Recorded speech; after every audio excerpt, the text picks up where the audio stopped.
Hi, my name is Mosh and I'm going to be your instructor in this Python course. In this course, you're going to learn everything you need to get started programming in Python. Python is one of the most popular programming languages, and every day people use it to do cool things like automation. They use it in AI, as well as building applications and websites like Instagram and Dropbox. So if you're looking for a job, Python is for you. In this course, I'm going to teach you everything you need to get started with Python. We're going to talk about all the core concepts in Python, and then we're going to build 3 Python projects together.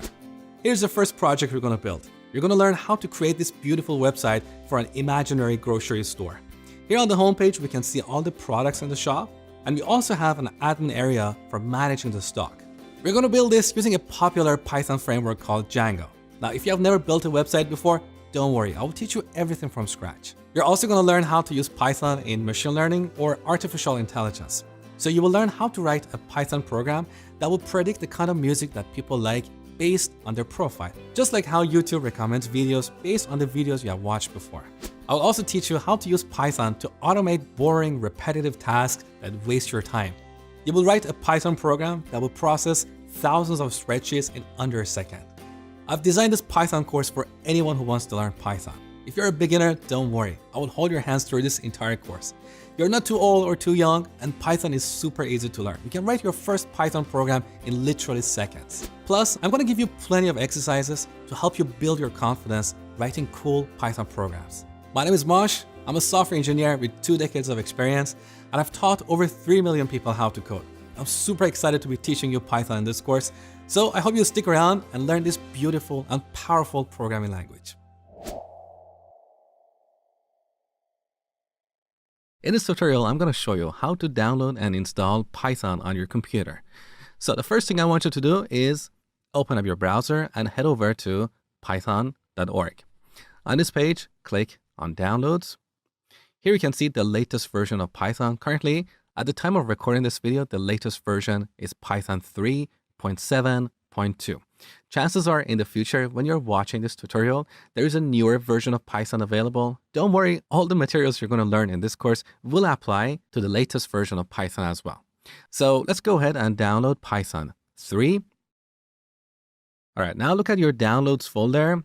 Here we should have Python 3 installer. Simply double click that. If you're on Windows, you're going to see this checkbox here, Add Python to path. This is really important. Make sure to tick this box, otherwise you're not going to be able to follow this tutorial.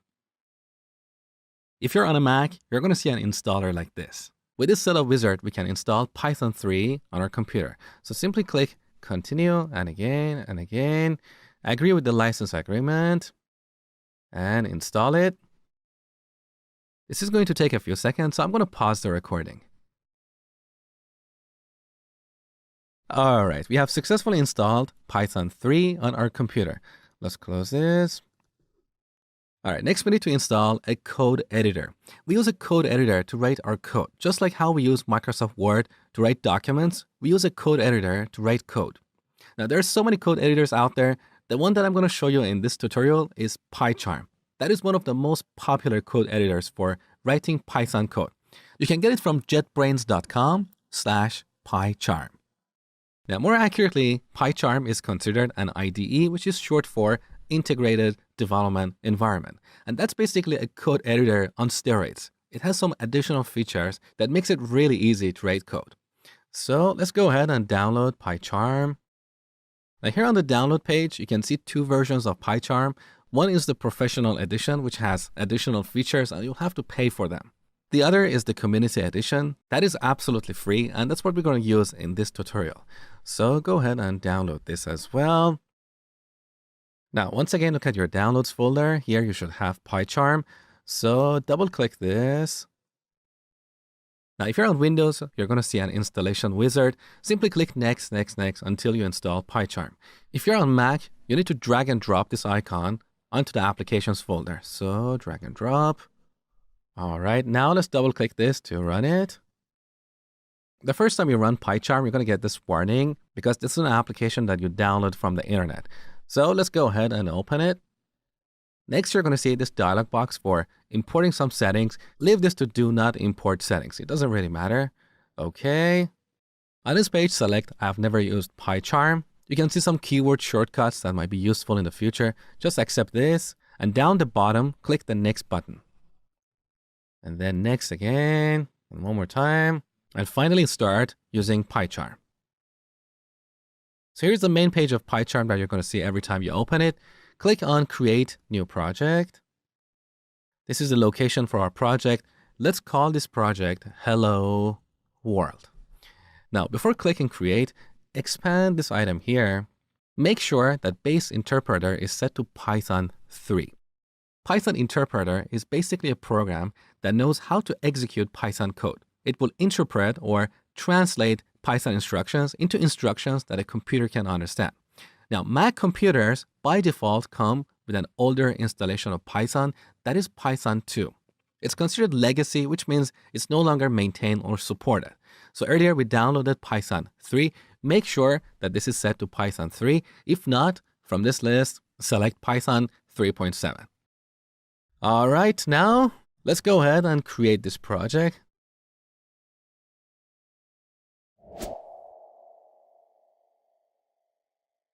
Now here, right-click on Hello World folder and go to New Python file. Call this file app.py. So by convention, all Python files should have this py extension. All right, let's go ahead. Now let's collapse this project panel by clicking here and write our first Python program. Simply type print, P-R-I-N-T, all in lowercase, open and close parentheses. And inside this parentheses, add quotations. You can either use single quotes or double quotes. Now, in between the quotes, write your name. I am Mosh Hamedani, so let's write that here. So this is your first Python program. With this piece of code, you can print your name on the screen. Now to run this, go on the top, under the Run menu, click Run. Also note that there is a shortcut associated with this command. When I program, I always use shortcuts because that increases my productivity. So here on a Mac computer, the shortcut is Control, Option, and R. On Windows, it's different. So let's go ahead with that. Now it's asking where you want to run this. Click on App. Now down below, you should see this little terminal window. This is like a little window into our program. So here we can see the results or output of our program. In the future, as you learn more Python, you'll be able to build applications that have a graphical user interface or GUI. That is a little bit complicated. So for now, we're going to use this little terminal window to see the results of our program. So as you can see, my name is printed here. Now, as you write code, this window might get in the way. So you can always resize it or minimize it by clicking this icon here. So this was our first Python program. Now, if you didn't see the result I showed you in this video, use the comment box below and tell me what error you encountered. I'll do my best to help you move forward. In this Python tutorial, we're going to take this program to the next level. We're going to make it more interesting. So I'm going to show you how to draw a dog here. Now, as part of this tutorial, you will learn how Python code gets executed, and you will also learn about a few programming terms. So press enter, and on line 2, write another print statement. So print, open and close parentheses, add a quotation. Now here we want to draw a dog. So I don't know, that is the head of our dog, followed by 4 hyphens. 1, 2, 3, 4. So this is the body. All right. Now one more time, another print statement with quotations. Now we need to draw the legs. So add a space, followed by 4 vertical bars. So like this. So here's a little imaginary dog. Now let's run this program and see what we get. So on the top right corner, you should see this play button. Click that. There you go. So we have our name, and right below that, we have our imaginary dog. Now what you need to understand here is that our Python code gets executed line by line from the top. So earlier I told you about Python interpreter. That is the program that knows how to translate or interpret our Python code into instructions that a computer can understand. So when we run this program by clicking this icon here, Python interpreter starts executing or running our program line by line from the top. So first it executes line 1, then moves on to line 2, and so on. So this is how Python programs get executed. Now let me show you something cool. Let's add another print statement with quotations. Now, in between the quotations, add a star or an asterisk, like this. Now, after the quotation and before the parenthesis, add a space. Once again, add an asterisk, space, 10. What is going on here? Well, anywhere we have quotations, like here or here, we're defining a string. A string is a programming term, which means a series of characters. So here we have a string. We also have a string on line 3, as well as line 2 and line 1. Now here, we are multiplying this string by number 10. So this is the multiplication operator, just like the multiplication operator we have in math. So with this piece of code, we can draw 10 asterisks on the terminal. Let me show you. So let's run this program one more time. There you go. So we have 10 asterisks. Now what we have here, this piece of code here, is called an expression. An expression is a piece of code that produces a value. So when Python interpreter tries to execute line 4, first it will evaluate the code that we put in between parentheses. So it will evaluate our expression. Our expression will produce 10 asterisks, and then those asterisks will be printed on the terminal. Now, as an exercise, you can use these print statements to draw another shape. You can draw a heart, a ball, whatever you like. I will see you in the next tutorial. One of the questions I get a lot on my channel is, how long does it take to learn Python and become job ready? Well, there is no single answer. It really depends on you and how much effort and commitment you want to put into this. But I would say if you spend 2 hours every day consistently, after about 3 months, you should be able to write basic Python programs. But quite honestly, that doesn't get you a job. In order to get a job, you need to specialize in one area. What do you want to use Python for? Do you want to use it to build web applications or desktop applications? Or do you want to use it in machine learning and artificial intelligence? So whatever you want to do, you need to take additional courses. For example, if you want to become a web developer, in addition to learning Python, you should also learn about HTML, CSS, some JavaScript, and Django, which is a popular Python framework for building web applications. Learning all these things would take you another 6 months. So in total, you need 9 to 12 months to become job ready. At that point, you can get a junior developer job with a salary of about $50,000 to $60,000 a year. Now, as you work more, as you do more Python projects, your resume starts to build, and you can ask for $100,000 a year or $120,000 a year, depending on where you are, what company, what geographical area. It really depends. So there is no single answer. So are you excited to learn Python and get started on this career path? If you are, I would encourage you to make a commitment and spend 2 hours every day practicing Python. And use the comment box below and let me know why you're learning Python. What do you want to do with it? What's your dream job? I would love to hear your story. In this Python tutorial, you're going to learn about variables, which are one of the most fundamental concepts in programming. They're not specific to Python. They exist in pretty much every programming language out there. We use variables to temporarily store data in a computer's memory. Here's an example. Let's type price equals 10. When Python interpreter executes this code, it will allocate some memory, then it will store the number 10 in that memory, and finally it will attach this price label to that memory location. As a metaphor, imagine we have a box. In that box, we have number 10, and price is the label that we put on the box.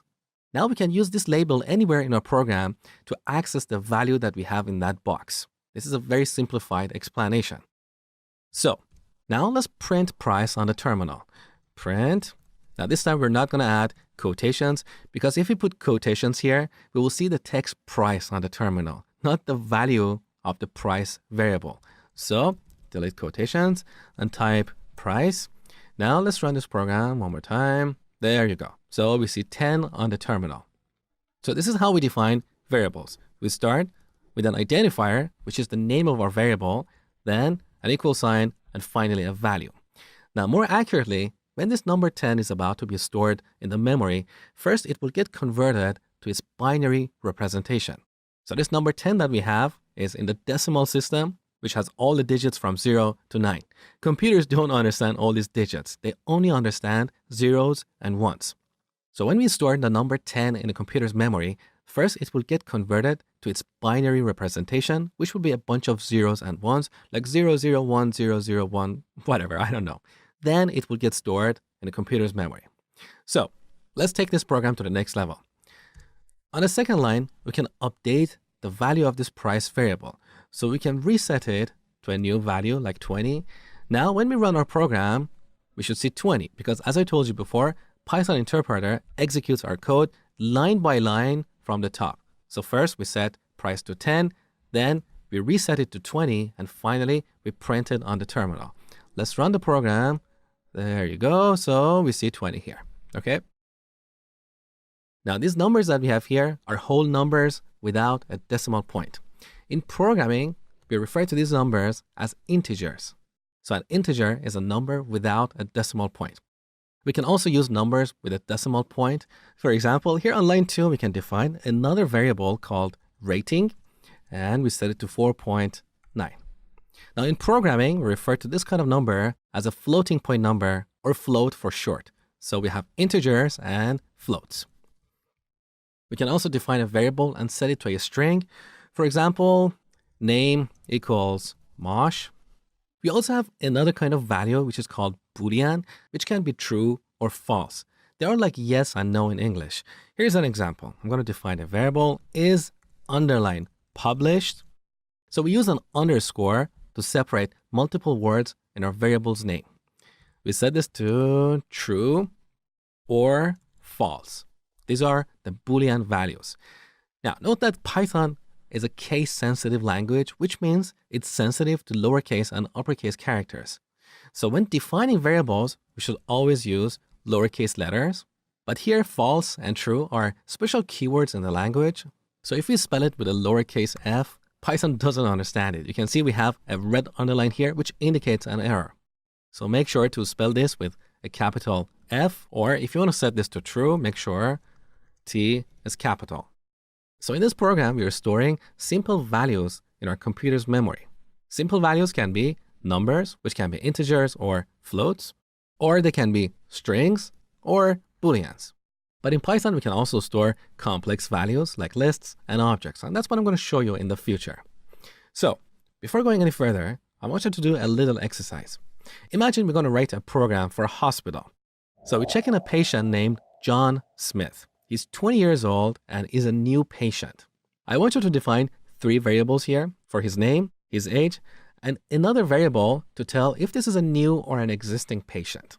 So pause the video and spend 1 minute on this exercise. When you're done, come back, continue, see my solution. All right, so here we need 3 variables. The first one is the patient's name. We set that to John Smith. We can also call this full name. These are both valid names for our variables. The second variable is for the age of our patient. So age is 20. And finally, we need a variable to tell if this is a new or an existing patient. That's where we can use a Boolean value. So we define a variable is new and we set it to true.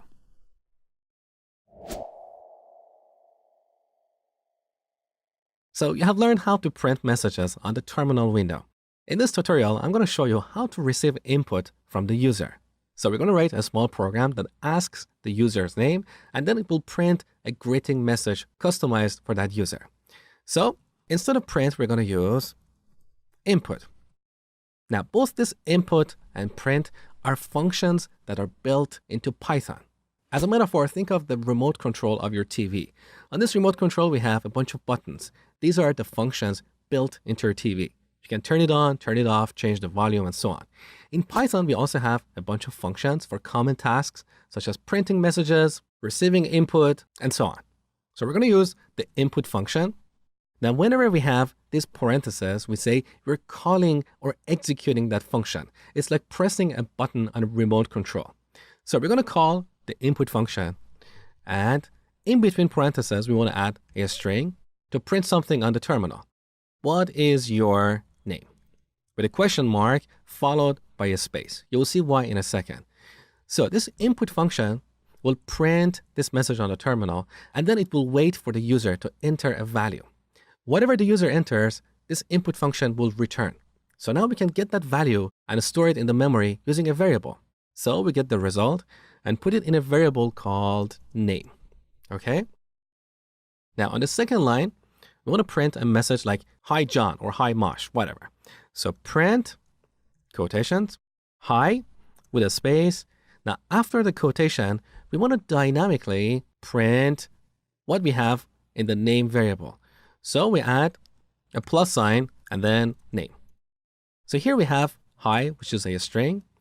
We're concatenating or combining this string with another string. That is what we have in the name variable. So here's another example of an expression. Remember what is an expression? It's a piece of code that produces a value. So this expression concatenates or combines two strings. Let's run this program and see what happens. So run. Okay, here's the question. What is your name?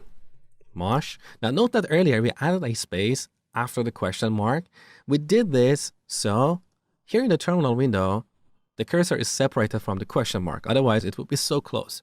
So let's type whatever here, press enter. Now we get this message, hi Mosh.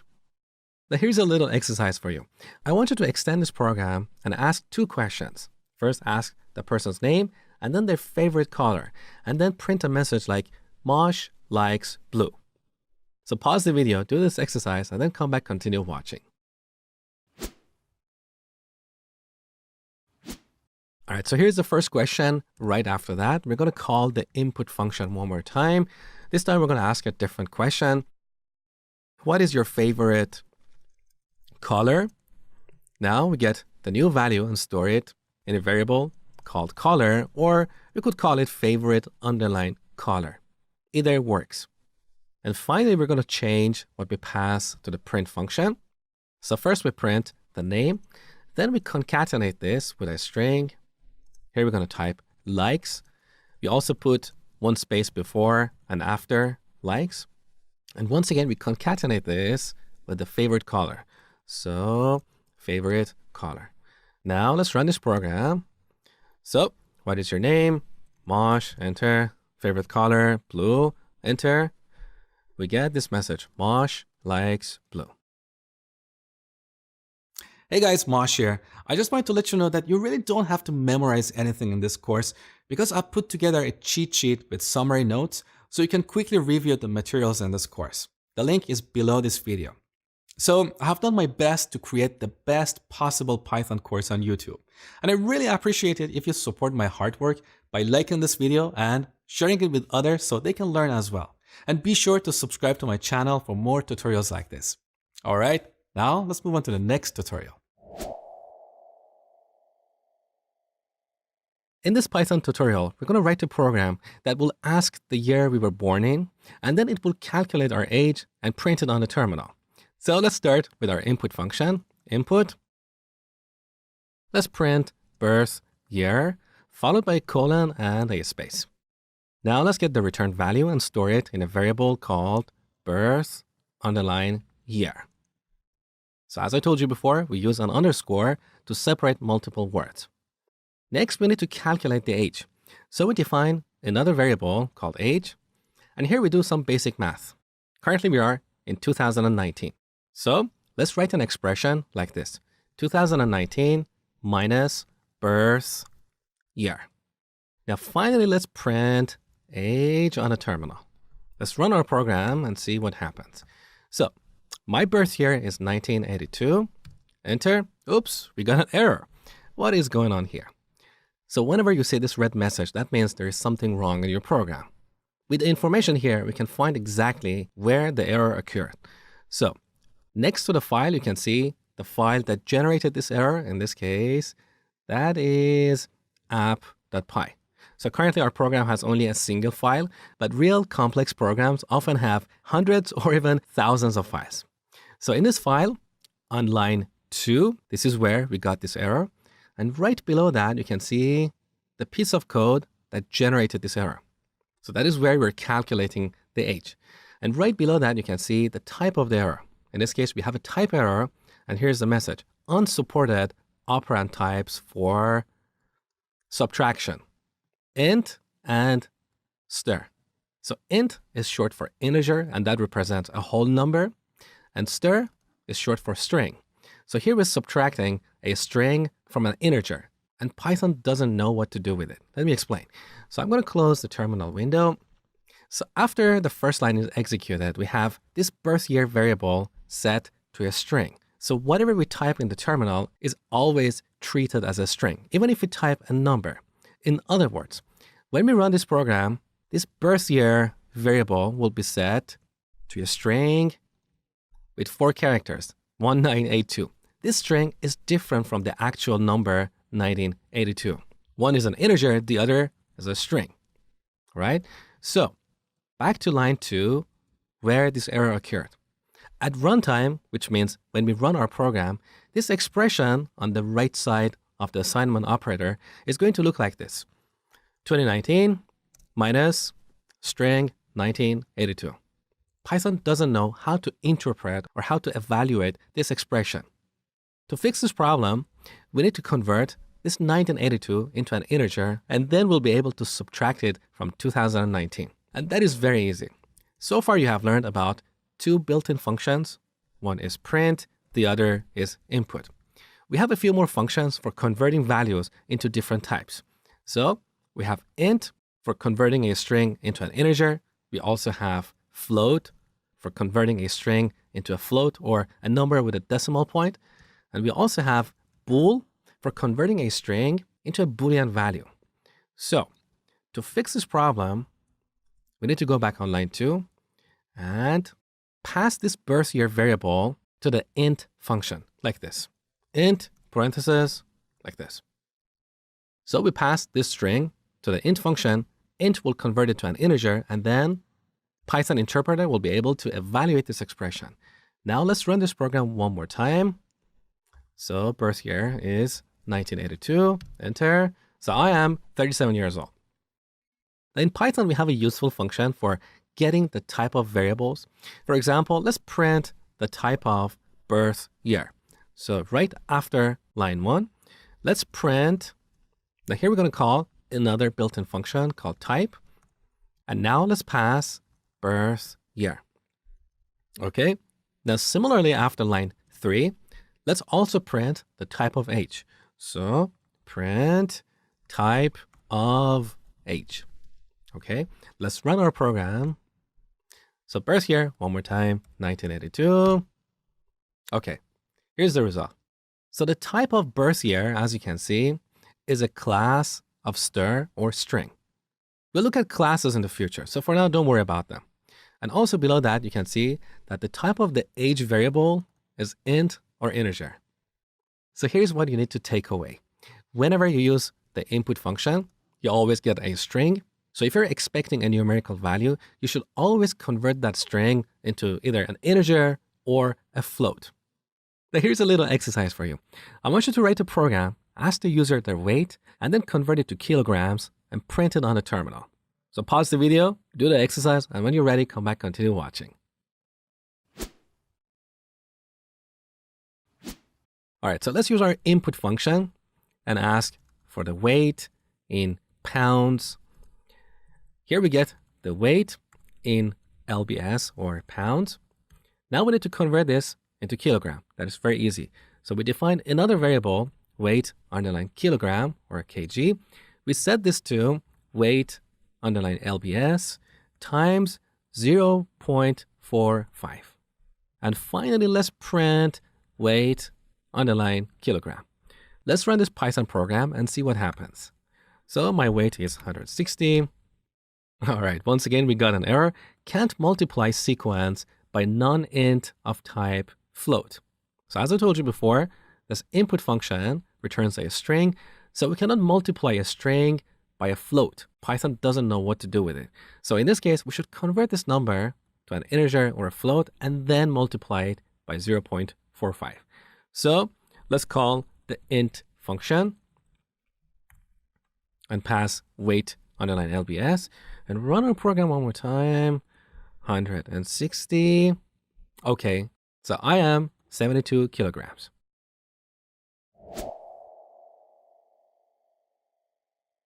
In this tutorial, you're going to learn more about Python strings. So I've defined this course variable and set it to Python for beginners. Now, earlier I told you that you can use both single and double quotes to define a string. But there are times that you have to use a specific form, otherwise you're going to run into issues. Here's an example.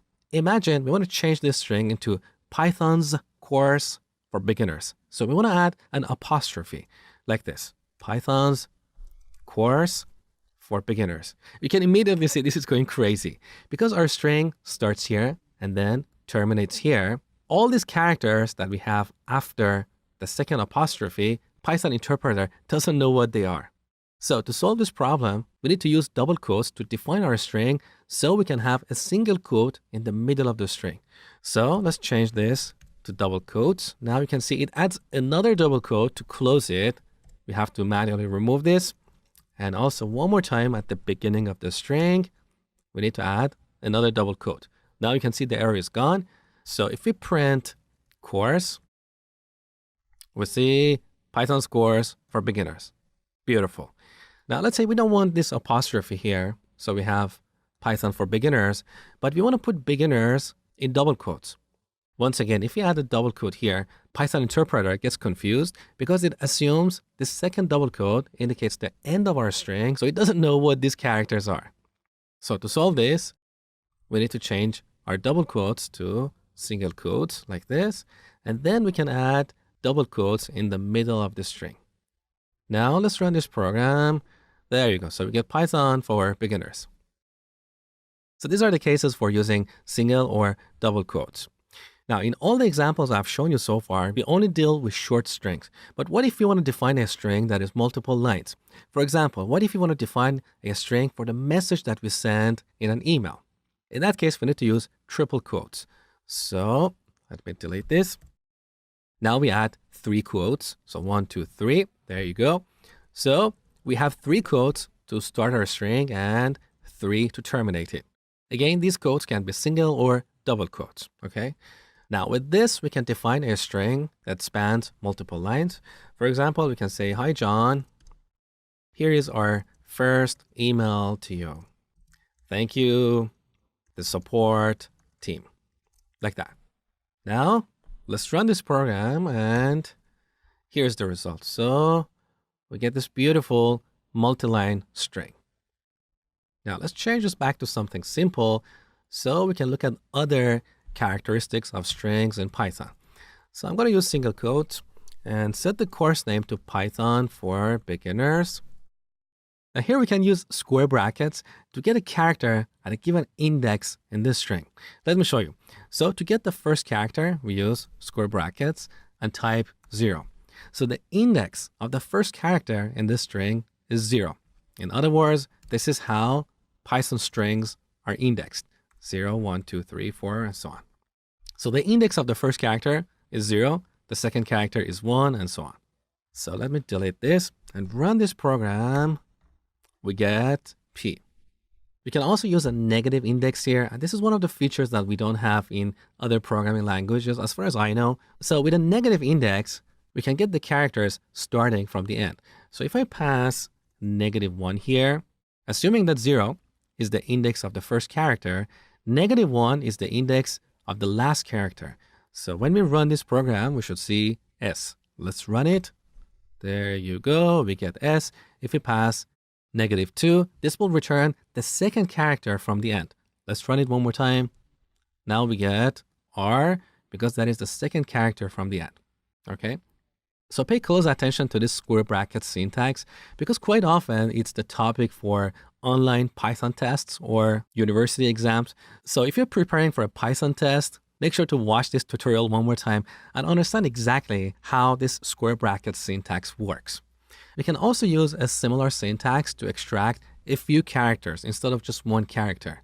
For example, if we type 0:3, Python interpreter will return all the characters starting from this index all the way to this second index, but it does not return the character at this index. In other words, back to these indexes. So we have 0, 1, 2, 3, and so on. When we run this program, Python interpreter will return the characters starting from index 0 all the way to index 3, but excludes the character at index 3. So when we run this Python program, we're going to see Pyt. Let me show you. So I'm going to delete this line, run this program. There you go. We get Pyt. Now here we also have default values for the start and end index. So if we don't supply the end index, Python will return all the characters to the end of the string. Let's take a look. So run this program. There you go. We get Python for beginners. But if we change the start index to 1, this will exclude the first character. So when we run this program, we see YTHON. So P is removed. Okay. Now similarly, we have a default value for the start index. So if we don't supply the start index, but add an end index like 5, Python interpreter will assume 0 as the start index. So let's run this program. There you go. We get PYTHO.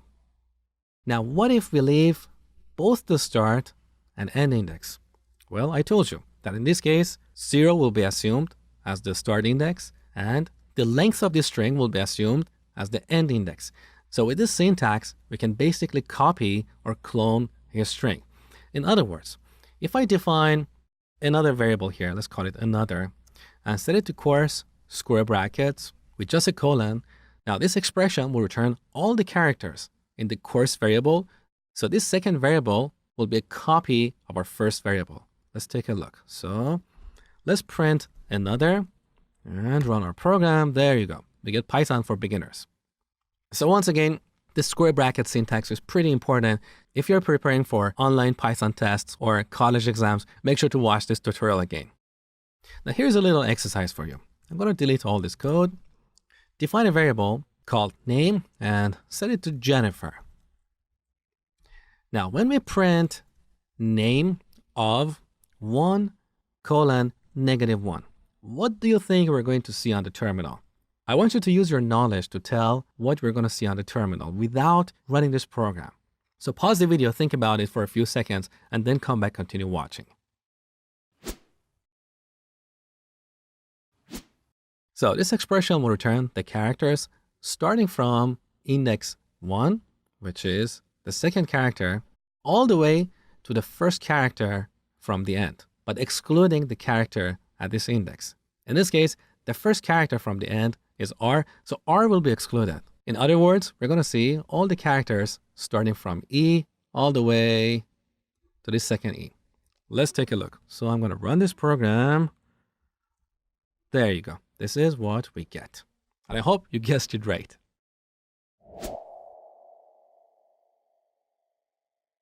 In this tutorial, we're going to look at formatted strings in Python programming language. Formatted strings are particularly useful in situations where you want to dynamically generate some text with your variables. Let me show you.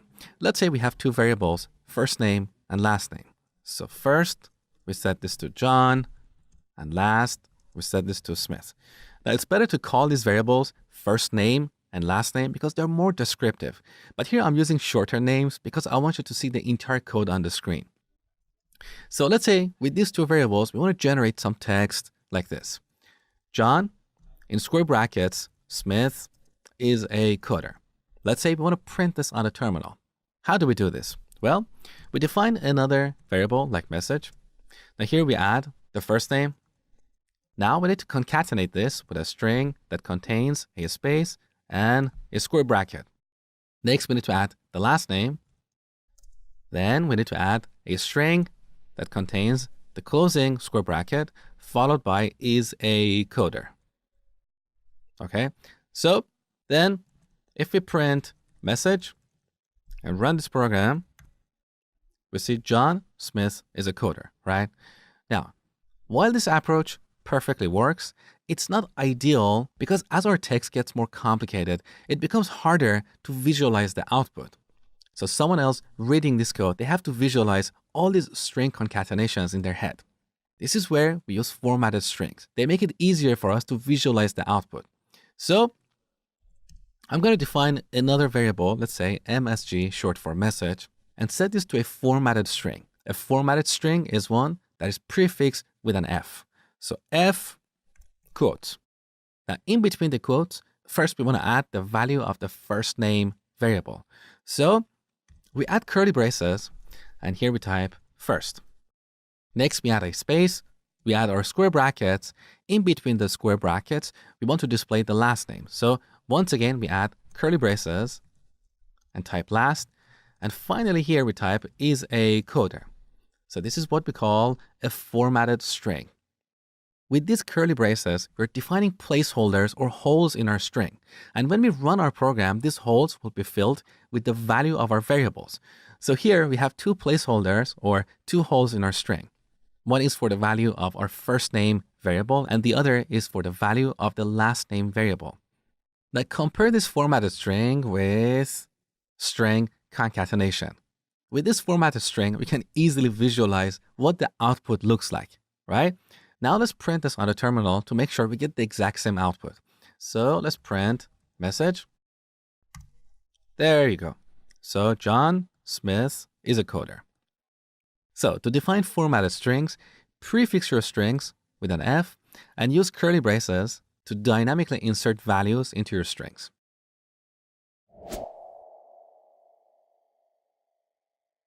In this Python tutorial, I'm going to show you some really cool things you can do with Python strings.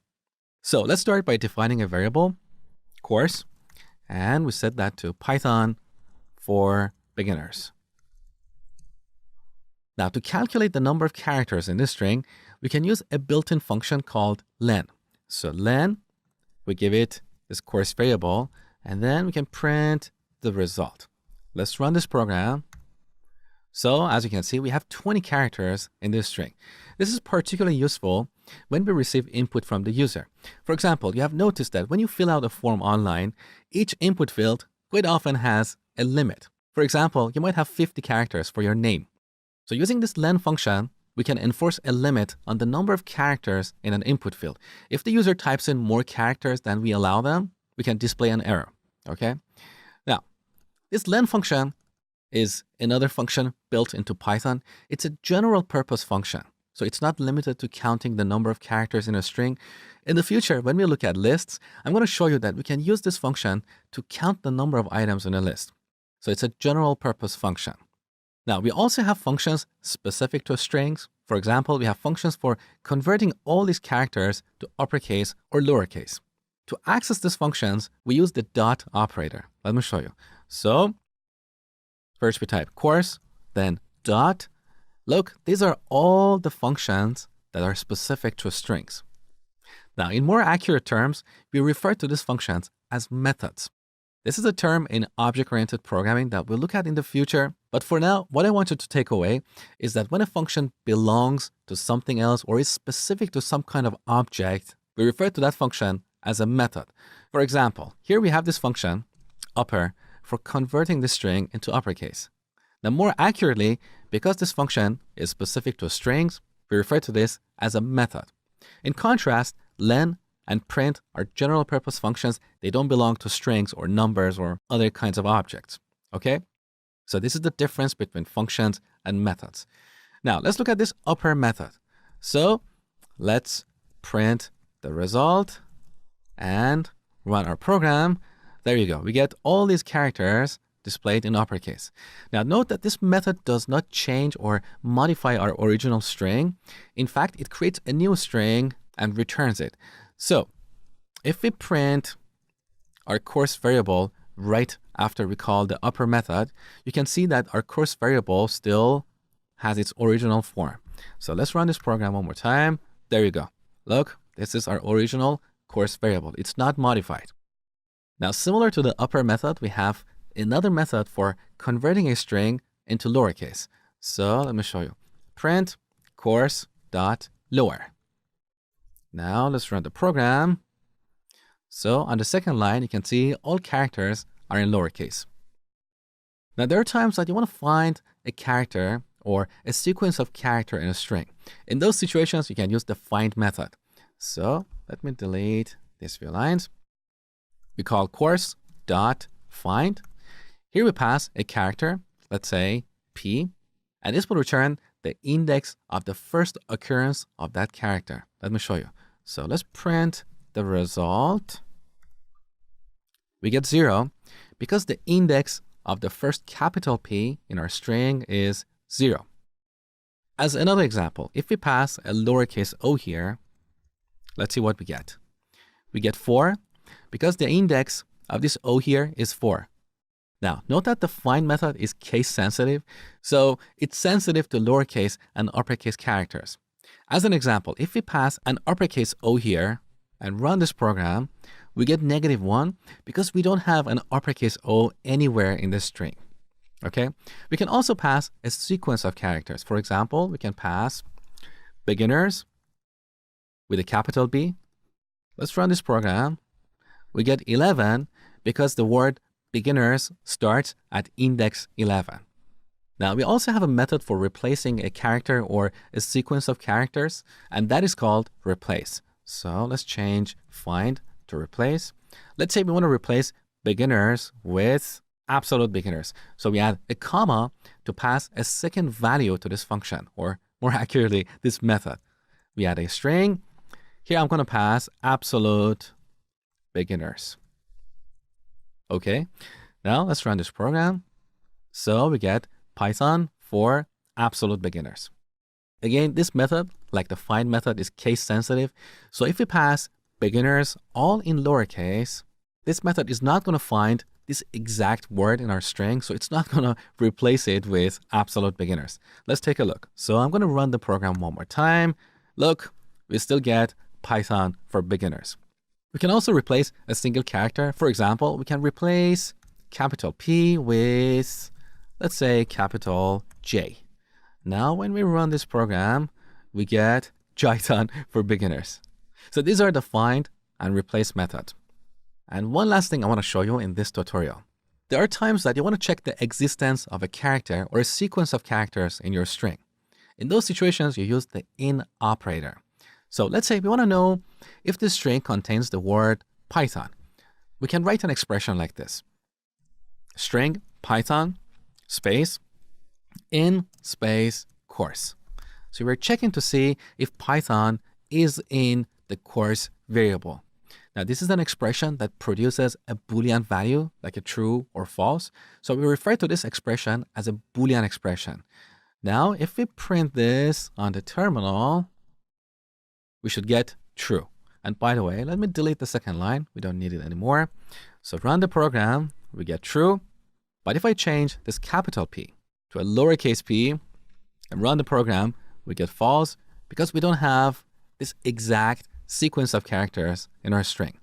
Now note that the difference between the in operator and the find method is that our find method returns the index of that character or sequence of characters. But the in operator produces a Boolean value. Do we have this or not? So that's the difference. Now let's quickly recap all the cool things you learned to do with strings in this tutorial.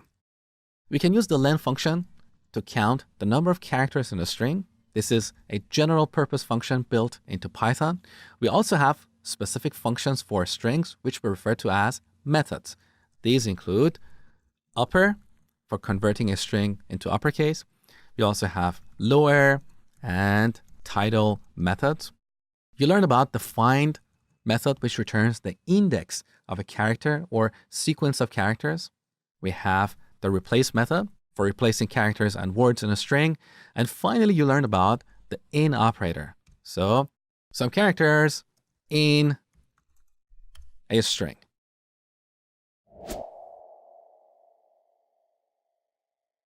So you have learned that in Python programming language, we have two types of numbers. Integers, which are whole numbers like 10, they don't have a decimal point. And floating point numbers or floats, which are numbers with a decimal point. Now, in this tutorial, we're going to look at the arithmetic operations supported in Python language. These are the same arithmetic operations that we have in math. We can add numbers, multiply them, and so on. So let's look at a few examples. We can print 10 plus 3. So this is the addition operator. We also have subtraction. We have multiplication. We have two kinds of division. Here's one with a forward slash. Let's run this program and see what we get. We get a floating point number. But we also have another division operator for getting an integer. So if we add another slash here and run this program, we get an integer. We have another operator called modulus, which is a percent sign, and this returns the remainder of the division. So when we run this program, we should get 1. There you go. And one last operator we have here is exponent, which is the power. So that is indicated with 2 asterisks, and this will return 10 to the power of 3. So let's run this program, we get 1,000. So these are the arithmetic operators in Python programming language. Now for all these operators that you learned, we have an augmented assignment operator. That is very useful. Let me show you. So let's say we have a variable called x. We set it to 10. Now we want to increment this by 3. We'll have to write code like this. X, we set this to x plus 3. So Python interpreter will add 10 to 3. The result is 13, and then it gets stored into x again. So when we print x, we should see 13. There you go. So this is how we can increment a number, right? Now, augmented assignment operator is a way to write the same code, but in a shorter form. This is how it works. We type x plus equals 3. What we have on line 3 is exactly like what we have on line 2. So this is what we call the augmented assignment operator. We have augmented or enhanced the assignment operator. Now, in this particular case, we are incrementing a number using the augmented assignment operator, but we can also subtract or multiply a number by a given value. For example, let's delete what we have on line 2. We can type subtract equal 3. So here we are subtracting 3 from x. When we run this program, we should see 7. There you go.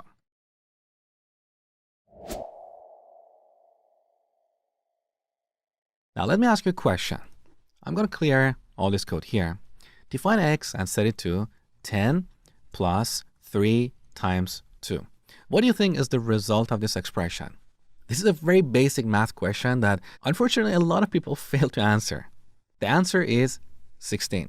Because in math we have this concept called operator precedence, which means the order of operations. So the multiplication operator has a higher precedence, so it's applied first, which means 3 by 2 is executed first, the result is 6, and then it's added to 10. That is why x should be 16 after we run this code. Let's verify that. So print x, run the program, x is 16. So this is what we call operator precedence. It's just a basic math concept. It's not about Python programming language. So all the other programming languages behave the same way. So here's the order. First we have the exponentiation, which is the power, like 2 to the power of 3. Then we have multiplication or division. And finally we have addition or subtraction. This is the order of operations. Let me show you another example. Here I'm going to add the exponentiation operator. So 2 to the power of 2. Once again, what do you think is the result of this expression? Pause the video and think about it for a few seconds. The answer is 22. Because the exponentiation operator takes precedence, so first 2 to the power of 2 is executed, the result is 4. Then 4 is multiplied by 3, that is 12. And finally 12 is added to 10. So x should be 22. So let's run this program and verify this. So I'm going to delete these lines here, run the program. There you go. X is 22. Now let me bring back these rules here. We can also use parentheses to change the order of operations. So if we have parentheses, it always takes priority. In this case, we can add parentheses around 10 plus 3. So this piece of code will be executed first. The result is 13. Then the exponentiation operator will be executed. So 2 to the power of 2 is 4. And finally 4 is multiplied by 13. Now here's a little exercise for you. I'm going to set x to parentheses 2 plus 3 times 10 minus 3. What is the result of this? Pause the video and think about it for a few seconds. So you learn that parentheses always overrides the order. So this piece of code is executed first. The result is 5. Then between the multiplication and subtraction, you know that multiplication takes precedence. So next, 5 will be multiplied by 10. The result is 50. And finally, we have the subtraction. So 50 minus 3 will be 47. Let's verify this. Print X, run the program. There you go. I hope you guessed it right. So this is all about operator precedence. It's a very important topic, and I see it quite often in Python tests. So if you're preparing for a Python test, make sure to watch this tutorial one more time.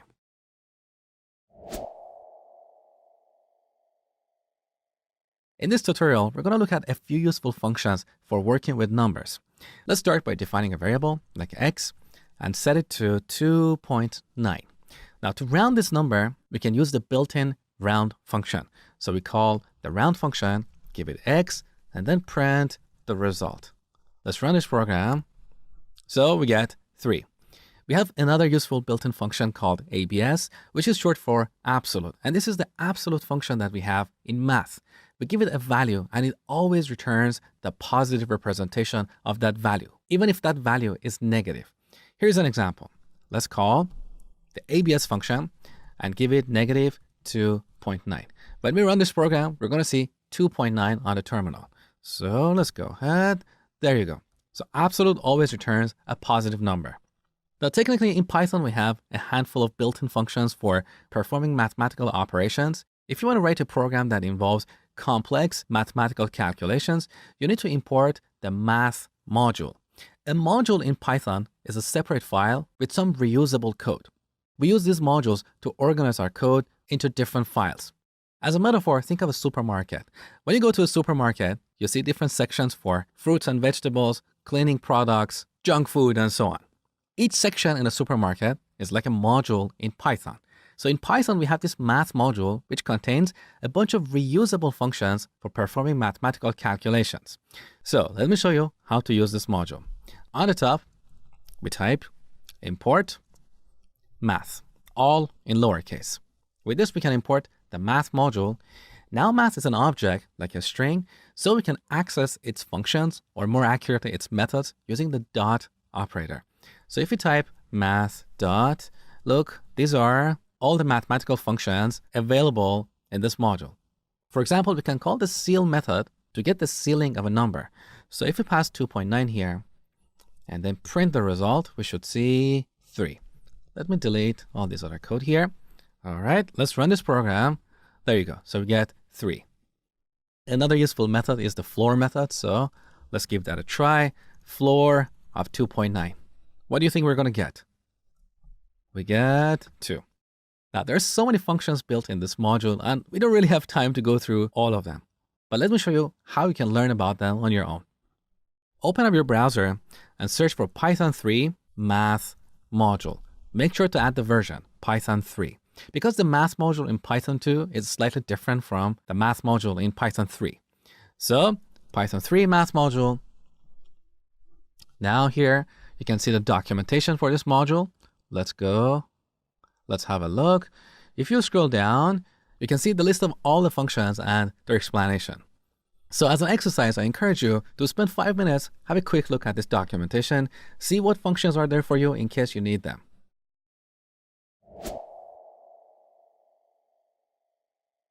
In this tutorial, I'm going to talk to you guys about if statements in Python. If statements are extremely important in programming, and they allow us to build programs that can make decisions based on some conditions. So if some condition is true, we're going to do certain things. Otherwise, we're going to do other things. Here's an example. Over here, I've got this text file with a bunch of rules for our program. If it's a hot day, perhaps we want to tell the user, it's a hot day, so make sure to drink plenty of water. Otherwise, if it's cold, so here's another condition. If this condition is true, we're going to tell the user, it's a cold day, so wear warm clothes. And otherwise, if it's neither hot or cold, we want to tell the user, it's a lovely day. So let me show you how to write a program that simulates these rules. So back to our program here, we start by defining a Boolean variable, is underline hot. We set this to true. Next, we add an if statement. So if, here we need to add a condition. In this case, we're going to use our Boolean variable. So is underline hot. Now, if this if value is to true, then we're going to do certain things. In this case, we want to tell the user, hey, it's a hot day, drink plenty of water. So back to our program. After our condition, we add a colon. Now, note that when I press enter, PyCharm automatically indents our cursor. Now, any code that we write here will be executed if this condition is true. Otherwise, it will be ignored. Here's an example. Let's write a print statement. Here I'm going to use double quotes because I want to use an apostrophe in our string. So it's a hot day. Now let's press enter. You can see the cursor is still indented. That means we can write more code that will be executed if this condition is true. In this case, let's say we don't want to write any extra code. So to terminate this block, we need to press Shift and Tab. Now the cursor is at the beginning of the line. So let's write a print statement with a message like, enjoy your day. Now, when we run this program, because this condition is true, we're going to see this message followed by this second message. Take a look. So run. There you go. It's a hot day. Enjoy your day. But if I go over here and change this Boolean value to false and run the program again, our first message disappears and we only see the second message. Enjoy your day. So this is how if statements work. Now back here, we can add another print statement. Let's say, drink plenty of water. Now, because this print statement is also indented, it will be executed if this condition is true. So I'm going to revert is hot to true and run the program one more time. There you go. So it's a hot day, drink plenty of water, and enjoy your day. All right, now let's add a second rule here. If it's hot, we're going to execute these two lines. Otherwise, if it's not hot, we want to print a different message. So here, we remove the indentation and type else colon. Now, when we press enter, once again, our cursor is indented. So the code that we write here will be executed if this condition is not true. So here we can print, it's a cold day, print, wear warm clothes. Now let's run our program one more time. So we get the messages about a hot day followed by enjoy your day. We don't see any messages about a cold day. Now, if we go back here on the top and change this Boolean value to false and run our program, we see different set of messages. It's a cold day, wear warm clothes, and enjoy your day. But there's a problem with our program. If it's not hot, it doesn't necessarily mean that it's cold. Maybe it's a lovely day. So the absence of heat doesn't mean it's cold. Back to our conditions. Here on line 4, we have this rule that says, if it's a cold day, then print these messages. Otherwise, if it's neither hot or cold, then say it's a lovely day. So to implement this rule, we need to go back to app.py and define another variable. So let's say is underline cold. We set this to true. Now here we need to add a second condition. So after our first if statement, we can use an elif statement to define a second condition. Here's how it works. So elif, which is short for else if or otherwise if. Now here we add another condition. So is cold. So if it's cold, we want to execute these two lines. So let's cut these from here and move them under our second condition. And finally, if none of these conditions are true, you want to print a different message. It's a lovely day. So right now, is hot is false, is cold is true. So when we run this program, Python interpreter is going to execute the first if statement. In this case, because our condition is false, these two lines will be ignored. Then Python interpreter will look at line 7. It will evaluate this condition. In this case, is cold is true. So we're going to see these two messages on the terminal. Now, in this case, because one of these conditions was true, this else statement will be ignored. So we are not going to see this message. And finally, as before, we're always going to see this message. So let's run our program. There you go. It's a cold day, wear warm clothes, and enjoy your day. Now, back to the top, if we change is cold to false, it's neither hot nor cold, so it's going to be a lovely day. Let's run the program, and here you go. It's a lovely day. Enjoy your day. So this is the basic of using if statements. As you can see, they're very useful in programming. And with these, we can build all kinds of rules into our programs. Okay, here's an exercise for you. Imagine the price of a house is $1 million. Now, if the buyer has good credit, they need to put down 10% of the price of this property. Otherwise, they need to put down 20%. Write a program with these rules and display the down payment required for a buyer with good credit. You will see my solution next. All right, let's define a variable for the price of this house. So price, we set this to 1 million. So 1 with 6 zeros. Next, we need a variable to tell if this buyer has good credit. So has good credit. And we set this to true. Now we need an if statement. So if has good credit is true, colon. Here we need to calculate the down payment. So down underline payment should be equal to 0.1 times the price. That is 10% of the price of this property. Otherwise, colon, the down payment should be 0.2 times price. Now finally, we remove the indentation and print. Here we can use a formatted string. First, we add a label, down payment, colon, and right after that, we add a placeholder or a hole for our down payment variable. So curly braces, down payment. Let's run this program. So down payment for a buyer with good credit is $100,000.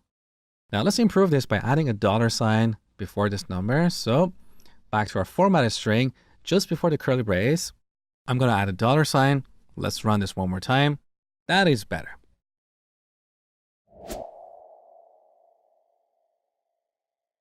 In this tutorial, I'm going to talk to you guys about the logical operators in Python. We use these operators in situations where we have multiple conditions. Here's an example. Let's say we're building an application for processing loans. If an applicant has high income and good credit, then they're eligible for loan. So in this example, we have two conditions. One is having high income and the other is having good credit. So if both these conditions are true, then the applicant is eligible for loan. So this is where we use the logical AND operator. We use this operator to combine two conditions. And by the way, this is not specific to Python programming language. Pretty much any programming language that supports if statements also supports the logical operators. So back to our program, let's define two variables. Has high income, we set this to true. And another one has good credit. We also set this to true. Now our if statement.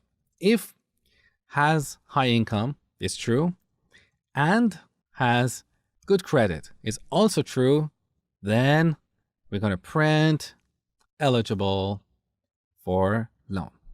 So this is where we're using the AND operator. So if both these conditions are true, then this message will be printed. If one of them is false, we're not going to see this message.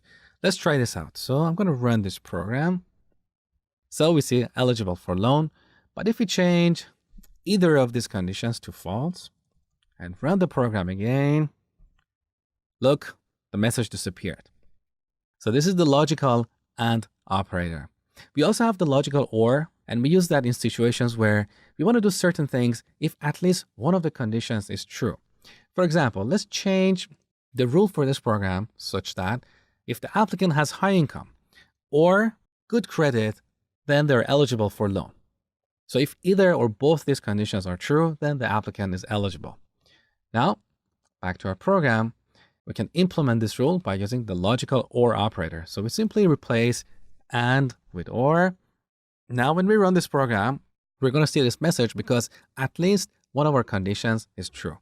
Let's take a look. So the applicant is eligible for loan because they have good credit. If we change this to false, but set the other condition to true and run the program, we still see the same result.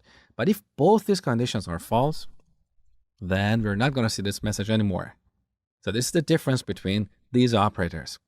With the logical AND operator, both conditions should be true. With the logical OR operator, at least one condition should be true. We also have another logical operator called not, and that basically inverses any Boolean value we give it. If we give it a true Boolean value, it converts it to false. For example, let's make up a new rule. If applicant has good credit and doesn't have a criminal record, then they're eligible for a loan. Let me show you how to implement this. So we go back to our program. In this example, we don't need the first variable, so let's delete that. Let's set this variable to true. We also define another variable like has criminal record. And we set this to false. Now, we want to check to see if this applicant has good credit and not a criminal record. This is where we use the not operator. So if they have good credit and not criminal record. So in this example, has criminal record is set to false. When we use the not operator, this basically gets changed to true. So we'll have two conditions that are true. Here's one and here's another one. So our applicant is eligible for loan. And when we run this program, we see this familiar message. However, if an applicant has criminal record, so let's change this to true. Now, when we run this program, we can see our applicant is not eligible because when we apply the not operator on this variable, we'll get false. So true changes to false. And we'll end up with two conditions. One is true and the other is false. So the result is false. And that's why this message is not printed. So this is all about the logical operators in Python.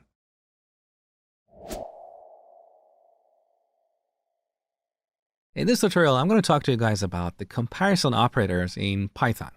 We use comparison operators in situations where we want to compare a variable with a value. For example, if temperature is greater than 30, then we want to print it's a hot day. Otherwise, if it's less than 10, it's a cold day. Otherwise, it's neither hot nor cold. And by the way, here I'm talking about Celsius, not Fahrenheit. So to build these rules into our program, we need to use comparison operators. Back to app.py. I'll define this temperature variable. Let's write an if statement. If temperature, now we want to check to see if this is greater than 30. So we use the greater than operator. If this is greater than 30, we want to print it's a hot day. Otherwise, let's just print it's not a hot day. Now, when we run this program, we're going to see the second message because 30 is not greater than 30. So our first condition evaluates to false. Let's verify that. So run, it's not a hot day. Okay. Now, if we change the temperature to 35 and run this again, we're going to see a different message. It's a hot day. So this is where we use comparison operators. Now, what we have here, as you know, is an expression because it's a piece of code that produces a value. So more accurately, this is a Boolean expression. So this is the greater than operator. We also have greater than or equal to. We have less than or equal to. Here's the equality operator. So if the temperature equals to 30, then we can say it's a hot day. Note that this is different from the assignment operator that has only one equal sign. You can see if we use one equal sign here, we immediately get this red underline because this is simply an assignment statement. We're changing the value of the temperature. We're setting the value of the temperature variable to 30. We are not comparing it with something else. So we don't have a Boolean expression. We are not producing a Boolean value. Okay? So our equality operator has two equal signs. And finally, we have not equal, which is an exclamation followed by an equal sign. Now here's an exercise for you. You've probably seen that when you fill out a form online, sometimes the input fields have validation messages. For example, let's say we have an input field for the user to enter their name. Now, if the name is less than 3 characters long, we want to display a validation error like name must be at least 3 characters. Otherwise, if the name is more than 50 characters long, then we want to display a different validation error like name can be a maximum of 50 characters. Otherwise, if the name is between 3 and 50 characters, then we just want to tell the user that name looks good.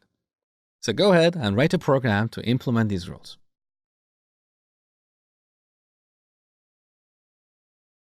All right, let's define a variable called name and set it to, let's say, J. So we're assuming this is what the user types into an input field. Now we want to get the number of characters in this string.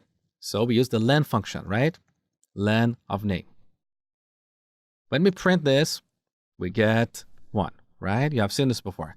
Now here we want to use an if statement. So if len of name is less than 3, then we want to print name must be at least 3 characters. Now here we need a second condition to check the upper limit. So L if len of name is greater than 50, then we want to print a different message. Name must be a maximum of 50 characters. Okay?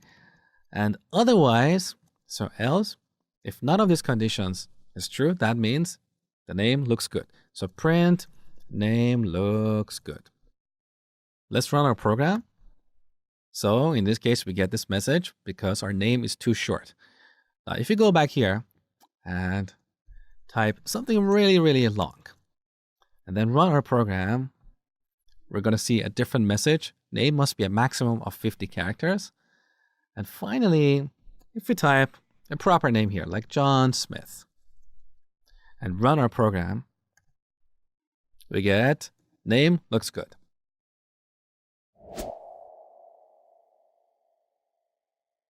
Here's another good exercise that combines many of the materials you have learned so far. So earlier you built a program to convert someone's weight from pounds to kilograms. Now we want to extend this program and allow the user to enter their weight in either kilograms or pounds, and then we'll convert it to the other unit. Here's how our program is going to work. So I enter my weight in pounds, so 160.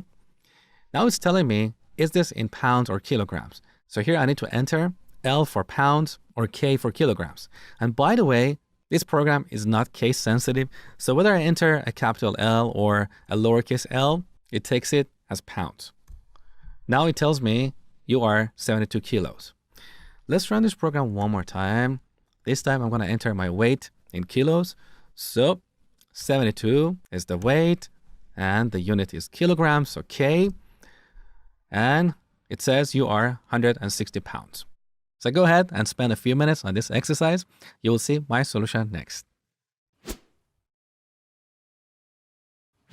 All right, first, let's ask the user their weight. So we use the input function, weight colon. We get the return value and store it in a variable called weight. Now the second question. So one more time, we use the input function, L for pounds, LPS, or K for kilograms. So let's get that too and store it in a variable called unit. Now we need an if statement. So if unit equals L, then we need to convert this weight into kilograms. However, with this implementation, we are only allowing the user to enter a capital L. If they enter a lowercase l, this code is not going to work. So this is where we use the upper method of string objects. So this unit is a string because, as I told you before, the input function always returns a string. So we can use the dot operator to access all its methods or functions. Here we call the upper method. This will convert whatever the user enters to uppercase, and then we'll compare it with a capital L. Now, if this condition is true, then we need to get the weight and multiply it by 0.45. However, as you know, this weight is a string object, and we cannot multiply a string by a floating point number. We talked about this earlier in this course. So first, we need to convert this weight to a numerical value. So right here, when we call the input function, we can get the return value and pass it to the int function. So we call the int function and give it the return value of the input function. Now, the int function will return an integer, so we can store it in this weight variable. So here's the converted weight. Let's store it in a variable called converted. Then we print.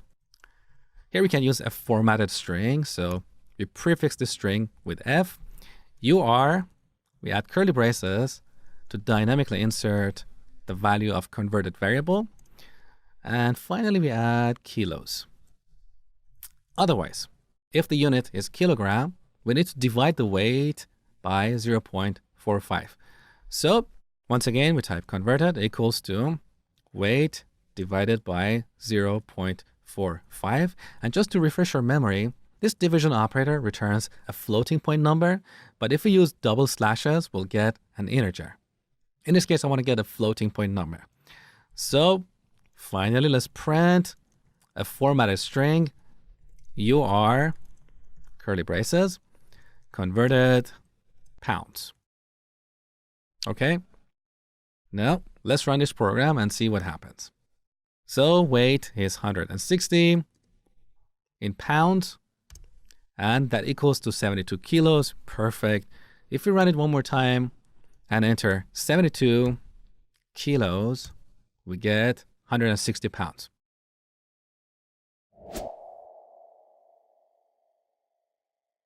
In this tutorial, I'm going to show you how to use while loops in Python. We use while loops to execute a block of code multiple times, and they're often useful in building interactive programs and games. In a future tutorial, I'm going to show you how to build a simple game using a while loop. So let's get started with the basics. We write a while statement, and right after that, we type a condition followed by a colon. As long as this condition is true, the code that we write in this block will be repeatedly executed. Here's an example. We can define a variable like I, as in short for index, and set it to 1. Now, we set our condition to I less than or equal to 5.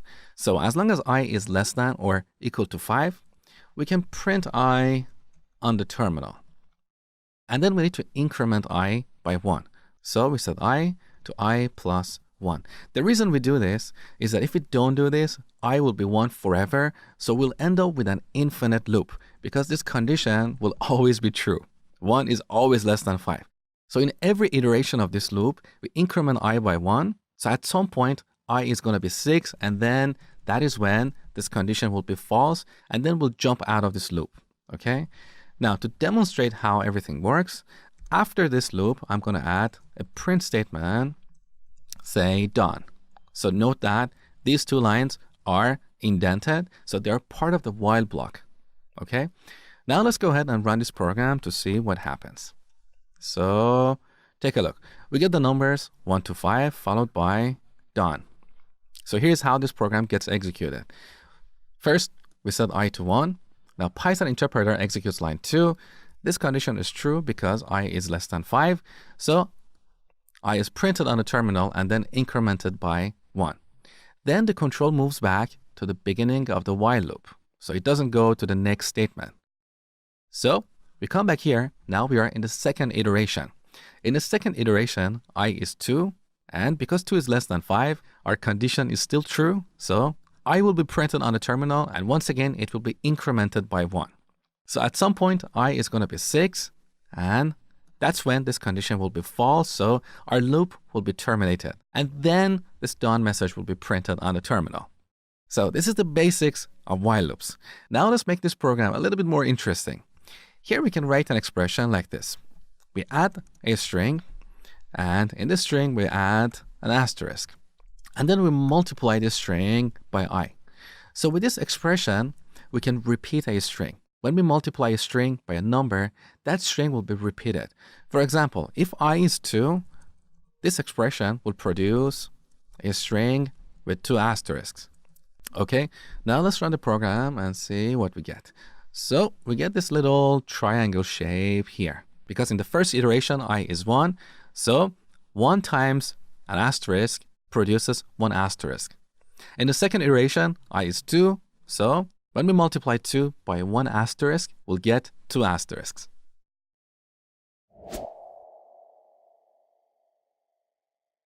In this tutorial, I'm going to show you how to use a while loop to build a guessing game like this. So we have this secret number, which is currently set to 9. Now the computer is asking me to make a guess. So let's say 1. It's not right because the secret number is 9. I can try again. 2. No, it's not right. Let's try again. So I only have 3 chances to make a guess. If I can't guess the number, the program tells me that I failed. Let's run the program one more time. This time I'm going to guess the number. So it's 9. There you go. It says you win.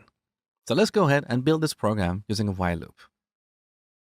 All right, let's start by defining a variable to store our secret number. So we call that secret underline number and set it to 9. Now we need a while loop to repeatedly ask a user to make a guess. So while condition colon. What is our condition here? Well, we want to give our user a maximum of 3 guesses. So similar to the last tutorial, we can define a variable like I, set it to 0, and assume this represents the number of guesses the user has made.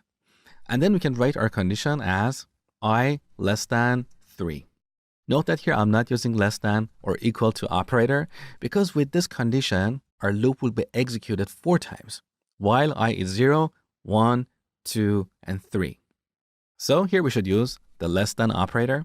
Now, if we give this code to someone else, it's not quite clear what does I represent here. It's only in our head that I represents the number of guesses the user has made. So as a best practice, always use meaningful and descriptive names for your variables. So it's better to rename this variable to guess count. Let me show you how to rename. So right click on I variable and then go to refactor and rename. Look at the shortcut. On a Mac computer, that's Shift and F6.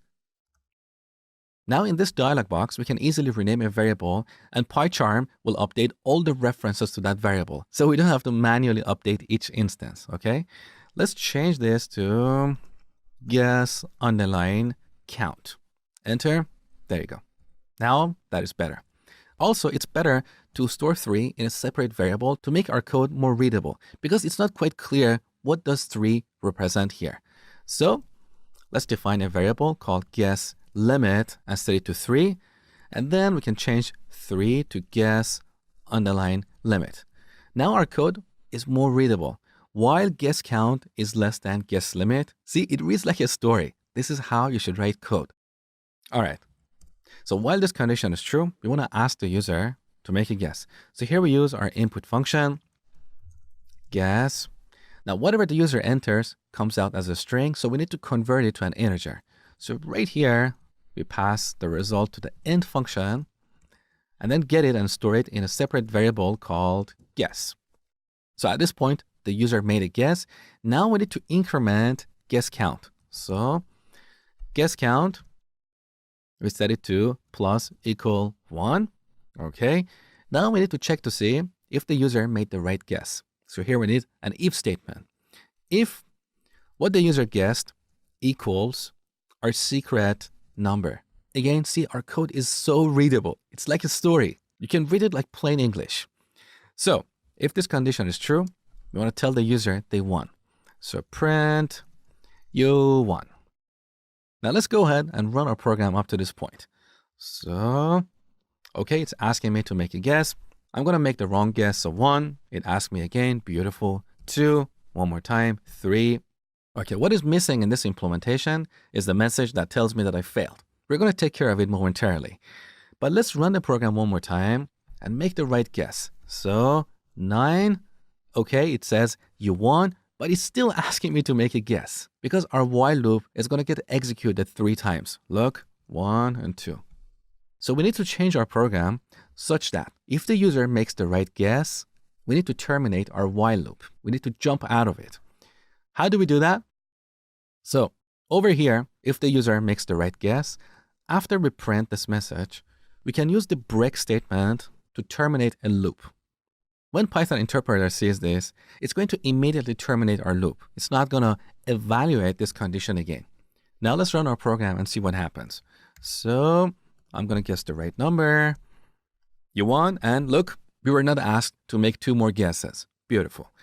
Now the last thing that we need to add here is the message that tells the user that they failed if they couldn't guess the right number. How do we do that?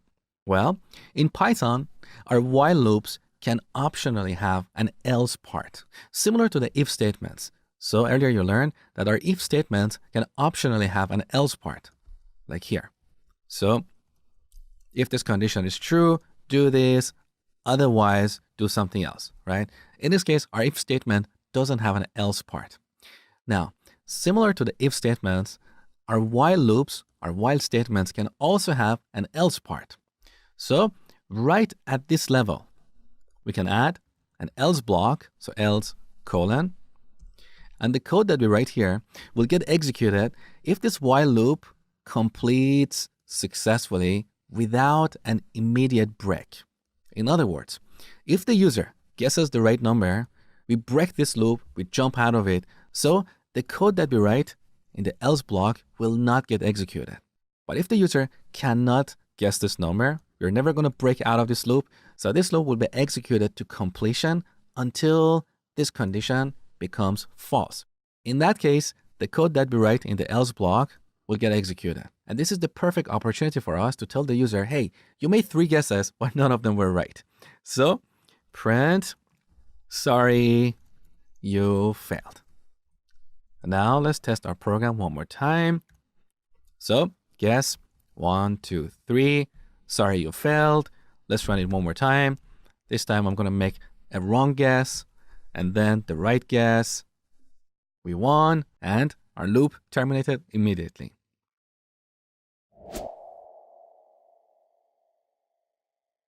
All right, now it's time for you to practice what you have learned so far. So once again, we're going to build a game. This game is a simulation for a car game.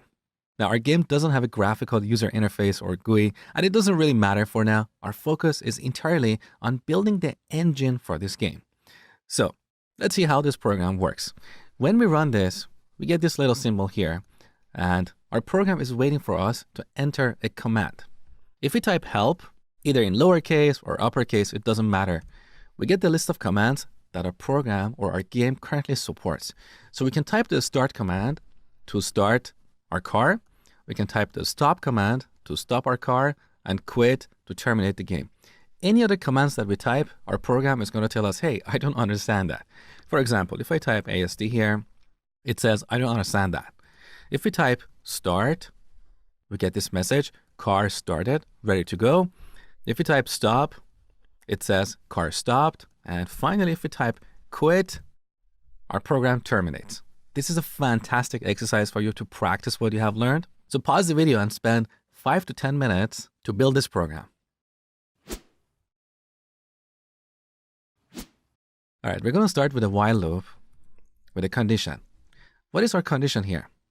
We want to run this loop until the user types quit. So we can define a variable for storing the command that the user enters, and then we can run this loop as long as the command does not equal to quit. So right before the loop, we define a variable command, and initially we set it to an empty string. An empty string is a string that has no characters in it. We only have the quotes, okay?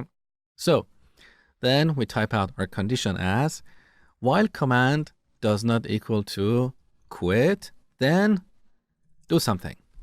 Now, immediately we have a problem here because we're assuming that the user types the command in lowercase. So if they type this in uppercase, our program is not going to behave properly. So to fix this problem, we need to call the lower method of the string object and then compare the result with this quit. We could also call upper and then type quit in uppercase. It's a matter of personal preference. In this demo, I'm going to use lowercase characters. So, okay. Now in this loop, we need to ask the user to enter a command. So once again, we're going to use our input function. We add a greater than symbol followed by a space. Whatever the user enters, we get it and store it in our command variable. Now, apart from the quit command, there are 3 other commands that we need to support: start, stop, and help. So here we need an if statement to compare what the user enters with one of the supported commands. So if command.lower equals start, then we want to print a message like the car started. So print car started, ready to go. It doesn't matter. Now the second condition. What if it's not start? Maybe it's stop. So elif command.lower equals stop. There you go. Then we print a different message, car stopped. Now look at our code. We have repeated this lower multiple times. This is bad. In programming, we have a term called dry, which is short for don't repeat yourself. So whenever you have duplicate in your code, that means you're doing something wrong. So how can we solve this problem? Well, instead of calling the lower method in each condition, we can call it right here when we get the input from the user. So this input function, as you know, returns a string. We can immediately call the lower method on that string. And with this, our command will always be in lowercase. So we don't need to call this method in every condition. Look, we remove the duplication, and also our conditions are shorter and easier to read. There's also one more place we need to modify, so it's right here. That is better. Now the third command. We need one more elif. If the command equals help, then we want to show the commands that we support. So here we're going to print a multi-line string. So we use triple quotes like this and give the user a guideline like this. So start to start the car, stop to stop the car, and quit to quit. Now finally, we need an else part. So if what the user enters is none of these commands, we're going to tell them, hey, we don't understand this. So else colon print, sorry, I don't understand that. And by the way, note that here, because I'm using double quotes, I can easily use a single quote as an apostrophe. Okay, so let's run our program up to this point and see what happens. All right, let's type start, car started, beautiful, stop, car stopped, help. We get this guideline, but there's so much indentation before our commands. We'll fix that in a second. And finally, let's test the quit command. Oops, our program didn't work properly. Here's the reason. With these if statements, we're comparing the command with start, stop, and help. Anything else will end up here. So that's why our program says it doesn't understand that. So that's why our program says it doesn't understand that command. However, after this else statement, the control will be moved to the beginning of the loop. At this point, our command is quit. So our loop will complete and the program terminates. In other words, when we run this program and type quit, our program actually quits, but we still see this message, which shouldn't appear here. How can we solve this problem? Well, we can come back here and just before the else block, add another elif, something like this. Elif command equals quit. Then we can immediately break. This will solve our problem, but note that we have kind of repeated this expression in two places. The reality is we don't really need this condition on the top because with these if statements, well, more accurately, with this elif, we can jump out of this loop and terminate our program. So we can simplify our condition to something like this. True. So while true means this block of code is going to get executed repeatedly until we explicitly break out of it. Okay? Now let's test our program one more time. So quit. Now our program terminates and we don't see that message. Beautiful. So let's fix the last problem. You saw that when we typed help, these guidelines appeared with so much indentation. And here's the reason. Look, right here in our code, they're already indented. So when we use triple quotes, what we type here will be printed exactly as is. So because we have indentation here, this indentation will also be printed on the terminal. So let's delete these. Okay, run the program one more time. Type help. The indentation is gone. Beautiful. Now here's a challenge for you. I want you to take this program to the next level. So right now, if we type start, we get this message, car started. And if we type start again, we get the same message. It would be better if we got a message like car is already started. So it doesn't make sense to start a car twice. Similarly, if we type stop, it says car stopped. If we type it again, we get the exact same message. It doesn't make sense to stop a car twice. So here's what I need you to do. If the car is stopped and the user tries to stop it again, the program should say, hey, the car is already stopped. What are you doing? And similarly, if the car is already started and the user tries to start it again, the program should yell at the user. So go ahead and make the necessary changes to implement this scenario. All right, to add this to our program, we need to know if the car is started or not. So there is one more piece of information that we need to store in the memory. What is the kind of data we need to store here? A Boolean. Is the car started or not? It's a matter of yes or no, true or false. So on the top, here we can define another variable like started, and initially we set it to false. So the car is not started, right? Now, when the user types the start command, here we need to check to see if the car is already started. If not, we'll start it, otherwise we'll yell at the user. So in this block, we write another if statement. If it's already started, then we print car is already started. Otherwise, so we add an else statement here. And at this point, we set started to true. So we start the car and print this message, okay? Now we need to make a similar change for the stop command. So if the car is already stopped, we need to print a different message. If not started, so here we're using the not operator to see if the car is stopped. So if it's not started, that means it's stopped, okay? So if it's stopped, we print car is already stopped with double P's. Otherwise, so else, we need to stop the car. How do we do that? We set started to false. And then we'll print this message. As easy as that. Let's go ahead and run our program. So initially our car is stopped. So I'm going to type stop. It says the car is already stopped. So let's start it. Okay, now our car is started. Let's start it one more time. The program is yelling at us. So we cannot start the car twice. Beautiful. Now let's stop it. It says the car is stopped. Let's stop it one more time. We get this message again.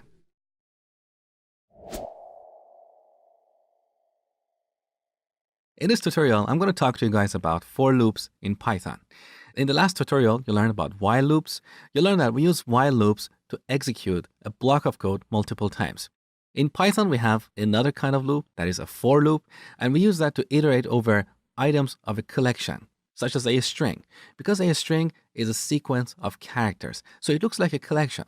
So we can use a for loop to iterate over each character in a string and then do something with it. Here's an example. We type out for, then we define a variable. This is what we call a loop variable. In each iteration, this variable will hold one item. So let's call it item. In here we type out a string like Python and then colon. So with this for loop, we can iterate over this string. And in each iteration, this item variable will hold one character at a time. In the first iteration, it will be set to P. Then in the second iteration, it will be set to Y. In the third iteration, it will be set to T and so on. Okay. So here we are inside our for block because of the indentation here. So whatever we type here will be executed in each iteration. For now, we can simply print this item. Now, let's run this program and see what happens. So you can see each character in our string is printed on a new line. Let's look at another example. In Python, we can define lists using square brackets. So let me remove this string from here and define a list using square brackets. A list is simply a list of items, like a list of numbers, a list of customers, a list of emails, products, blog posts, whatever. So here we can define a list of names like Mosh, John, Sarah, and then go ahead, run our program. So you can see in each iteration, we get one name and print it on a new line. We can also loop over a list of numbers. For example, 1, 2, 3, 4. Let's run it. Again, we see each number on a new line. But what if we want to iterate over a large list of numbers? We don't want to explicitly type out a list with, let's say, 100 or 1,000 numbers. We don't want to type 5, 6, 7, all the way to 100. That is when we use the range function. So let me delete this. In Python, we have a built-in function called range for creating a range of numbers. So we give it a number, let's say 10. Let's run this program. Now we can see Here on the terminal, we have numbers 0 all the way to 9. So 10 is not included. So basically, when we call the range function, this range function creates an object. It's not a list, it's a special kind of object that we can iterate over. In each iteration, this object will spit out a new number. We can also work with a range of numbers here. Let's say we want to start from 5 and go all the way to 10. So let's run our program. Now we have the numbers 5, 6, 7, and 9. Also, this range function can optionally take a step. So we can pass 2 as the step to this function. And when we run our program, you can see that our first number is 5. Now we go 2 steps forward to get 7. Once again, we go 2 steps forward, we get 9, and that is the end of our range. So this is the basics of using for loops in Python. Now here's an exercise for you. I want you to write a program to calculate the total cost of all the items in a shopping cart. So let's say we have a list of prices like 10, 20, and 30. I want you to use a for loop to calculate the total cost of all the items in our imaginary shopping cart. So calculate that and then print it on a terminal. That's pretty easy, and you should do it in a couple of minutes. So as you learned, we use for loops to iterate over all the items in a collection. A collection can be a string, it can be a list, it can be a range object that is returned from the range function, anything, any kind of object that has multiple items. So in this example, we're going to use a for loop to iterate over the list of prices. So for item in prices, colon, and by the way, this loop variable, we don't have to call this item, we can call it anything. For example, in this case, we can rename it to price. So for price in prices. Now in each iteration, this price will hold one value. In the first iteration, it's going to hold 10, then it's going to be 20, and then it's going to be 30. So we need to define another variable to calculate the total. So we define that outside of our for loop. Let's call it total. And initially we set it to 0. Now in each iteration, we get the current price and add it to the total. So we write total equals total plus price. Or as you learned earlier, we can use the augmented assignment operator to simplify this code. So after our for loop, this total variable has the total of all the prices. We can simply print it here. Or we can use a formatted string. So a string prefixed with F. We add a label like total, curly braces, to dynamically include some value in our string. In this case, our total variable. So let's go ahead and run this program. There you go. So the total cost of all the items in our imaginary shopping cart is 60.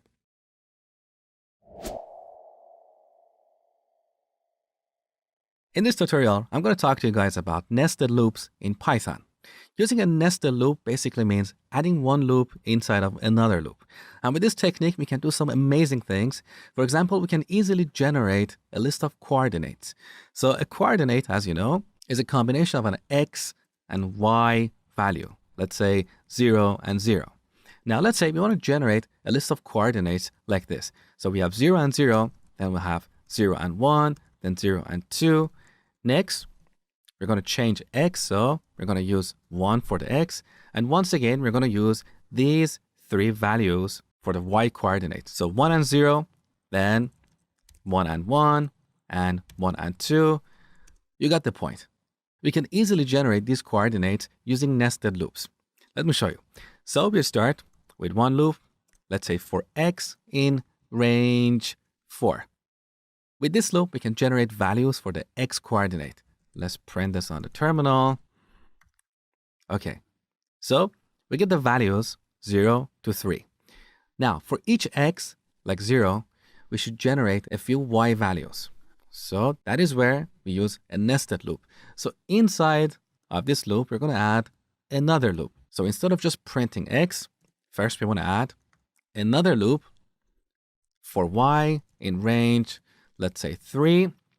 Now we can print X and Y together. So print, here we use a formatted string. to display coordinates like this. So we add parentheses. Inside of this parenthesis, first we need to add x, so curly braces, x, then a comma, followed by another set of curly braces, and y. Let's run this program and see what we get. There you go.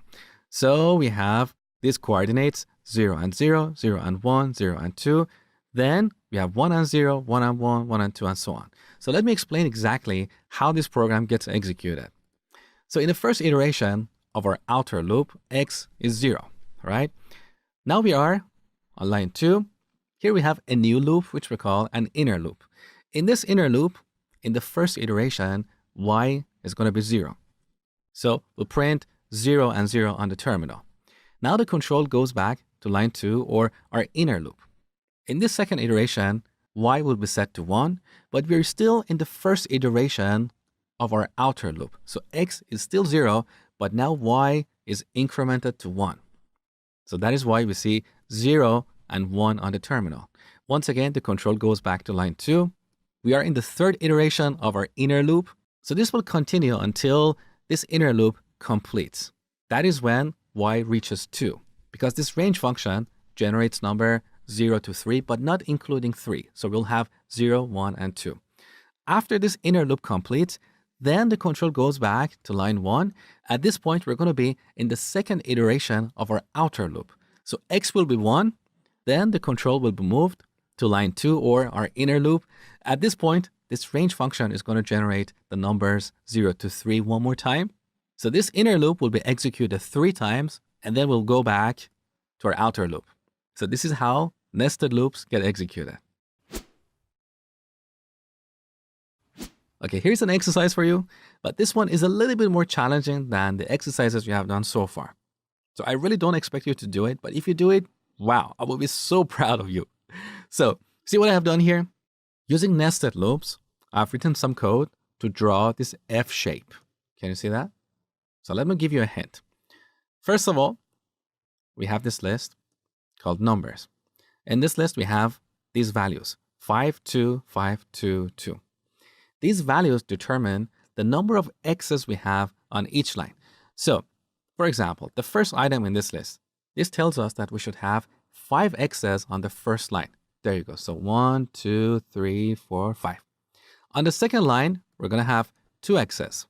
On the third line, we're going to have 5 x's, like this. So I've written code to convert a simple list of numbers into a shape like this. Now here's a tip for you. Using a for loop, you need to iterate over this list. In each iteration, you get one number. This determines the number of x's to be displayed on that particular line. So if you want to cheat, you can get this number and multiply it by a string that contains x. So if you multiply x by 5, you'll get 5 x's. That's not what I want you to do. I want you to use an inner loop here to generate a string that contains 5 x's. So imagine in Python, we cannot multiply a string by a number. So to solve this problem, we need a nested loop. So go ahead and spend 5 minutes on this exercise. And by the way, do your best to solve this. It is a little bit challenging, but it's not extremely difficult. It just requires a little bit of focus. You'll see my solution next. All right, so first we need to iterate over all the items in this list. So for item in numbers, or we could rename this variable to x underline count. That is the number of x's on each line, okay? Now I told you that if you want to cheat, you can write code like this. Print x times x underline count. If we run this program, we get the same output. So this is the beauty of Python. With Python, we can write expressions like this. We can multiply a string by a number to repeat it. A lot of other programming languages don't support this feature. But for this exercise, I wanted you to imagine that we don't have this feature in Python, so you would have to use an inner loop to solve this problem. Here's how it works. In the first iteration, x count is going to be 5. So we need to generate 5 x's. How can we do that? Well, let's say we define a variable called output, and initially we set it to an empty string. Now we need to add 5 x's to this string. So we can use another loop for count in range of x underline count. So we're using the range function to generate a sequence of numbers from 0 up to x count. So in our first iteration, x count is going to be 5. So range of 5 would generate the numbers 0, 1, 2, 3, 4. So this inner loop will be executed 5 times. That is exactly what x count represents. So now, in each iteration, we simply need to append an x to our output variable. So we said output plus equals x. And then after this inner loop, we simply print the output. With this, we'll print 5x's on the first row. Then we go to the second iteration of our outer loop. At this point, x count is going to be 2. Now, on line 3, we're going to reset our output variable to an empty string. So we start over. Then we go to our inner loop. This loop will be executed 2 times, so we'll append 2x's to the output variable and then print it. As simple as that. So see, it wasn't really that difficult, but it was slightly more difficult than the previous exercises. So let's run this program. There you go. Now, if you're adventurous, I want you to modify the values that we have in our numbers list to print an L here.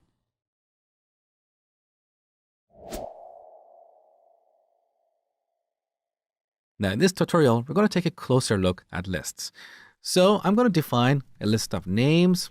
Let's set them to John, Bob, Mosh, Sarah, and Mary. So if we print this list here, what we see on the terminal looks exactly like how we define our list.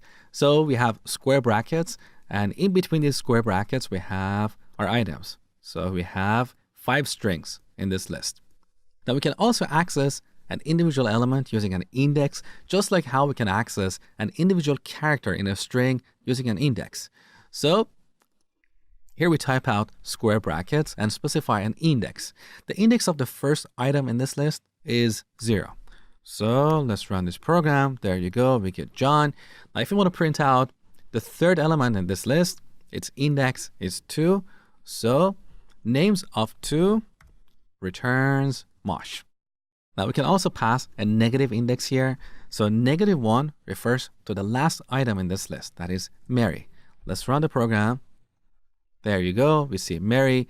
If we pass -2, this returns the second item from the end of the list. So let's run the program. There you go. We get Sarah. So this is exactly like accessing individual characters in a string. We can also use a colon to select a range of items. For example, if we pass 2 colon, this will get all the items starting from the index of 2, that is Mosh here, all the way to the end of the string. So let's run this program. There you go. We get this list with 3 items, Mosh, Sarah, and Mary. We can also specify an end index, let's say 4. So this will return all the items up to this index, but it doesn't include the item at this index. So when we run this program, we only see Mosh and Sarah. The item at index 4, which is the 5th element or the 5th item in this list, is not returned. So Mary is not returned, okay? And also here we have default values. So if we leave out the end index, this expression is going to return all the items starting from the index of 2 to the end of the list. Or if you leave out the start index, this expression assumes 0 as the default index, so it will return all the items from the beginning to the end of the list, okay? And by the way, just like strings, these square brackets here don't modify our original list. They simply return a new list. For example, if we pass 2 here, you can see this returns a new list with 3 items.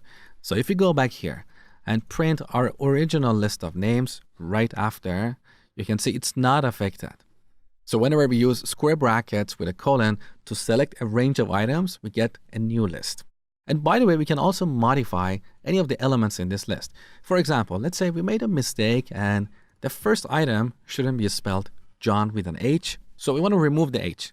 That is very easy. So we access it using an index, that is names of 0, and we set it to a new value like this. Now let's print our list. So you can see the first item in this list is now updated. So this is the basics of lists. And here's an exercise for you. I want you to write a program to find the largest number in a list. This is a fantastic exercise for beginners, so go ahead and spend a few minutes on this and then come back, continue watching. All right, let's define a list of numbers with a bunch of random numbers, 3, 6, 2, 8, 4, and 10. Now, to find the largest number in this list, we need to define another variable. Let's call it max. This variable will hold the largest number. Now, initially, we want to assume that the first item in this list is the largest number. So we set max to numbers of 0. We're only assuming that the first item is the largest number. Chances are our assumption is wrong. So we need to iterate over this list. We need to loop through it, get each item, and compare it with max. If it's greater than max, then we need to reset max to that number. So in the first iteration, we get 3, and max is also 3. Is 3 greater than 3? No, so we move on. We get the second number. Is 6 greater than 3? It is, so we need to reset max to 6. Once again, we continue. We get 2. Is 2 greater than 6? No, it's not, so we move on. Then we get 8. Is 8 greater than 6? It is, so we should reset max to 8. That is pretty easy. So here we need a for loop. For number in numbers, colon. Now we need to check to see if this number is greater than max.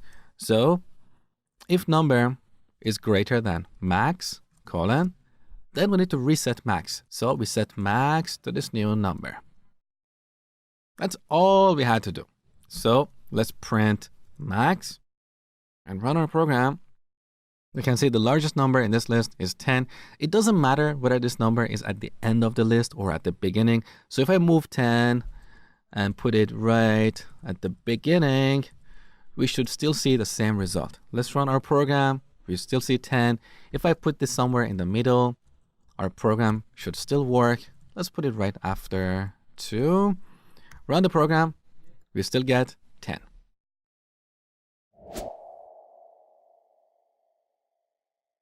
In this tutorial, I'm going to talk to you guys about two-dimensional lists in Python. Two-dimensional lists are extremely powerful, and they have a lot of applications in data science and machine learning. Here's an example. In math, we have a concept called matrix, which is like a rectangular array of numbers. Let me show you. So, 1, 2, 3, 4, 5, 6, 7, 8, 9. So we have a rectangular array of numbers. We have rows and columns. So this is a 3 by 3 matrix in math. Now we can model this in Python using a two-dimensional list. A two-dimensional list is a list where each item in that list is another list. So you want to define a matrix. We set it to a list. Each item in this list is going to be another list, and that list represents the items in each row. So the first item in our list is going to be another list, and in this list we're going to have the values 1, 2, and 3. Now the second item in our matrix list. Once again, we have a list. This list represents the items in the second row. So 4, 5, and 6, and finally 7, 8, 9. So as you can see, we have a two-dimensional list. Each item in our outer list is another list. Okay? So this is how we can implement a matrix in Python. Now to access an individual item in our matrix, once again, we use square brackets. Let me delete this stuff. All right. So how do we access one here? Well, we start with our list. Then we add square brackets. First, we need to go and get the first item in this list, right? So we pass 0. Now this expression returns another list. That is the inner list. In this list, let's say we want to access the second item. So once again, we add square brackets and we pass 1. That is the index of 2 in this list, right? So if we print this on the terminal, we get 2. Okay, so using 2 square brackets, we can access individual items in our matrix. And also we can modify these values using this syntax. So before printing this, let's change it to 20. So matrix of 0 and 1, let's change it to 20 and then print it. There you go. It's modified. Now here we can also use nested loops to iterate over all the items in this matrix. Let me show you. So we start with a rows for row in matrix. So with this loop, we are iterating over our matrix list. In each iteration, row will contain one list, one item, okay? Now, here we need to use an inner loop. So we need to loop over this row, which is a list of items. We can type out for item in row, colon, and print item. Okay, so let's run this program. There you go. We get all the items in our list. Hey, I just wanted to make a quick announcement. In case you haven't seen my website yet, head over to codewithmosh.com. This is my coding school where you can find plenty of courses on web and mobile application development. In fact, recently I published a comprehensive Python course that goes way beyond this beginner's course on YouTube. And if you're serious about learning Python and getting a job, I highly encourage you to enroll in this course. Just like this tutorial, you can watch it anytime, anywhere, as many times as you want. And you will also receive a certificate of completion that you can add to your resume. And the course comes with a 30-day money-back guarantee. So if you're not happy, we give all your money back. No questions asked. The price for this course is $149, but the first 200 students can get it for only $15. So if you're interested, the link is below this video. Click the link and get started. In this tutorial, I'm going to talk to you guys about the list methods or list functions. These are the operations that we can perform on a list. So let's define a list of numbers. Here we pass a bunch of random numbers like 5, 2, 1, 7, and 4. Now, there are a number of things we can do with this list. We can add new items to it. We can remove existing items. We can check for the existence of an item. These are the operations that we can perform on a list. So when we type numbers dot, we can see all these functions, or more accurately, the methods that are available in our list objects. So we can call the append method to add a new item to this list. Let's say 13. Actually, no, it's not a good number. I'm joking. I'm not superstitious. So let's add 20. Doesn't really matter. And then print our list. When we run the program, you can see 20 is added at the end of this list. But what if you want to add a number somewhere in the middle or at the beginning of our list? For that, we use a different method that is called insert. So insert. Now this method takes two values. Let me show you. So when we open parentheses, look at this little tooltip above the insert method.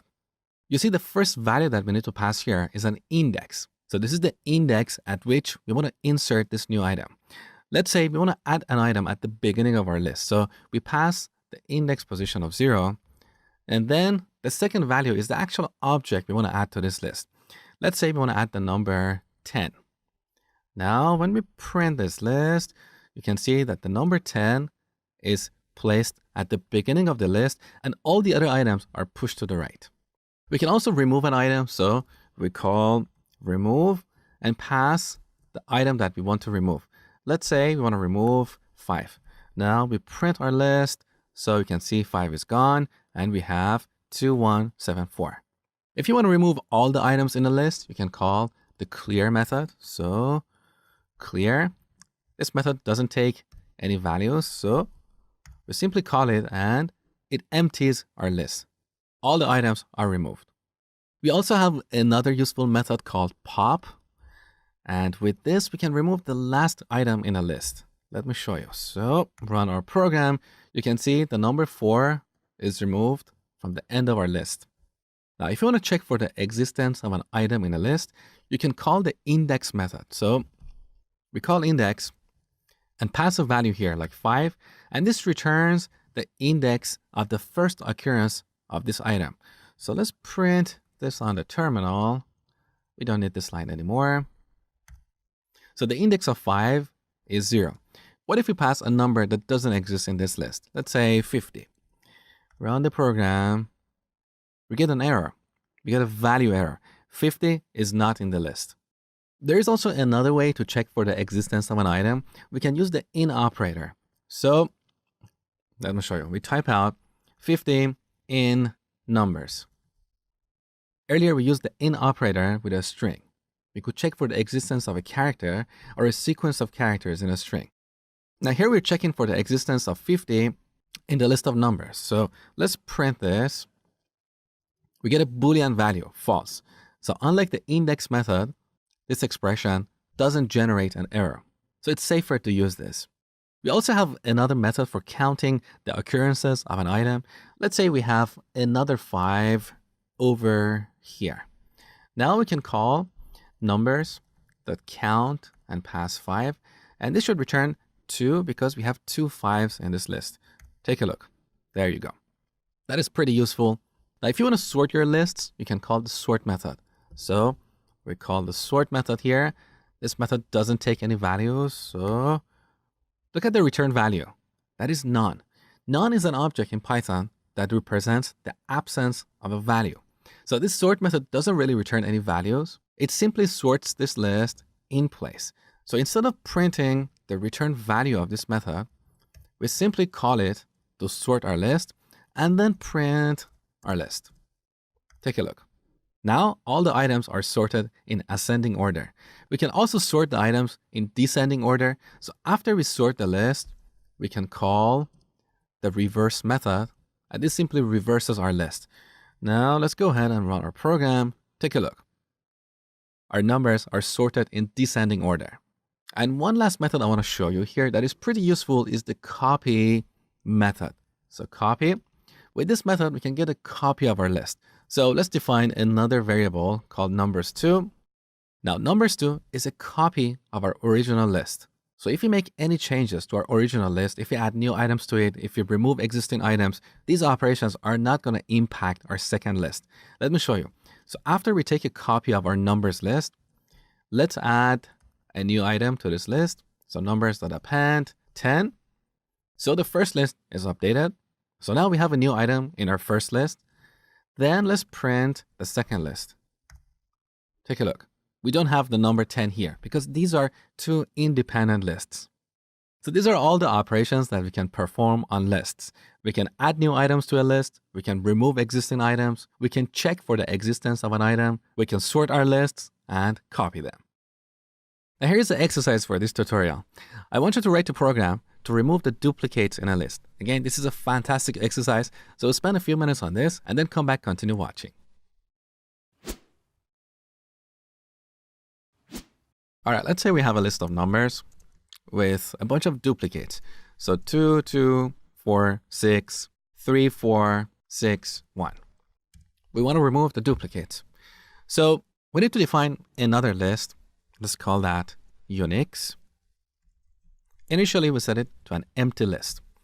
Then we need to iterate over our first list, get each item, and if we don't have that number in this Unix list, then we'll add it to the second list. As simple as that. So for number in numbers, now we need to check to see if we have this number in the second list. So we use the in operator. If number not in Unix, so note that here we are using the not operator. So if we don't have this number in this Unix list, then we'll need to add it. So Unix.append number. That's all we have to do. So let's go ahead and print the Unix list. There you go. So we have 2, 4, 6, 3, and 1. The duplicates are removed.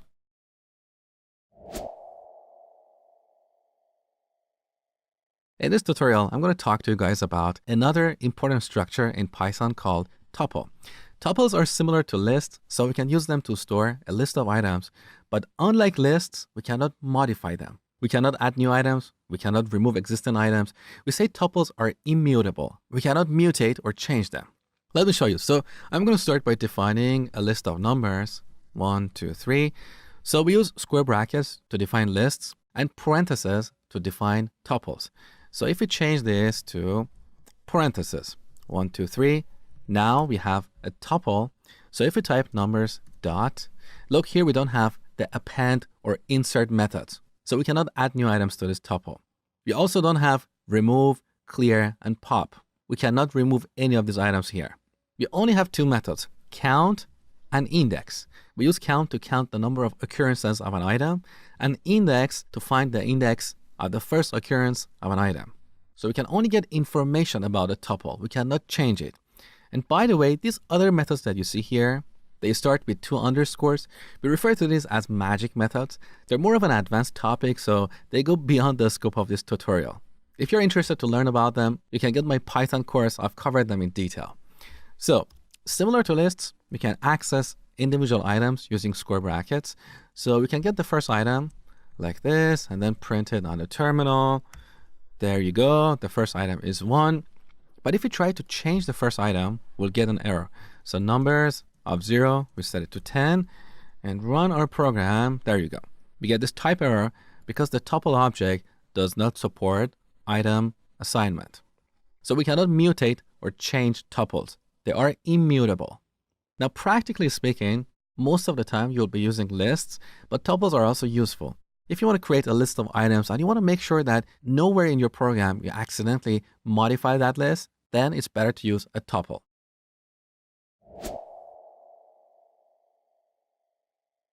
In this tutorial, I'm going to show you a powerful feature we have in Python called unpacking. So let's define a tuple called coordinates. And here we pass 3 values, 1, 2, 3. So imagine these are the coordinates for x, y, and z. Now let's say we want to get these values and use them in a few expressions, in a few complex expressions in our program. Maybe we want to include them as part of a large complex formula. So to get them, we'll have to write code like this. Coordinates of 0, then let's say we want to multiply this by coordinates of 1, and then multiply it by coordinates of 2. Our code is getting a little bit too long. This is just a very simple example. But let's say we want to use these values in quite a few places in our program. So a better approach is to get these values and store them in separate variables. Like we can get coordinates of 0 and store it in x. Then we get coordinates of 1 and store it in y. And similarly, we get coordinates of 2 and then store it in z. Now, instead of repeating coordinates of 2 or coordinates of 0 multiple times, we can simply work with these variables, x times y times z. That is better, right? So nothing new so far. But in Python, we have a powerful feature called unpacking. And with that, we can achieve the same result with far less code. So we can define our variables x, y, and z and set them to our tuple. What we have on line 6 is exactly identical to what we have on lines 2 to 4. So this is a shorthand to achieve the same result. So let me delete this and explain how this code works. When Python interpreter sees this statement, it will get the first item in this tuple and assign it to this variable. Then it will get the second item in this tuple and assign it to the second variable. And similarly, it will get the third item in this tuple and assign it to the third variable we have here. So we are unpacking this tuple into 3 variables. Now, if we print x, you can see x is 1. Similarly, y is 2. There you go. So this is unpacking. And by the way, this is not limited to tuples. We can use this feature with lists as well. So if I change parentheses to square brackets, now coordinates is a list. So we can unpack this list into 3 variables. Now, run our program. You can see y is 2.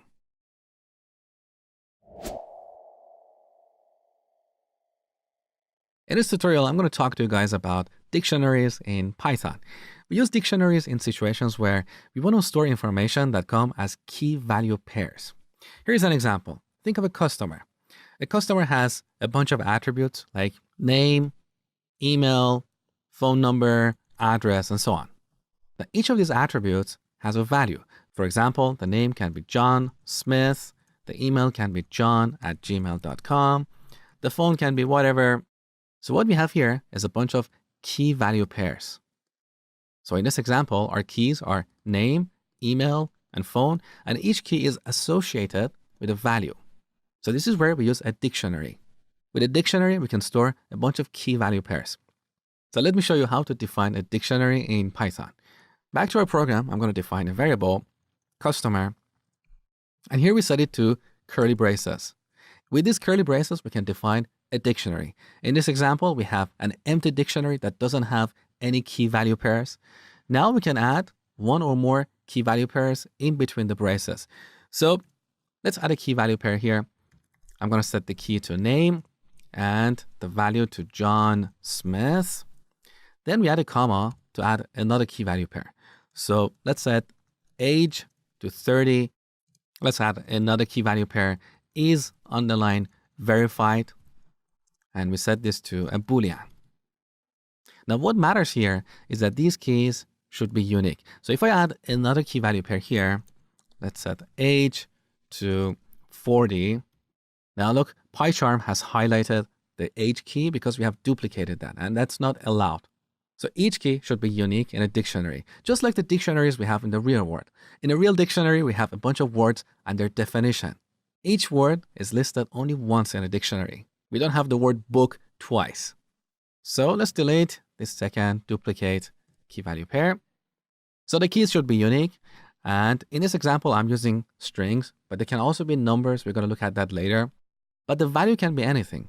It can be a string, a number, a Boolean, a list, literally anything.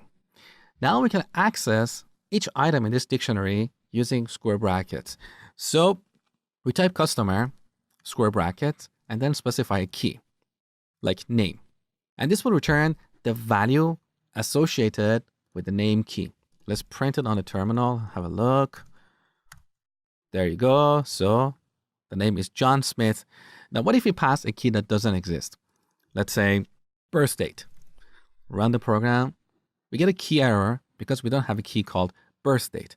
Also, if we spell name with, let's say, a capital N, we get the same error because we don't have a key with the exact same sequence of characters in this dictionary. Now, to get around this, we can use the get method. Let me show you. So instead of using the square brackets, we call the get method and specify our key. Now, if we use a key that doesn't exist here, it doesn't yell at us.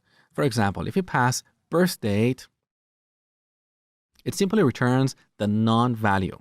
Earlier, I told you that none is an object that represents the absence of a value. So instead of getting a key error, we get none. Now we can also optionally supply a default value. For example, if this dictionary doesn't have this key, we can supply a default value. Let's say January 1st, 1980. Let's run the program. Now, instead of getting none, we get this default value. So this is how we can access the value associated with a key in a dictionary. We can also update these values. For example, before a print statement, we can write code like this. Customer of name. Let's update the name to Jack Smith. Now, this little warning here is telling us that we could simply put Jack Smith here instead of defining it once and then update it. Don't worry about that. It doesn't really matter. Now with this line, if we print the name of this customer, we should see Jack Smith. Let me show you. So I'm going to use the square bracket notation again. Let's print the name of the customer. You can see that is updated here. We can also add a new key here. Let's set the birth date to some value like January 1st, 1980. And then we can print it here. So as you see, we can easily add new key value pairs to a dictionary. So this is the basics of using dictionaries in Python. They're extremely important and they have a lot of applications in the real world. Okay, here's an exercise for you. So here we have this program that asks our phone number. Let's type 1234. We type it in digits, and then this will translate it to words. Take a look. Enter. It prints 1234. That's a pretty cool program. So go ahead and spend a few minutes on this exercise. It's pretty easy. I will see you next. All right, so first we need to get the user's phone number. We call the input function with the label phone. We get the result and store it in this variable. Now let's say the user enters 1234. So we need to loop through this string, get each character, and translate it to a word. So what we need to implement this scenario is a dictionary, because a dictionary is a structure that allows us to map a key to a value. So we can have a dictionary with keys like 1, 2, 3, 4, And we map each of these keys to a word. So we can map the digit 1 to the word 1. We can map 2 to TWO. You got the point. So let's define a dictionary. We can call it digits underline mapping. Now in this dictionary, I'm going to add a few key value pairs. 1, we map it to 1, 2 to 2, 3 to 3, and finally 4 to 4. Now technically we should add all the digits from 0 to 9, but I don't want to waste your time typing repetitive things here. You got the point. So let's move on. Now we need to loop through the phone string. So for character in phone, we get each character and then use it to access a key value pair in our dictionary. So digits underline mapping, we can use square brackets or call the get method. I would prefer to use the get method. So in case the user enters some character that is not part of our dictionary, our program is not going to yell at them. So we call the get method and pass this character as the key. And if we don't have this key, we can supply a default value like an exclamation mark. So with this, we'll get a word. Now we need to add this word to an output string. So we can define an output string. Initially, we set it to an empty string. In each iteration, we get this and add it to our output string. So we type output plus equals this. And we should also add a space at the end. So the words are not close to each other. Okay, that's all we have to do. Now, finally, let's print this output, run our program. So I'm going to type 1, 3, 4, 5. Let's see what we get. We get 1, 3, 4 with an exclamation mark.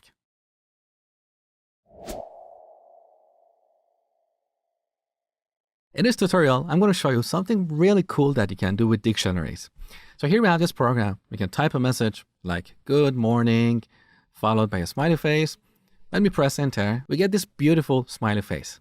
Or we can type I am sad with a sad smiley face, and it gets translated to this beautiful emoji. So this is another application of using dictionaries. We have a dictionary that maps these characters into smiley faces. So let's go ahead and build this program together. We start by calling the input function. Here we pass a greater than symbol as an indicator for the user to type a message. We get that message, store it here. As you know, that is a string. Now we need to split the string by a space. So if the user types good morning with a smiley face, we want to break this down into 3 words: good, morning, and smiley face. To do that, we can call the split method. So we call message.split and pass a string with 1 space as the separator. What this method does is basically it goes through the string, and anywhere it finds this character, in this case a space, it uses that as a boundary to separate this string into multiple words. And then it will return a list. Let me show you. So let's store that here, words, and then print it on the terminal. Let's go ahead and run our program. So if we type good morning sunshine, enter, we get a list with 3 items. Each item is a string. Okay, now back to our program. We need to define a dictionary for mapping special characters like these 2 into a smiley face. So we can call that emojis, set it to curly braces. Here we add a key value pair, a smiley face, and we map that to a string. In the string, we want to add an emoji. If you're on a Mac keyboard, you can press Control, Command, and space, and this should bring up this emoji box. If you're on Windows, honestly, I really don't know how you can do this, but there must be applications that do this for you. So let's go ahead and pick this happy smiley face. Good. Now let's add another key value pair for a sad face. We map this to this face here. Good. So we have a list of words. Now we need to loop through this list, get each word, and potentially map it to an emoji. So we can write a for loop for word in words. Now we want to go to our dictionary and see if we have an item with this word as the key. If you have an item with that key, then we'll get its value. Otherwise, we want to use the same word. So if the user types good morning, we don't want to translate those words. We just want to return those. So that is the case where we use the get method to supply a default value. So we want to get an item with the key word. And if we don't have an item with that key, we simply use that word as the default value. Now, similar to the exercise that we did in the last tutorial, we need an output variable. So let's define that here, output, set it to an empty string. Now back to line 9, we get the return value of the get method and add it to our output variable. So output plus equals whatever we get from the get method. And finally, we need to append a space at the end. That's it, we're done. So let's print the output and run our program. I'm going to type good morning, sunshine, with a smiley face. We get that, beautiful. Let's try a sad face as well. I am sad, too bad. Beautiful. So as you can see, dictionaries have a lot of use cases in real applications.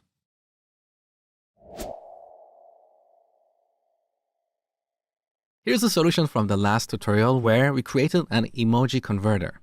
Now, so far we've been writing all our code right here in app.py, but as our programs grow, we need a better way to organize our code.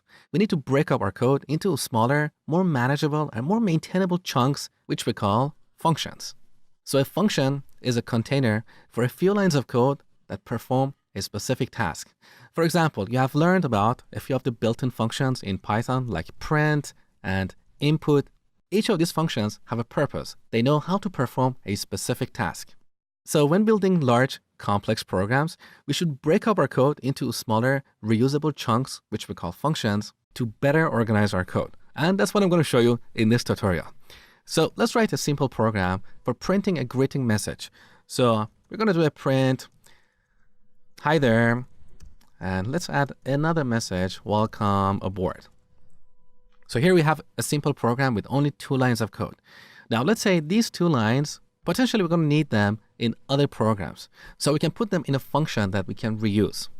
Let me show you how to do that. So we start typing out def, that is a reserved keyword in Python, and it's short for define. When Python interpreter sees this, it knows that we're defining a function. Next, we need to give our function a name.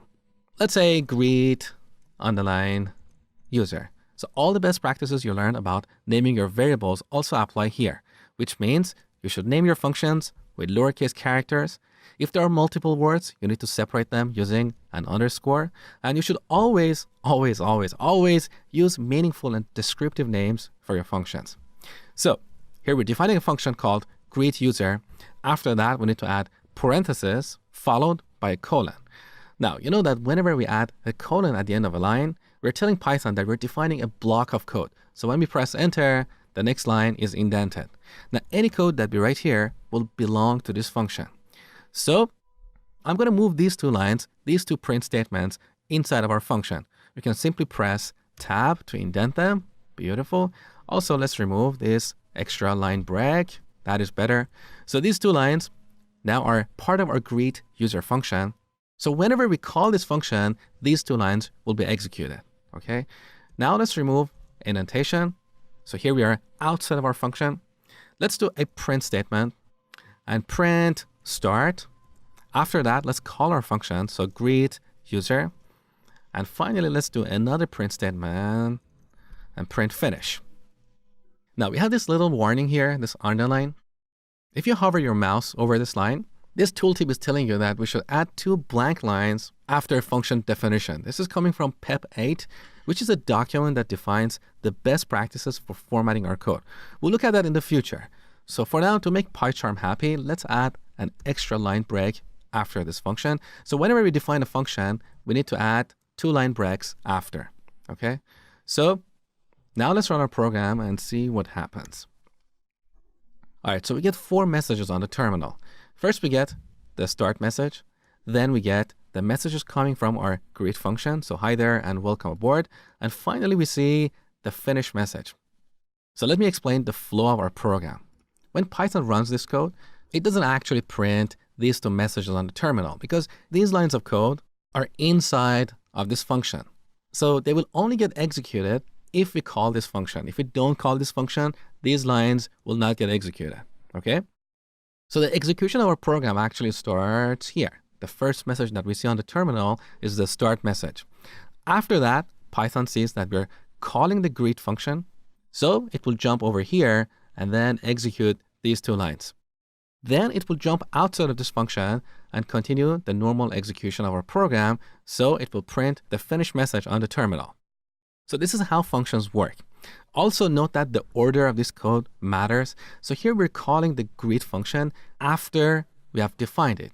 If you try to call it before you define it, you will see an error. For example, if we call the greet user function right here, see, we immediately get this red underline, which says unresolved reference greet user, which basically means Python doesn't know what is this greet user. It's not defined anywhere. So we always define our functions first and then call them.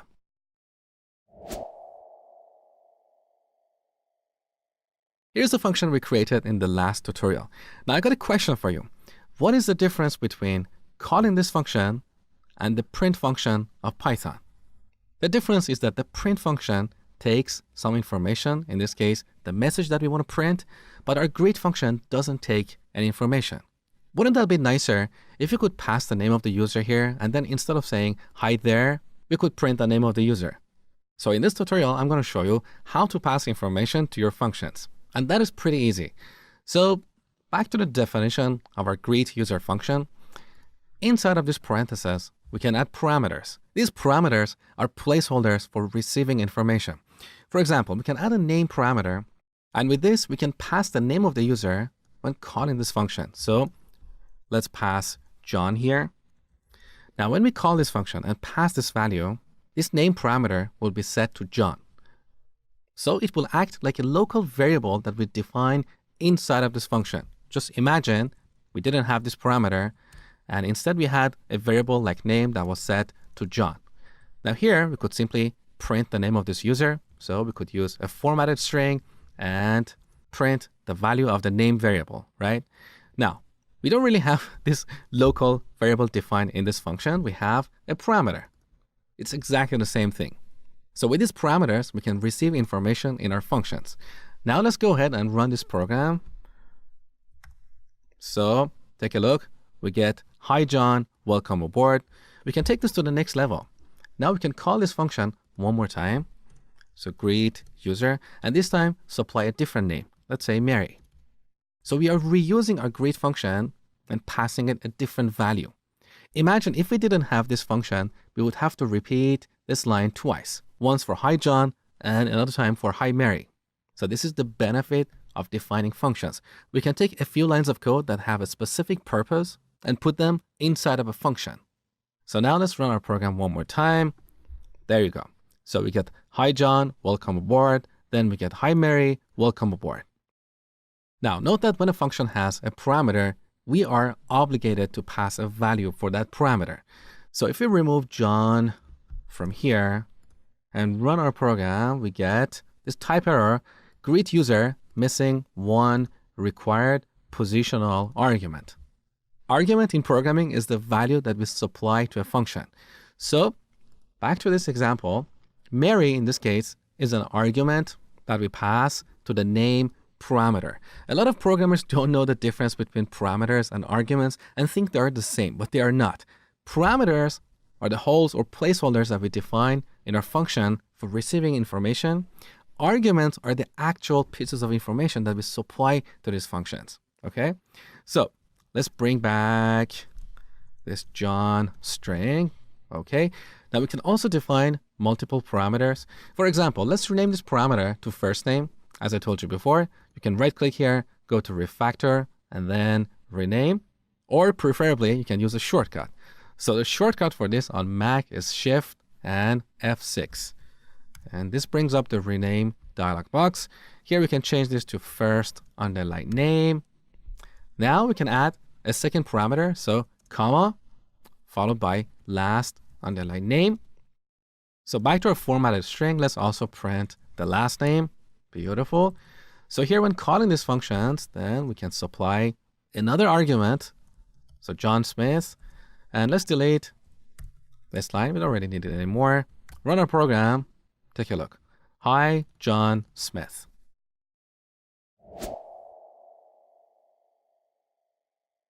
So in the last tutorial, you learned that whenever we define parameters for our functions, we should always supply values. Otherwise, we'll get an error. Let's look at that error one more time. So I'm going to delete the second argument and only pass John. Run our program. We get this message. Greet user missing one required positional argument. So these arguments that we have here, like John and Smith, we refer to these as positional arguments, which means their position or order matters. In other words, the first argument we add here is the value for the first parameter, and the second argument is the value for the second parameter. So if we change their position or order, we'll get different result. Let's take a look. Let's pass Smith first and then John. Okay. Delete. That's good. Let's go with this. So instead of getting hi John Smith, we get hi Smith John. So that is the reason we refer to these arguments as positional arguments. Their position or order matters. But in Python, we also have keyword arguments, and with those, the position doesn't matter. Let me show you how they work. So let's say here we want to pass John as the value for the first name parameter. We can simply specify that here. So first name equals John. Now what we have here is a keyword argument. So this combination of having the parameter name followed by its value is what we call a keyword argument. And with these keyword arguments, the position doesn't really matter. So here we're supplying John as an argument for the first parameter. Now similarly, we can use a keyword argument for Smith. Let me show you. So last name equals Smith. So now we have two keyword arguments. So with these keyword arguments, we don't have to worry about the order of the parameters. That doesn't mean we should always use keyword arguments. Not really. Most of the time, we use positional arguments. But in certain situations, these keyword arguments help us improve the readability of our code. So on line 7, it's quite clear that we're supplying Smith as the last name and John as the first name. Now, in this particular example, even if we didn't have the keyword arguments, just passing two positional arguments like John and Smith would be sufficient because it's easy to guess what is the purpose of these arguments. But sometimes you're dealing with functions and you're passing numerical values to them. In those situations, it may not be quite clear what these values represent. Let me show you an example. Let's say we have a function for calculating the total cost of an order. So we can call that calculate underlying cost. So when calling this function, we need to supply three pieces of information. One is the total cost of all the order items, let's say $50. The other is the shipping cost, let's say $5. And the last piece is a discount, let's say 0.1. Someone reading this code may not be sure what these three values represent. In this case, we can improve the readability of this code by using keyword arguments. So we can prefix each value with the name of the parameter they target. For example, we can set total to 50 and then shipping to 5 and discount to 0.1. Now, if we give this code to someone else, they can immediately tell what these values represent. So that is the power of keyword arguments. So here's what I want you to take away. For the most part, use positional arguments. But if you're dealing with functions that take numerical values, see if you can improve the readability of your code by using keyword arguments. You simply prefix the arguments that you pass with the name of their parameters, and this will increase the readability of your code. Now, there is one more thing you need to know about keyword arguments.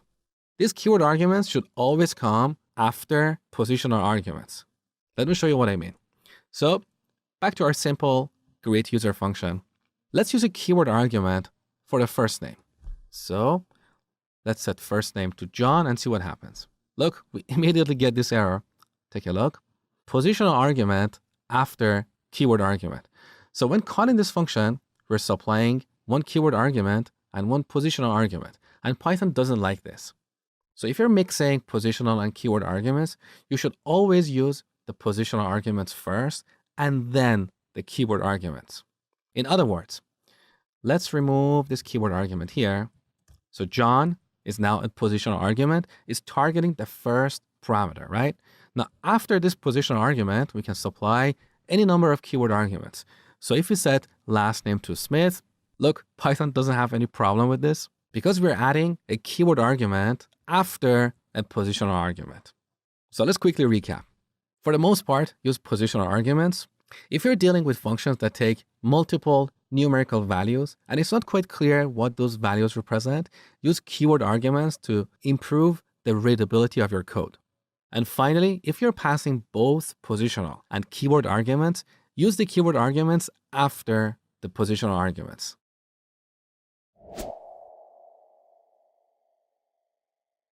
So far, you have learned how to create functions and send them information using their parameters. In this tutorial, I'm going to show you how to create functions that return values. This is particularly useful if you're doing some kind of calculation in your function and you want to return the result to whoever is using your function. Let me show you. So let's start by defining a function called square. This function simply calculates the square of a number.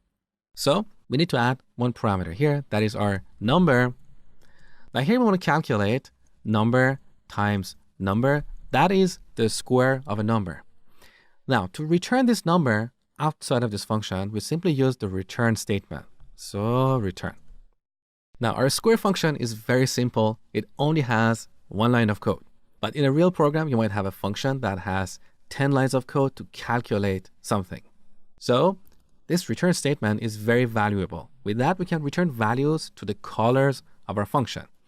So with this, when we call the square function, let's say we give it 3, now this function returns a value, just like the input function of Python. This input function waits for the user to type something and press enter, and then it will return the user's input as a string. So we can get it and store it in a variable like this, right?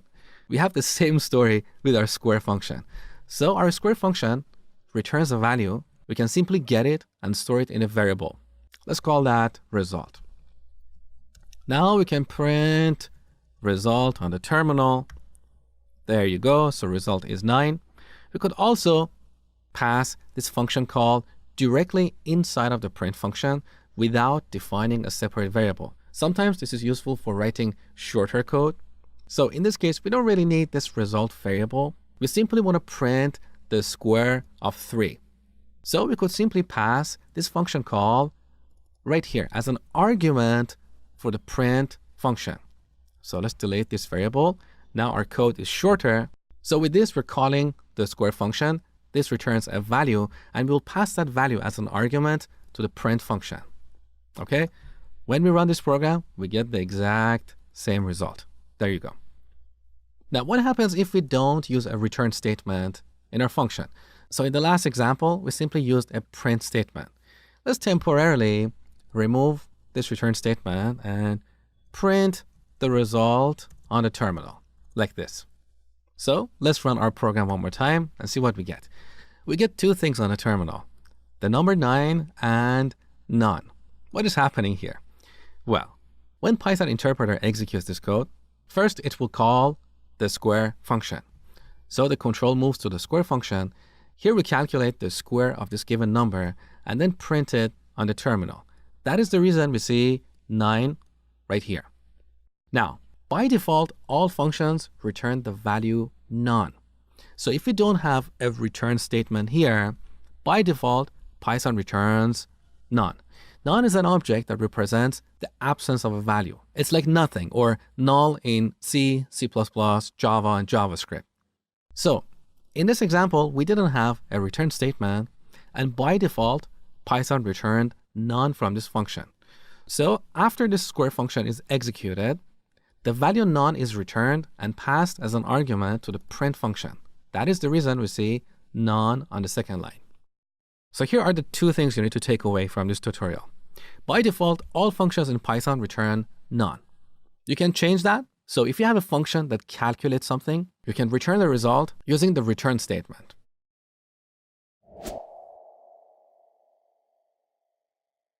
Here's the code for our emoji converter program that we wrote earlier. If you missed that tutorial, make sure to go back and watch it. As I told you before, there is a table of content right below this video in the description. So you can simply click on the emoji converter tutorial to watch it. Now, Your exercise is to reorganize this code using a function. So I want you to extract a function in this code. Because this algorithm for converting these smiley faces into emojis is something that we probably want to use in a lot of different applications. We can use it in a chat application, in an email application, and so on. We don't want to write all this code every time. We want to convert these characters into smiley faces. So out of all these lines of code that we have, from line 1 to line 10, the lines 2 to 9 belong to our algorithm. All these lines together implement this feature. So you should put these lines in a separate function. Now, why don't we have the input in that function? Because the input can come in different forms. Currently, we're using the input function to receive the input from the terminal, but in other applications, we might receive the input from a graphical user interface. So the input can come in different forms. We don't want to put that in our function because this line will not be reusable. We want to give our function the actual message as a string. We don't care how we got that message. In one program, we might get it from the terminal. In another program, we might get it from a graphical user interface. So that is the reason this line of code should not be in that function. By the same token, you shouldn't include the last line in that function because what we do with the output is different from one program to another. In this program, we're printing the output. In another program, we might send that output as an email or as a response in a chat application. So as a general rule of thumb, your functions should not worry about receiving input and printing it. These lines of code should not belong to your functions. So go ahead and reorganize this code by extracting a function.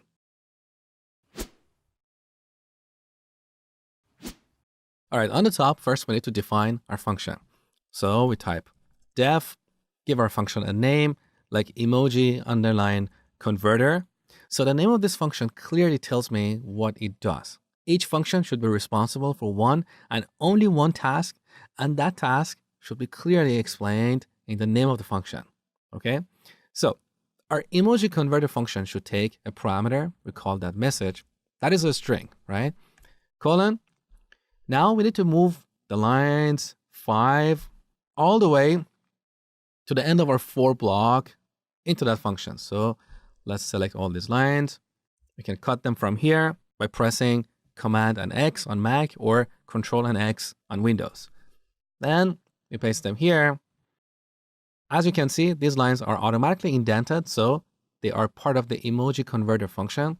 If this didn't happen on your computer, make sure to select these lines and use the tab to indent them. All right, so here's our emoji converter function. Beautiful. Now, after that, in the main flow of our program, first we get the input from the user. We store it in this variable message, and then we call emoji converter and pass this message. This function should return a value. That is what we calculate at the end of this function. So right after this for block, we need to add a return statement, return output. Now that our function returns a value, we can get it and store it in a separate variable. Let's call that result. And then we can simply print that here, or we can make this code shorter. We don't really need this variable here. So we can simply call the emoji converter and print the result like this. Now here we have another line because, as I told you before, we need 2 blank lines after our function definitions. So currently we have only 1 blank line. We need to add another blank line. Good.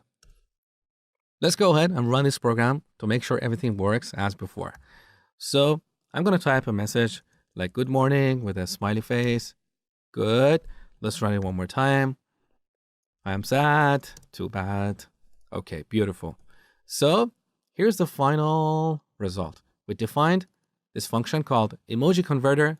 This function takes a parameter called message and finally returns the output.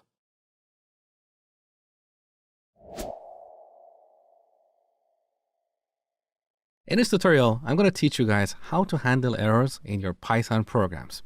So let's start by writing a small program to get the user's age from the terminal. So we call the input function input, add a label here like age. This returns a string, so we need to pass it to the int function and then store the result in a variable called age. Now let's print age to make sure we have implemented everything properly. Run our program. We type 20. 20 is printed here. Beautiful. Now look at the exit code of this program. Exit code 0 means our program terminated successfully. There were no errors. But what if we run this program one more time, and instead of entering a numerical value, we enter something like ASD. We get a value error with this message, invalid literal for int with base 10. Basically, what this message is telling us is that this string ASD does not contain a valid whole number that can be converted to an integer. Now look at the exit code of this program. Exit code 1 means our program crashed. So 0 always means success, and anything but 0 means crash. Now, as a good Python programmer, you should anticipate these situations. You don't want to let your entire program crash just because the user entered an invalid value. So instead of letting the program crash, you should handle this situation and print a proper error message. And that's what I'm going to show you in this tutorial. Now, before going any further, look at the type of the error we get here, value error. So remember this, we're going to get back to this shortly. Now, how can we handle these errors? In Python, we have a construct called try except. We use that to handle errors. Let me show you how it works. So on the top, we type try colon. Now, as you know, we're defining a code block. So I'm going to move these two lines inside of our try block. So press tab here and remove this blank line. Now, these two lines are part of our try block, right? So after try, we type except, and then we add the type of the error that our program may encounter. That is value error, okay? Then we add a colon, and in this block, we can define what should happen if our program encounters an error of type value error. In this case, we want to print a proper error message. So print invalid value. So with this try and except, we're telling Python, hey, go ahead and try running these two lines of code. If you encounter an error of type value error, then instead of crashing the program, print this error message on the terminal. So this is how this works. Now, more accurately in programming terms, we refer to this kind of error as an exception. So an exception is a kind of error that crashes our program. So if the user enters an invalid value, this line of code, line 2, will raise an exception, and on line 4, we'll catch it and print this error message so our program will no longer crash. Let me show you. So let's go ahead and run this. Age 20, everything works just like before, and the exit code is 0. Beautiful. Let's rerun this program and enter ASD. So we get this proper error message, invalid value, and once again, the exit code is 0. So that means our program completed successfully, didn't crash. Now, we can also handle different kinds of errors or exceptions. For example, right after we get the age, let's define a variable, income, and set it to 20,000. And then define another variable called risk and set it to income divided by age. Let's run this program and enter 0 as the age to see what happens. So 0 is obviously a numerical value. So when we enter this value, technically we shouldn't get any exceptions. Take a look. Our program crashed with a 0 division error because we cannot divide a number by 0. Once again, look at the exit code. So we couldn't catch this kind of error or this kind of exception with this except block. This except block is only catching exceptions of type value error. And this happens when we try to convert a non-numerical value to an integer. So in a situation like this, we should handle different kinds of exceptions. We can add another except statement for an exception of type 0 division error. Now in this block, we can print a different kind of message like age cannot be 0. Let's run our program one more time. Now I'm going to enter 0 as the age. So we get this error message, age cannot be 0, and look at the exit code. It's 0, so our program didn't crash. So to recap, we use try except blocks to handle exceptions that are raised in our programs. As a good programmer, you should always anticipate these kind of exceptions and handle them properly.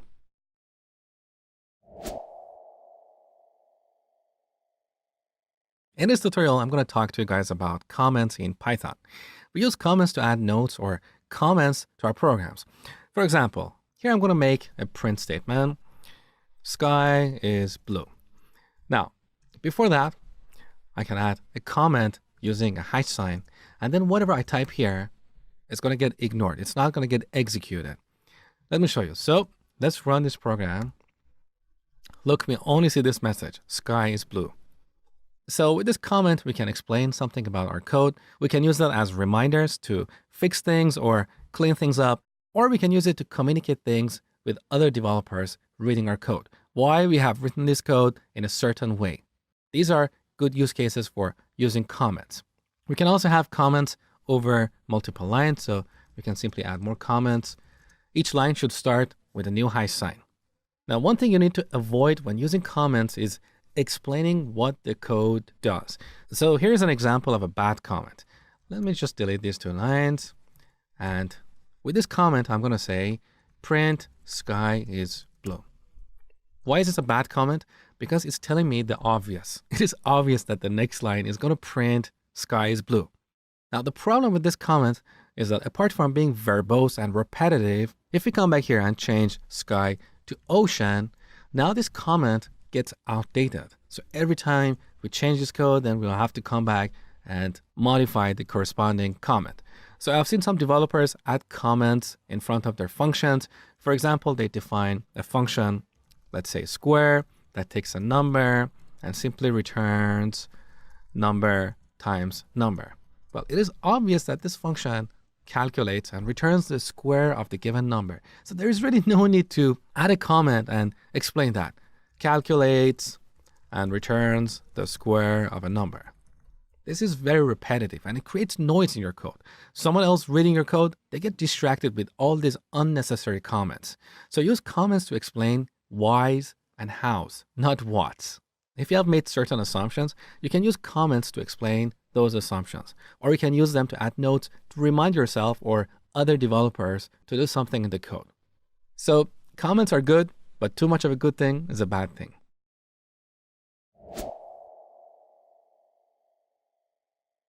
In this tutorial, I'm going to talk to you guys about classes in Python. Classes are extremely important in programming and they're not specific to Python. In fact, a lot of other programming languages do support the notion of classes. We use classes to define new types. For example, so far, you have learned about the basic types in Python like numbers, strings, and booleans. These are the basic or simple types in Python. You also learn about a couple of complex types like lists and dictionaries. While these types are extremely useful, they cannot always be used to model complex concepts. For example, think of the concept of a point or a shopping cart. A shopping cart is not a boolean. It's not a list. It's not a dictionary. It's a different kind of thing. So we can use classes to define new types to model real concepts. Now, in this tutorial, I'm going to show you how to define a new type called point. And this new type is going to have methods for working with points. For example, back to our main program, let's create a list, numbers, 1, 2, 3. You know that here, when we type dot, we get access to these functions or methods available in list objects. Now, similar to this, we're going to create a new type called point. This point is going to have methods like move, draw, get, distance from another point. These are the operations that we can perform on points. So let me show you how to do this. We start by defining a class using the class keyword. And right after that, we give our class a name. Now look at the naming convention I have used here. I've capitalized the first letter here. This is what we call Pascal naming convention. So the convention we use for naming our classes is different from the convention we use for naming our variables and functions. For variables and functions, we always use lowercase letters and we separate multiple words using an underscore. But when naming classes, we don't use an underscore to separate multiple words. Instead, we capitalize the first letter of every word. So in this case, our class has only a single word. If it had multiple words, let's say email client, Look, I've capitalized the first letter of every word. Once again, this is called Pascal naming convention, and it comes from the old Pascal language that you might have heard of. So, back to our point class. Here we add a colon, which means we're going to define a block. Now, in this block, we can define all the functions or methods that belong to points. For example, we can define a function called move for moving a point. Now, note that as soon as we type open parentheses, PyCharm automatically adds self here. This is a special keyword, and we're going to get back to this shortly. So, for now, in this method, let's print move on the terminal. Now let's define another method like draw. So define draw, and in this method, let's print draw on the terminal. Now let's remove the indentation. We are done with the definition of our point class. So we need to add 2 line breaks. Okay. So with this class, we defined a new type. With this new type, we can create new objects. So an object is an instance of a class. A class simply defines the blueprint or the template for creating objects, and objects are the actual instances based on that blueprint. So we could have tens or hundreds of points on the screen. These are the objects or the instances. So to create an object, we type out the name of our class and then call it like a function. This creates a new object and then returns it. So we can store that object in a variable. Let's call that point1. There you go. Now when we use the dot operator, look, we have these 2 methods that we defined, draw and move. We also have a bunch of other methods that start with 2 underscores.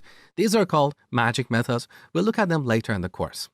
So now let's call the draw method of our point object and run our program. So you can see draw is printed on the terminal. Now, apart from methods, these objects can also have attributes, and these attributes are like variables that belong to a particular object. For example, here, after we define point1, we can set point1.x to 10 and point1.y to 20. Now we can easily print out these attributes. Let's print point1.x and run our program one more time. Take a look. So the x coordinate of point1 is 10. Now we can create another object. Let's call that point2. So point2, once again, we type out the name of our class and then call it like a function. Now this object is completely different from the first object. So if we print point2.x, look, we get this attribute error because this point object doesn't have an attribute called x. So each object is a different instance of our point class. Now here we can assign a value to point2.x. Let's set that to 1 and then run our program. So we can see the x coordinate of point2 is 1. So to recap, we use classes to define new types. These types can have methods that we define in the body of the class, and they can also have attributes that we can set anywhere in our programs.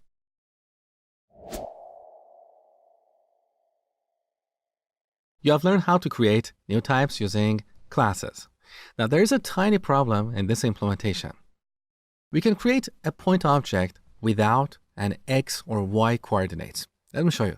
So point, we create this object here, and before we set point.x, let's print point.x. Run our program. We get this attribute error that you saw in the last tutorial. So point object has no attribute called x. This is the problem we have here. It is possible to have a point object without an x or y coordinates. And that doesn't really make sense because whenever we talk about a point, we need to know where that point is located. To solve this problem, we use a constructor. A constructor is a function that gets called at the time of creating an object. So here on line 9, when creating this point object, we want to pass values for x and y coordinates, let's say 10 and 20. And with this point object that we get here will have its x and y coordinates initialized. So how do we do this? We need to add a special method in this class called constructor. So on the top, we define a new function. Look at the name of this function, double underscore init double underscore. So init is short for initialize. And this is the function or the method that gets called when we create a new point object. Now press enter. So this automatically adds self in parentheses. We're going to come back to this shortly. Now, right after self, we want to add two extra parameters, x and y. So let's type out x and y. And then in the body of this method, we should read the values passed here and use them to initialize our object. So when we pass 10 and 20, these arguments will be used for x and y parameters. Now to initialize our object, we type out code like this, self.x equals x. And then self.y equals y. What is going on here? This self that you see here is a reference to the current object. So back to line 13, when we create a new point object, self references that object in memory, the same object that we are referencing using this variable. So earlier we typed point.x equals 10. With this code, we set the x attribute of this point object. Now what we have in the constructor is exactly the same. We're using self to reference the current object, and then we set the x attribute to the x argument passed to this function. So using this init method, we can initialize our objects, and we refer to this method as a constructor. This method is used to construct or create an object. Okay, so now let's remove line 14. So we create a point object with these values and then print point.x. Let's run our program. There you go. X is 10. We can also change these values later. So just before printing point.x, we can set point.x to 11 and then run our program. So x is updated. Beautiful. All right, here's an exercise for you. I want you to define a new type called person. These person objects should have a name attribute as well as a talk method. This is a very easy exercise, so you can tackle it in probably a couple of minutes. All right, so first we start with the class keyword. We define this person class. Once again, look at the naming convention I have used here. The first letter of the first word, in this case, the only word, is uppercase. Now, in this class, we define all the methods that we need. Currently, we have only one method, that is the talk method. So define talk. PyCharm automatically adds self. We come back to this shortly. For now, let's just print talk. So this is the body of our person class. We remove the indentation and add two line breaks after defining our classes. Now we can create a person object. Let's call that John. We set it to person. We can call John.talk. Let's run the program. So we get this message, beautiful. But our person objects should also have a name attribute. It doesn't make sense to have a person without a name. So that is when we use the constructor function. So on the top, we add a new method. The name of this method is double underscore init double underscore. So we call this method a constructor. Now, in this method, we need to add another parameter that is name. So we simply set self.name to name. Once again, self references the current object. So we're setting the name attribute of the current object to the name argument passed to this method. With this, we can go back to line 9. And when creating a person object, we pass the name. Let's say John Smith. Now let's print John.name and run our program. There you go. So John Smith is printed on the terminal. Beautiful.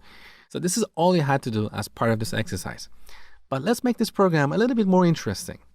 Instead of printing this boring message here, let's print, "Hi, I am John Smith." So we can use a formatted string with a message like, "Hi, I am." Now we want to dynamically add the name of this person. How do we do that? Well, look at the parameter of this talk method. As I told you before, every method in our class should have this parameter, self. And this should be the very first parameter of every method, okay? So with this self, we can get reference to the current object. So we can add curly braces and type out self.name. This returns the name attribute of the current person object. With this, we can remove line 10, where we print john.name, and simply call john.talk. Let's run our program. Hi, I am John Smith. Beautiful. Now we can create another person object. Let's say Bob is a new person called Bob Smith. When we say bob.talk and run our program, we get a different message. Hi, I'm Bob Smith. So each object is a different instance of a person class.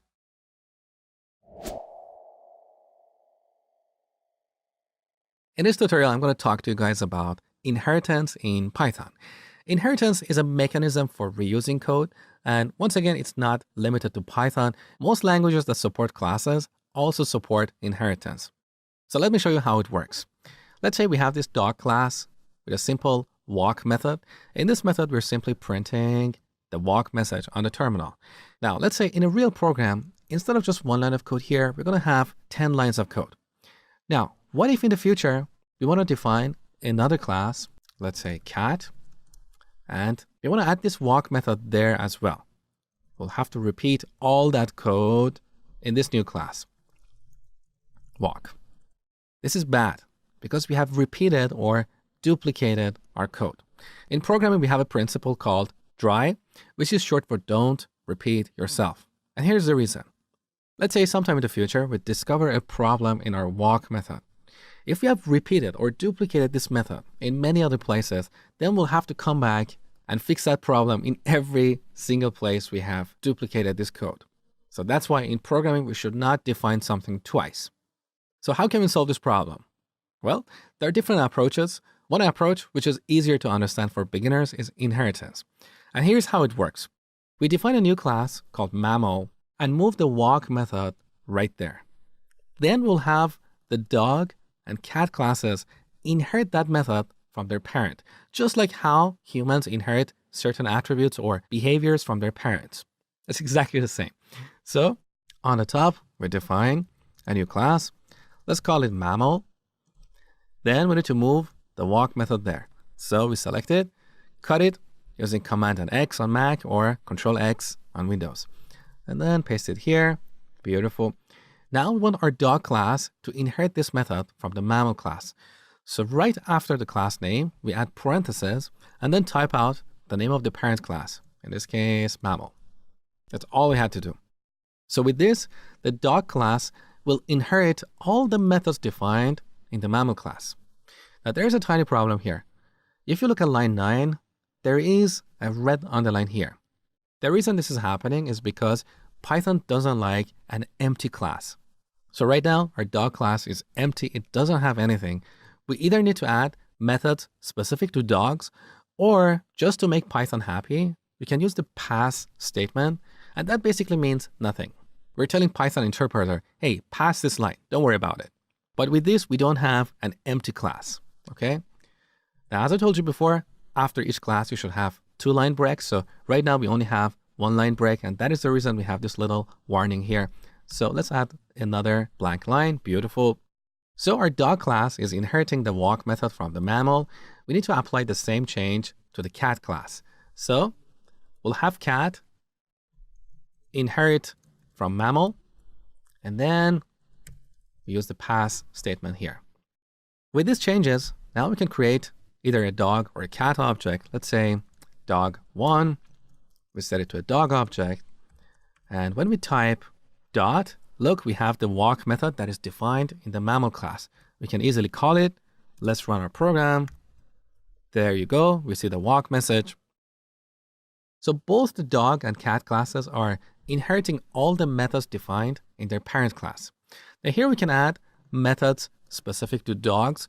For example, we can define a method called bark and then print bark. Now we don't need the pass statement because we already defined one method in our dog class. So now when we type out dog1 dot, look, we have 2 methods. One is the walk method that we inherited and the bark method that we just defined in the dog class. Similarly, we can add a method specific to a cat. For example, we can define a method called be annoying. Yeah, I hate cats. So let's print annoying. Now when we create a cat object, let's remove that, cat1, and type out cat1 dot, we have these two methods, walk and be annoying. So these are the basics of inheritance in Python. Now, there's more to this that really goes beyond the scope of this beginner's tutorial. If you're interested to learn more about inheritance and other mechanisms for reusing code, I encourage you to get my complete Python course.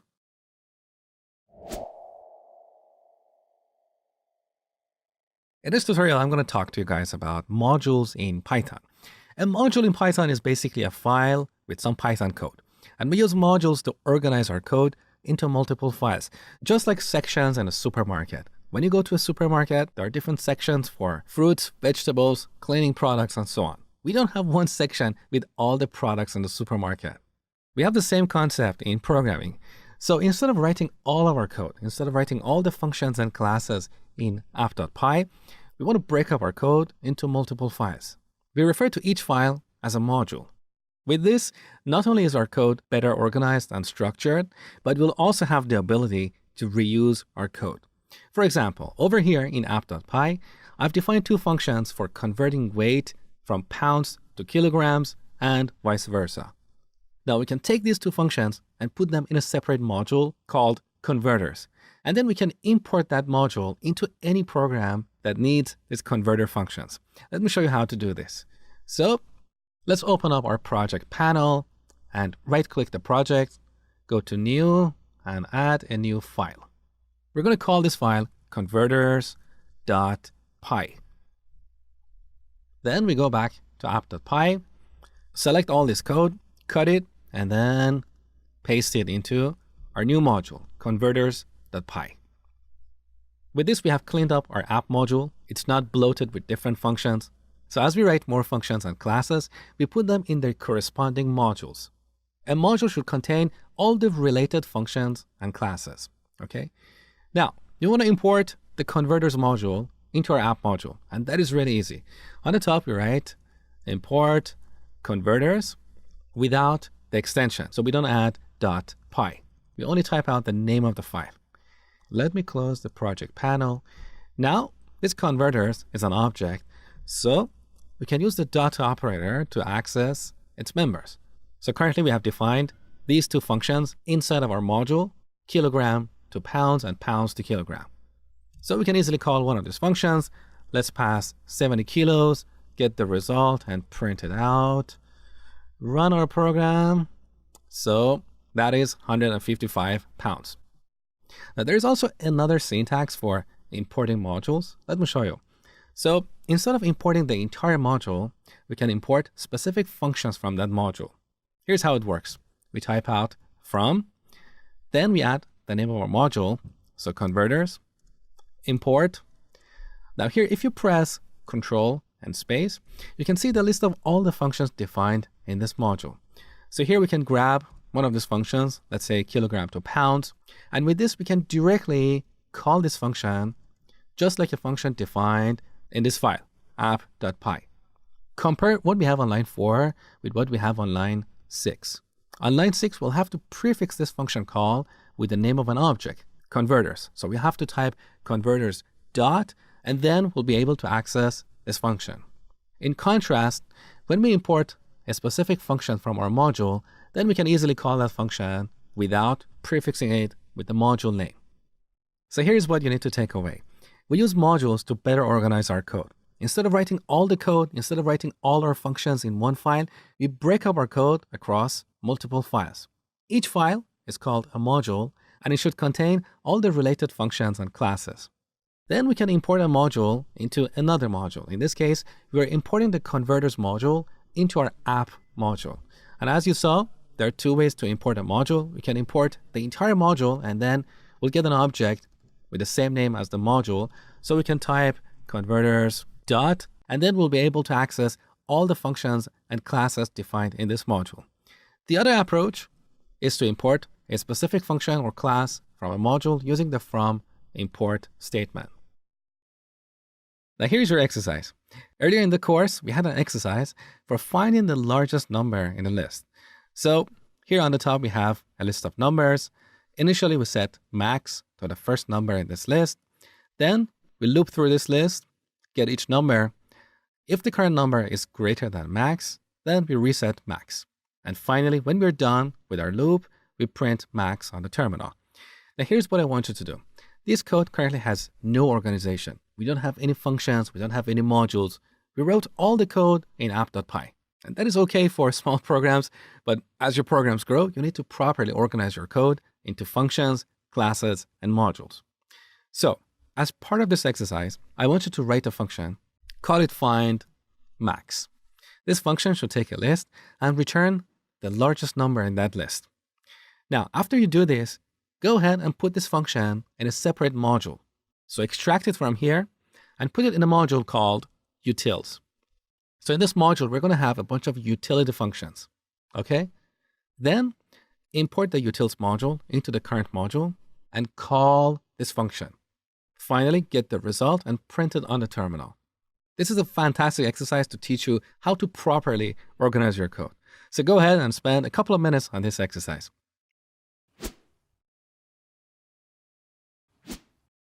So the first step is to define a function called find max. So on the top, I'm going to define a function, find max. This function should take a list of numbers. So we add a parameter called numbers. Now inside of this function, we want to have these few lines. This is the algorithm for finding the largest number in a list. We don't want to bring the first line because this is where we create a list. So somewhere in our program, we're going to create this list and then pass it as an argument to find max function. Okay, so let's go ahead and grab these few lines, cut them, and put them inside of find max function. All right, so we find the largest number in this list. Finally, we need to return it. So return max. So here's our function. Now we need to move this into a separate module. So let's go to the project panel, right-click the project, and add a new file. We can also add a new Python file. It's the same. Let's call that utils. So if you add a new Python file, PyCharm automatically adds .py extension. But if you go to new file, we'll have to explicitly type out .py. So make sure to get the extension right. Now, back to app.py. Let's cut this code and paste it into this new module. Okay, beautiful. Now we go back to app.py and import our new module. We can either import the entire module, so import utils, and then access individual functions. So we can call utils.findMax, or we can explicitly import this function from the utils module. It doesn't really make a difference. So we could type from utils, import, find max. And then we don't need to prefix this with the name of its object. So we simply call find max. Now we need to call this after we initialize our list. So first we need to define the list of numbers. Then we pass that list as an argument to find max. We get the result, which is max. And finally, we print it on the terminal. Let's go ahead and run our program. So the largest number in this list is 10. Beautiful. Now, one last thing before we finish this tutorial. Here we have this little warning under max. And the tooltip says shadows built-in name max. The reason we see this is because in Python, we actually have a function called max, and it does the exact same job as our find max function. So this is actually built into Python. But I ask you to do it as an exercise because it's a great exercise for beginners. Now, back to the warning. This warning is basically telling us that we are overwriting the built-in max function in Python. So we're changing the meaning of this function, and this is considered a bad practice. Let me show you what I mean. So let's comment out what we have on line 4.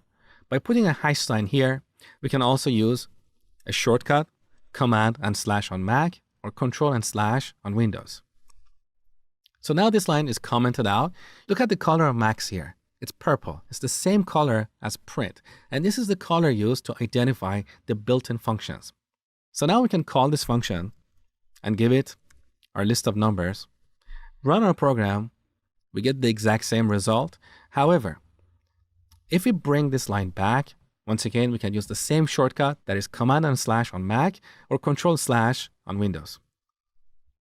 Now we are redefining max. So up to this line, max used to be a function, but after line 4 is executed, max is set to an integer. That is the largest number in this list. So we'll no longer be able to call it on line 5. Let's run our program and see what happens. So there you go. We get this type error.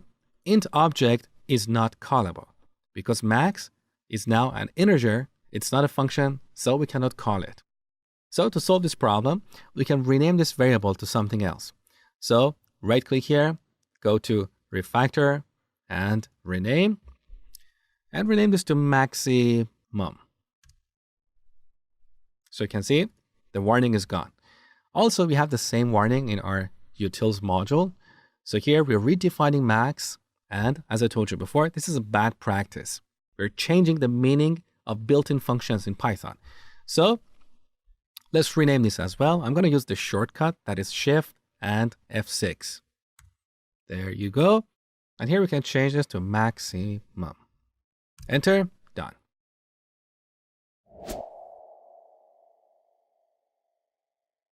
In this tutorial, we're going to talk about packages in Python. Packages are basically another way to organize our code. So currently we have only 3 files or 3 modules in our project, but a real project can contain hundreds or even thousands of modules.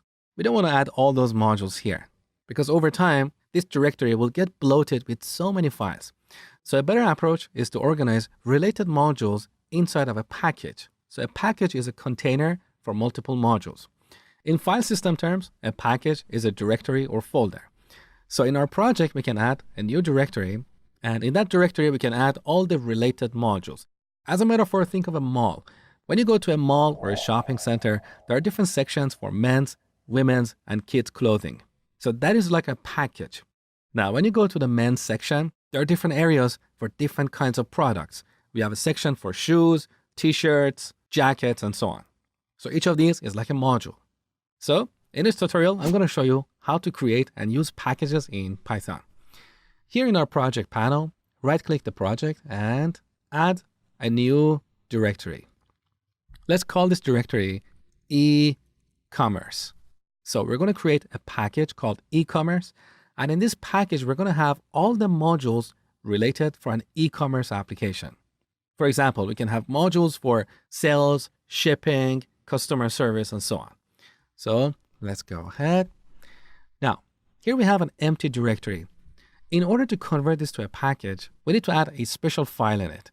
So right-click this directory and add a new Python file.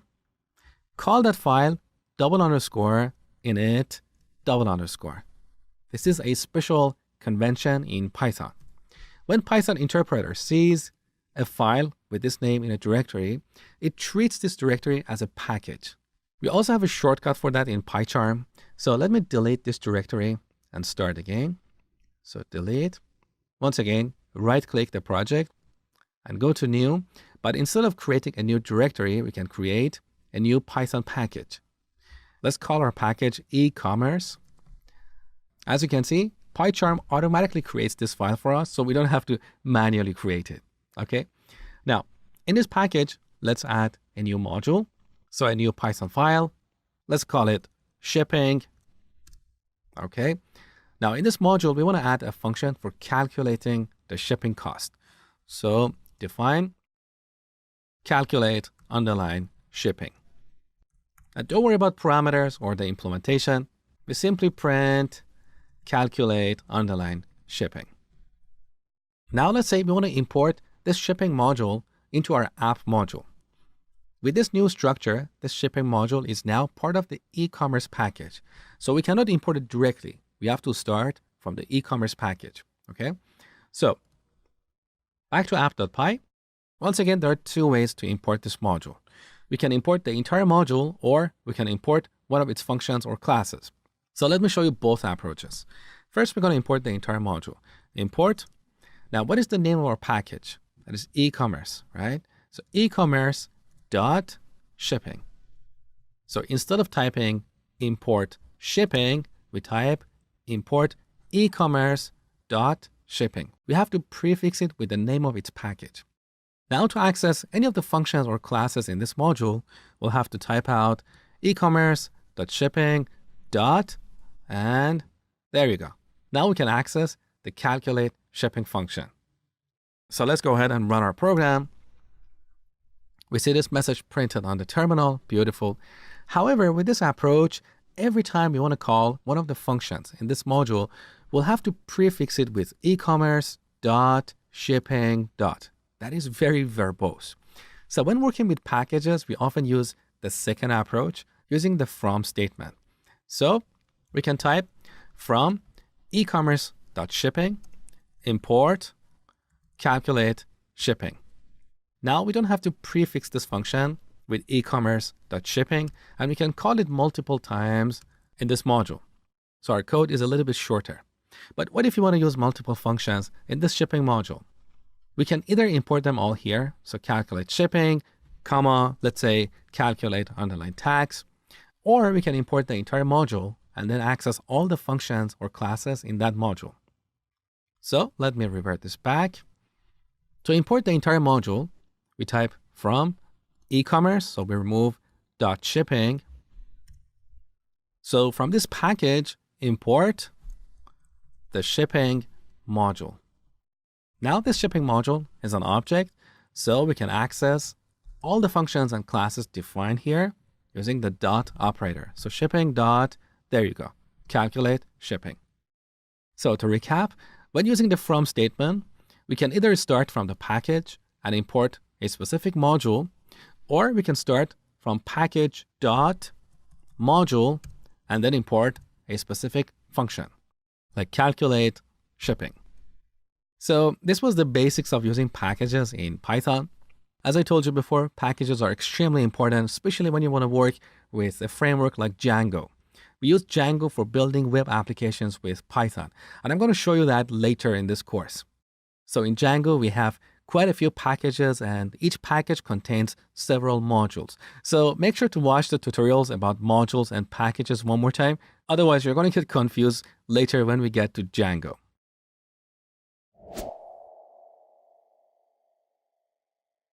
In this tutorial, I'm going to talk to you guys about the built-in modules in Python. So Python comes with a standard library that contains several modules for common tasks such as sending emails, working with data and time, generating random values and passwords, and so on. There are so many modules already built into Python, and that means there is already lots of functionality that we can reuse. We don't have to code all of that from scratch. Let me show you where you can find this standard library.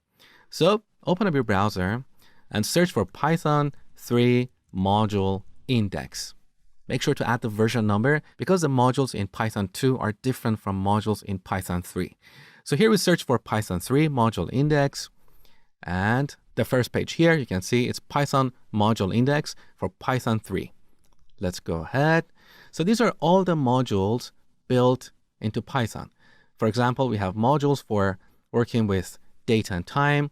We have modules for sending emails, for encoding values. There are so many modules here.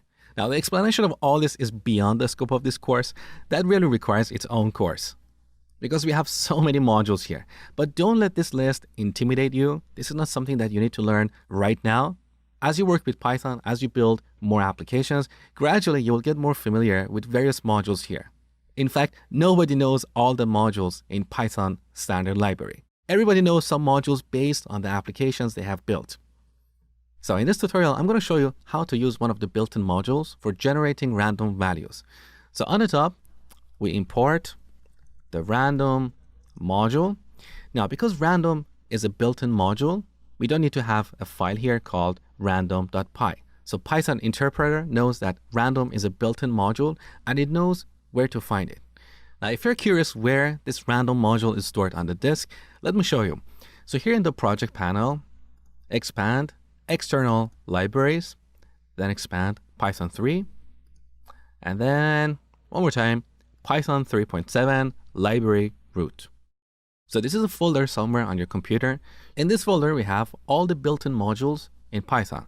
So if you scroll down, you should be able to find the random module. There you go. It's right here. So random.py.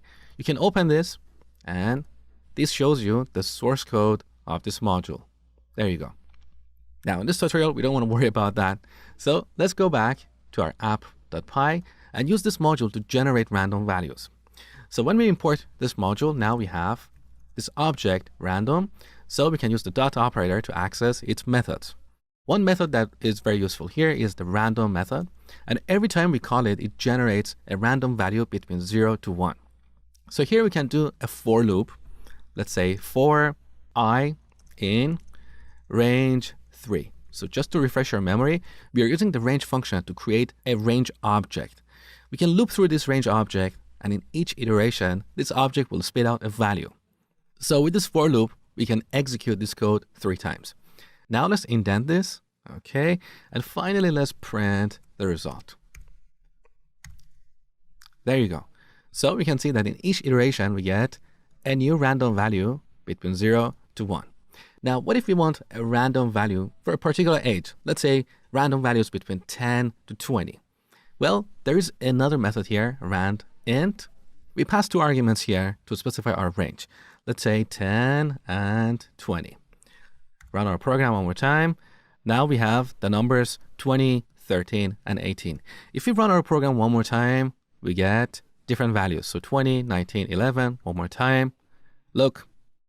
We also have another powerful method for randomly picking an item from a list. Let's say we have a list of team members and we want to randomly pick someone as the leader. Let me show you how to do that. So we define the list of team members. We set it to John, Mary, Bob, and Mosh. Now we can call random the choice and pass our members list. This method randomly picks an item from this list and returns it. So we can store the result in leader and then print it on the terminal. Let's run our program. So now the leader is Mary. If we run our program one more time, this time it's Mosh. Now it's Mosh again, one more time. It really likes Mosh. Now it's Bob. You got the point. So the random module is very powerful and it has a lot of applications. Now here's a very cool exercise. I want you to write this program to roll a dice. So every time we run this program, we get different values. Now we have 3 and 1. Next time we get 3 and 6. One more time, 5 and 6, 4 and 3, double 1. That's a very cool exercise. So before we get started, I want you to pay attention to a few things. I want you to define a class called dice. In this class, we're going to have a method called roll. So every time we call this method, we get a tuple. A tuple, remember, is a list of values, but that list cannot be changed. We cannot add a new item to it. We cannot remove it. So it's like a read-only list. So every time we call the roll method, we should get a tuple of 2 random values. So go ahead and do this exercise. You'll see my solution next.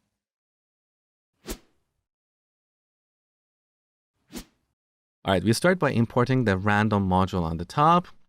Then we define a class called dice, colon. In this class, we want to have a method called roll. So define roll, parentheses. This automatically adds self. Now, in this method, we want to generate 2 random values between 1 to 6. So we call random.randint and pass 1 and 6. So this generates the first number. We can put that here. Now let's call this one more time. So I'm going to copy what we have on line 5, put it here, and change this variable to second. So we have 2 variables, first and second, with 2 random values. Finally, we need to return them in a tuple. So return parentheses instead of square brackets, first and second. Now in Python, when you want to return a tuple from a function, you don't have to add this parentheses. So you can simplify your code and Python will automatically interpret this as a tuple. Okay? So we're done with the definition of our class. We remove the indentation and add 2 line breaks. Now we create an object of this type. So we set dice to dice. Next, we roll the dice, so dice.roll, and print the result on the terminal. That's all you had to do. Let's run this program. So now we get 2 and 5. Let's run it one more time. 3 and 2, 1 and 1. Beautiful. Now we have this little warning here that says expected 2 blank lines, found 1. Once again, this is coming from PEP 8. PEP is short for Python Enhancement proposal. We have so many Python enhancement proposals or PEPs. PEP 8 is a very famous one. And in this document, we have all the best practices for formatting our code. So PEP 8 says that after we define our classes, we should have 2-line breaks. We already done that. So the reason this is complaining is because we have 1-line break before the class. So let's add 1 more line break. Now PyCharm is happy. So basically PyCharm is following all the best practices defined in PEP 8. Now, you don't have to memorize any of these best practices. As you code in PyCharm, PyCharm gives you little warnings, and gradually you will learn how to properly format your code so it's readable by other people.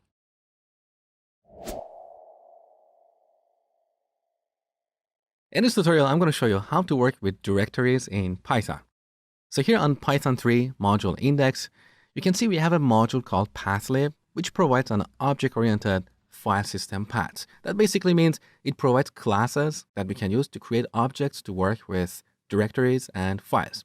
So if you click here, you can see how this module works. You can see all kinds of examples. For example, here under basic usage, you can see this is how we import the path class from the pathlib module. Let me zoom in so you can see clearly. Okay, so look, from pathlib, that's our module, import path. Note the naming convention. P is capitalized. That means path is a class. So we need to create an instance of this class, as you can see right here. Now, there is so much documentation here. You can read this on your own, but let me quickly show you a few examples to help you get started. So back in PyCharm, on the top, from the pathlib module, let's import the path class. Now we need to create a path object to reference a file or a directory on our computer. So there are basically 2 ways to do this. We can use an absolute path or a relative path, which basically means a path starting from the current directory. For example, if you want to reference this e-commerce directory in our project, we can use the relative path. So we start from the current directory and then go somewhere else. With absolute paths, we start from the root of our hard disk. For example, if you're on Windows, you might have an absolute path like this: C drive / program files / Microsoft. So these are directories in C drive. On Windows, we use a / to build a path. If you're on Mac or Linux, your paths look a little bit different. So instead of a /, we have a /. Let's say user /local /bin. So these are examples of absolute paths. In this tutorial, we're going to work with a relative path to work with this e-commerce directory that we have in our project. Now, if you didn't create this directory earlier, simply right-click on the project and then go to New Directory. Okay, so let's close this panel. We create a path object. Now, if we don't pass an argument here, this will reference the current directory. Alternatively, we can pass a string. In this string, we can add a file or a directory.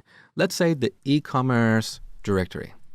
Now this returns a path object, so we store it here. Now this path object has a few interesting methods. For example, we can check to see if a path exists by calling the exist method. This simply returns a Boolean, so let's print it on the terminal. There you go. So this path exists, but if we change this to, let's say, e-commerce 1 and run our program, we get false. We can also create a new directory. For example, let's change this path to emails. Now, when we run this program, obviously we don't have this directory, but we can create it by calling the mkdir method. So make directory. Let's run our program. All right. This method returns none, which basically means it doesn't return any values. Now, if you look at the project panel, you can see here we have a new directory called emails. We can also delete this directory. So instead of mkdir, we call rmdir, which is short for remove directory. Let's go ahead. Now you can see that directory is gone. We can also find all the files and directories in a given path. That is very useful if you want to write a little program to automate something. For example, you can iterate over all the spreadsheets in a directory, open them, and process them. Let me show you. So first we change the path to the current directory, and then we call the glob method. With this method, we can search for files and directories in the current path. So as the first argument, we need to pass a string that defines a search pattern. We can type an asterisk, and that means everything, all files and all directories. We can optionally add an extension. So to get all the files, we use star dot star. With this pattern, we'll only get the files in the current directory, but not the directories. We can also search for all the Py files or all the Excel spreadsheets, anything. So let's search for all the Py files in the current directory. Now, when we run our program, we get this generator object. Generator objects are kind of an advanced topic, and they are beyond the scope of this beginner's Python course. But for now, all you need to know is that we can iterate or loop through these generator objects. So instead of printing this generator object, let's just iterate over it using a for loop. So for file in the generator object that is returned from the glob method, let's print file. Run our program. There you go. So these are all the Py files in my current directory. This could be different on your machine if you didn't follow the exercises I gave you earlier. For example, this utils.py, we created this as part of one of the exercises earlier in this course. So don't worry if the files you see here are different on your machine. So we can use the glob method to search for files using a pattern. We can also get all the files and directories in the current path. So we just use one asterisk, run our program, take a look. So we have this e-commerce directory. We have notes.txt. This is a file I added earlier just to write notes as part of my presentation. So you're not going to have this file. We also have a bunch of other directories and files.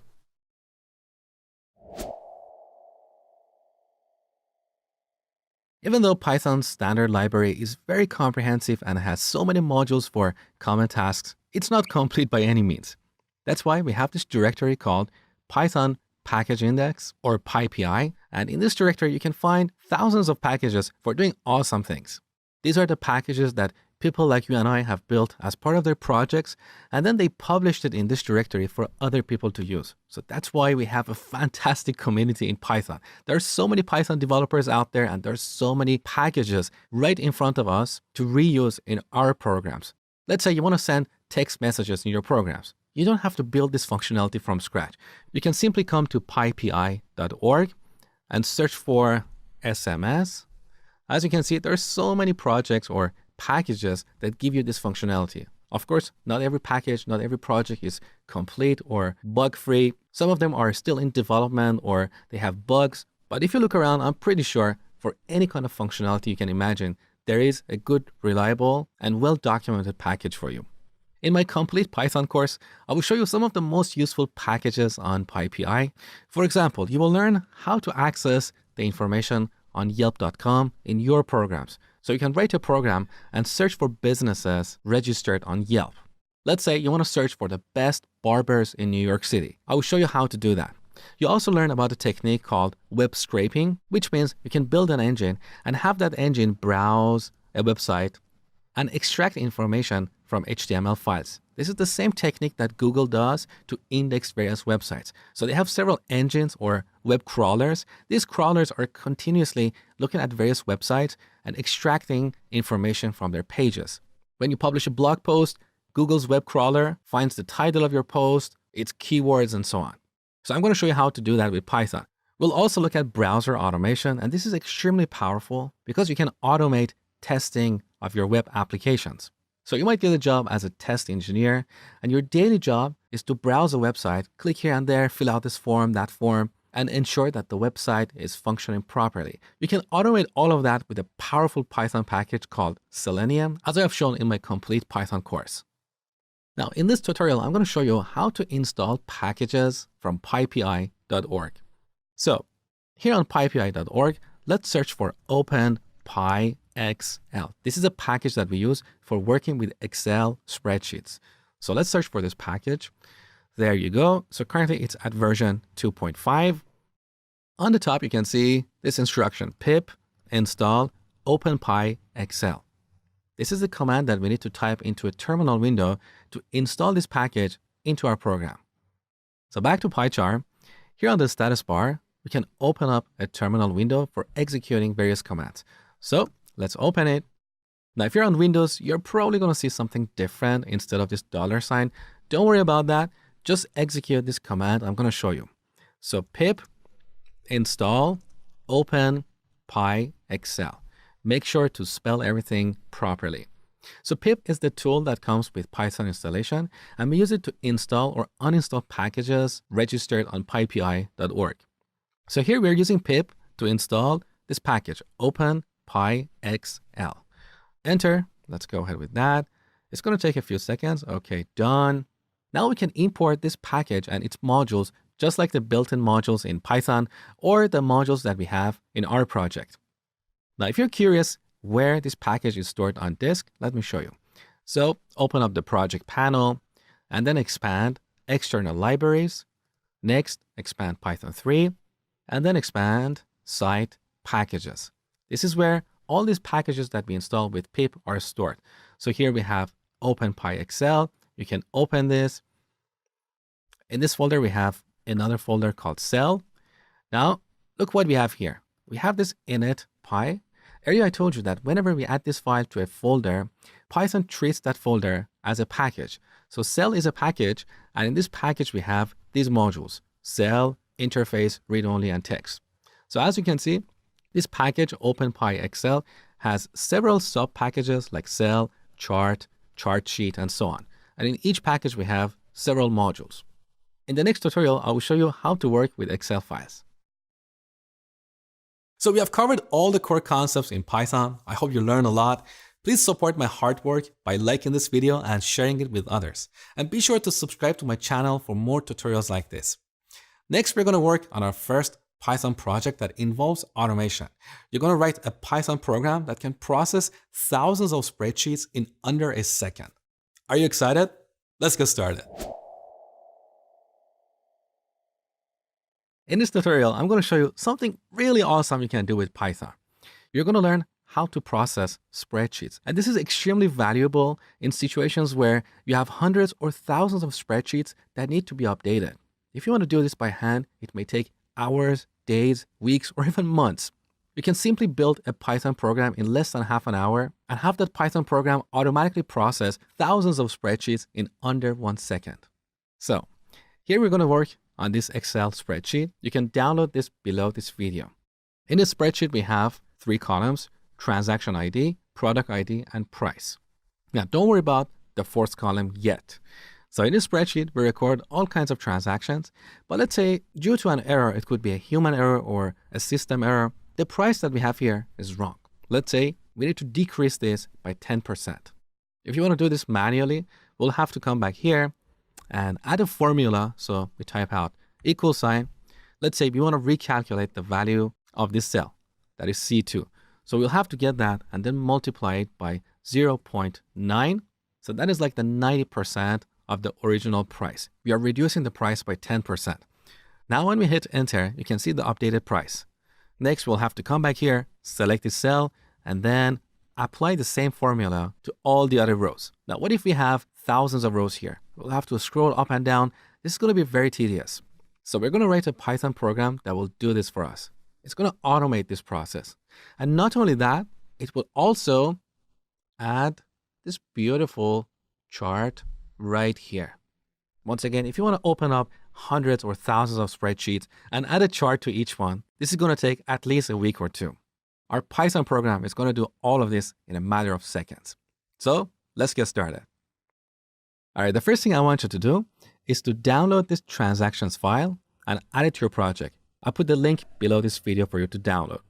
So if you're wondering how to put this in this project, you can simply right-click the project. And if you're on Mac, you have this item, Reveal in Finder. If you're on Windows, you should see something like Reveal in Explorer or File Explorer or Windows Explorer. Whatever it's called, when you click this, this opens up the directory on your machine where this project is stored. So you can simply copy and paste the transactions file right here. Now, here on the top, first we need to import the OpenPyExcel package. So import OpenPyExcel. We can give it an alias to make our code shorter. So as Excel. This is not required, but it just makes our code a little bit cleaner. Let me show you. So now instead of typing OpenPyXL dot, we type XL dot. Okay, so that's an alias for this package. Now in this package, we have a function for loading an Excel workbook. So let's call load workbook.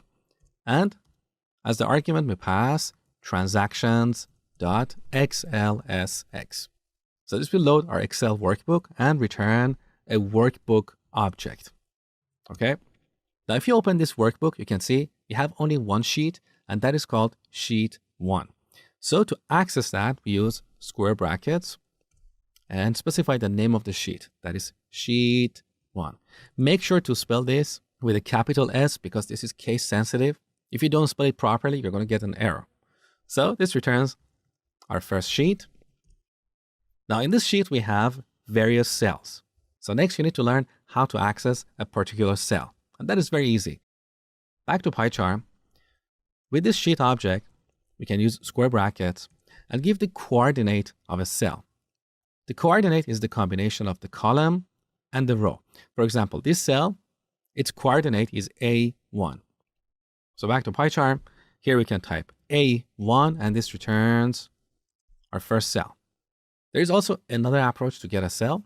Instead of using square brackets with a string, we can use the cell method of the sheet object. So sheet.cell, we pass the row and the column. So row 1 and column 1.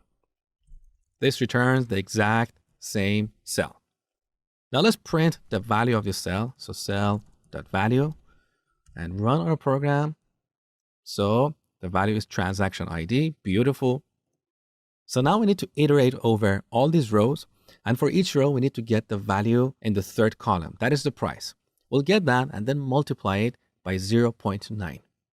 So first we need to know how many rows we have in this spreadsheet. We can get that from the sheet object. So sheet has an attribute called max_row. Let's print this.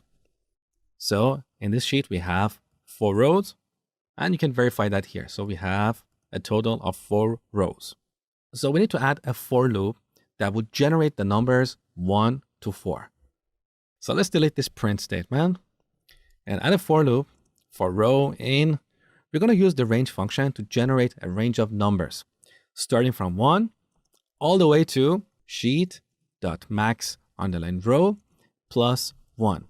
The reason we're adding 1 to this is because, as I told you before, this range function would generate numbers starting from this value all the way to this value, but it will not include the second value. So currently max row returns 4. If we use range of 1 to 4, this will generate the numbers 1, 2, and 3, but not 4. So to include 4, we need to add 1 to it. Let's go back here. So we type sheet.max_row plus 1. Now before going any further, let's just print row and make sure our program is working up to this point. So let's run this. We get the numbers 1 to 4. Beautiful. So now we can easily get the cells in the third column. However, we don't really want this first cell, that's the heading. So technically we want to ignore the first row. Back here, we want to change our range function and start from 2. Okay. Now we're going to use sheet.cell to get access to the cell at this row. And the column should be 3. We get a cell object. Let's print its value and make sure we're on the right track. So run our program. These are the values we get: 5.95, 6.95, and 7.95. These are the values in the third column. Beautiful. Next, we need to multiply each value by 0.9. So instead of printing cell.value, we multiply it by 0.9. And this is the corrected underlying price. So this is the mistake we're going to fix with our program. Now we need to add a new cell to our worksheet. So we want to add all the corrected prices in a new column. We could also overwrite the values in this column, but in this tutorial, I'm going to show you how to add a new column. So using the same method, now we need to get a reference to the cell in the given row, but in the fourth column. So we call sheet.cell and pass row and 4 as the arguments. Once again, this returns a cell object. Let's store that in a separate variable and call it corrected underline price underline cell. So note that my variable names are very descriptive. There is no guesswork. We have corrected price, which holds the actual value, and we have corrected price cell, which is a cell object in this spreadsheet. Next, we need to set the value for this cell. So we set corrected price cell dot value to this corrected price. With these few lines, we can easily update our spreadsheet. But first, we need to save it. So after our for loop, we call workbook.save. Now let's save this in a new file. So we don't want to accidentally overwrite the original file in case our program has a bug. So I'm going to call that transactions2.xlsx. Now finally, let's run our program. So you can see that happened in a split of a second. Now here we have a new file, transactions2. When we open this, we get something like this. So you can see we have this fourth column with the updated prices. Beautiful. So half of the problem is solved. Now we need to add a chart here. To add a chart, we need to import a couple of classes on the top. So after this import statement, let's type out from openpyexcel.chart import bar chart, comma, reference. So let's see what's going on here. In this package, we have a module called chart. And from this module, we're importing two classes, bar chart and reference. Again, look at the naming convention used here.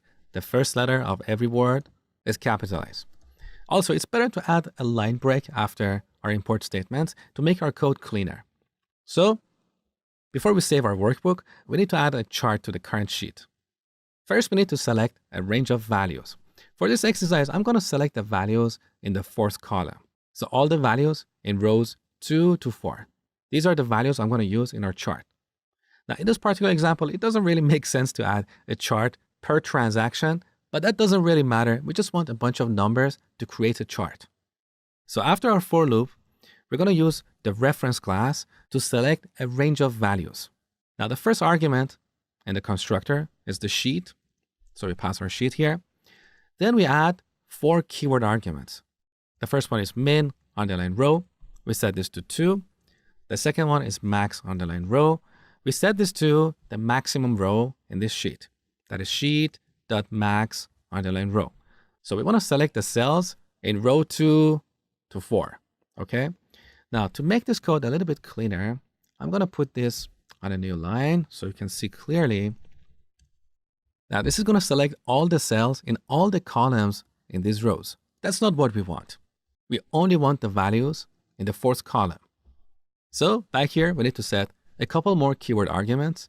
Min underline col or column, we set that to 4. And also max underline col, we set that to 4 as well. So we're limiting the range of cells we're selecting to the fourth column. Okay. Now we're creating an instance of the reference class. Let's store the result in a variable called values. So this values object will have all these values in the fourth column. Now we're ready to create a chart. So we create an instance of the bar chart class and store it in this object. Next, we call chart.add underline data and pass our values. That is pretty straightforward. Finally, we need to add this chart to our sheet.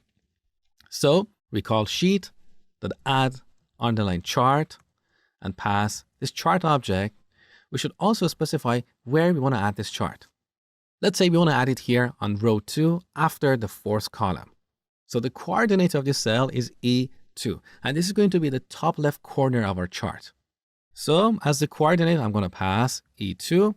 That's all we had to do. Done. Let's run our program one more time. Beautiful. Let's open up the updated workbook. And here's the end result. So right after the fourth column, we have this beautiful chart. Now we could take this to the next level. We could add a legend here. We could change the color of these bars. We could even use a different kind of chart. It doesn't have to be a bar chart. So to learn more about this, you can read the documentation for OpenPyXL. So our program is complete, but our code is dirty. It's not clean. It's not organized. We don't have any functions here. We have written all the code in app.py. So let's go ahead and organize this code like a professional software developer. So on line 4, we're loading our workbook. Then we're getting a reference to the first sheet, but we don't really need these 2 lines here. This was purely for demonstration to show you how you can access a cell. So let's delete these unnecessary lines. This is a very important practice. As you're coding, always look at your code, always review it. See if you have some code that is not used. Always delete those. Okay, next we're iterating over all the rows, fixing the prices, and then we select these values to add a chart, and finally we save the workbook. Now, if we were going to use this to automate the process of updating thousands of spreadsheets, this program wouldn't work because it's only relying on this file. So we want to reorganize this code and move it inside of a function. This function should take the name of the file as an input. So let's define a function. Let's call it process underline workbook. It gets a file name. Now we move all the code inside of this function. So let's select everything and then press tab. Beautiful. Now back to our function. Instead of loading this transactions file, we're going to load this file name. That's better. Also, now that our program is working properly, there is really no need to store the result in a separate file. So here we can simply overwrite the same file. So let's pass file name. That is the end of our function. So now we have this reusable function. We can simply reuse this to process thousands of spreadsheets. Earlier in this Python course, you learned how to find all the files in a directory. So you can get each file in a directory and pass the name of the file to this function. This function will go ahead and update that spreadsheet in just a second or less. So that was just one example of using Python to automate repetitive, boring tasks that waste your time. But automation is not just about processing Excel spreadsheets. There are so many things we can automate. Here's a question for you. What do you want to automate? How do you want to use Python to make your life easier? Use the comment box below and let me know. I love to hear about your ideas. Next, we're going to work on a project that involves machine learning, which is a subset of artificial intelligence. Are you excited? Let's get started. In this section, you're going to learn about machine learning, which is a subset of AI or artificial intelligence. It's one of the trending topics in the world these days, and it's going to have a lot of applications in the future. Here's an example. Imagine I ask you to write a program to scan an image and tell if it's a cat or a dog. If you want to build this program using traditional programming techniques, your program is going to get overly complex. You will have to come up with lots of rules to look for specific curves, edges, and colors in an image to tell if it's a cat or a dog. But if I give you a black and white photo, your rules may not work. They may break. Then you'll have to rewrite them. Or I may give you a picture of a cat or a dog from a different angle that you did not predict before. So solving this problem using traditional programming techniques is going to get overly complex or sometimes impossible. Now, to make the matter worse, what if in the future I ask you to extend this program such that it supports 3 kinds of animals: cats, dogs, and horses? Once again, you'll have to rewrite all those rules. That's not going to work. So machine learning is a technique to solve these kind of problems. And this is how it works. We build a model or an engine and give it lots and lots of data. For example, we give it thousands or tens of thousands of pictures of cats and dogs. Our model will then find and learn patterns in the input data, so we can give it a new picture of a cat that it hasn't seen before and ask it, is it a cat or a dog or a horse? And it will tell us with a certain level of accuracy. The more input data we give it, the more accurate our model is going to be. So that was a very basic example. But machine learning has other applications in self-driving cars, robotics, language processing, vision processing, forecasting things like stock market trends and the weather, games, and so on. So that's the basic idea about machine learning. Next, we'll look at machine learning in action.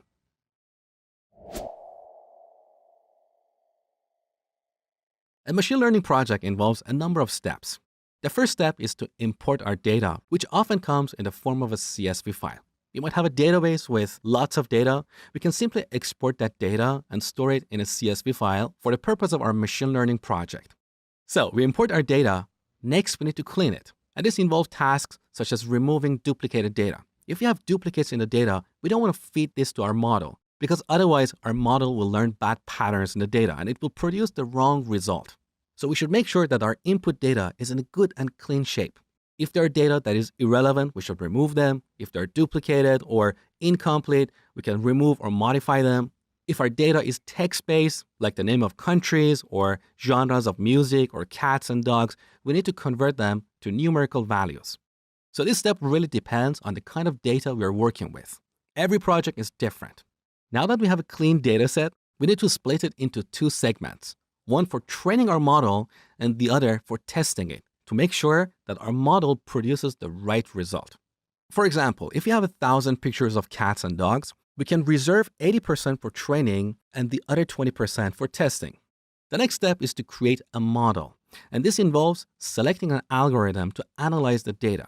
There's so many different machine learning algorithms out there, such as decision trees, neural networks, and so on. Each algorithm has pros and cons in terms of accuracy and performance. So the algorithm you choose depends on the kind of problem you're trying to solve and your input data. Now, the good news is that we don't have to explicitly program an algorithm. There are libraries out there that provide these algorithms. One of the most popular ones, which we're going to look at in this tutorial, is scikit-learn. So we build a model using an algorithm.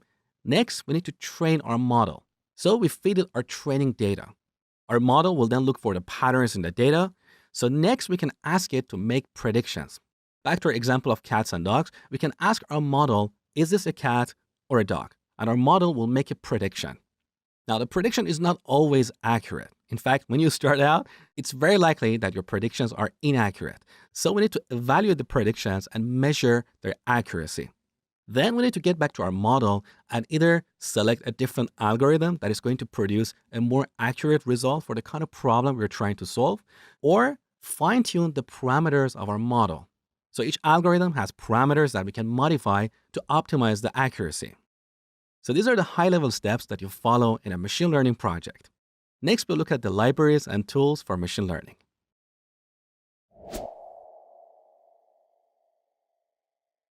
In this lecture, we're going to look at the popular Python libraries that we use in machine learning projects.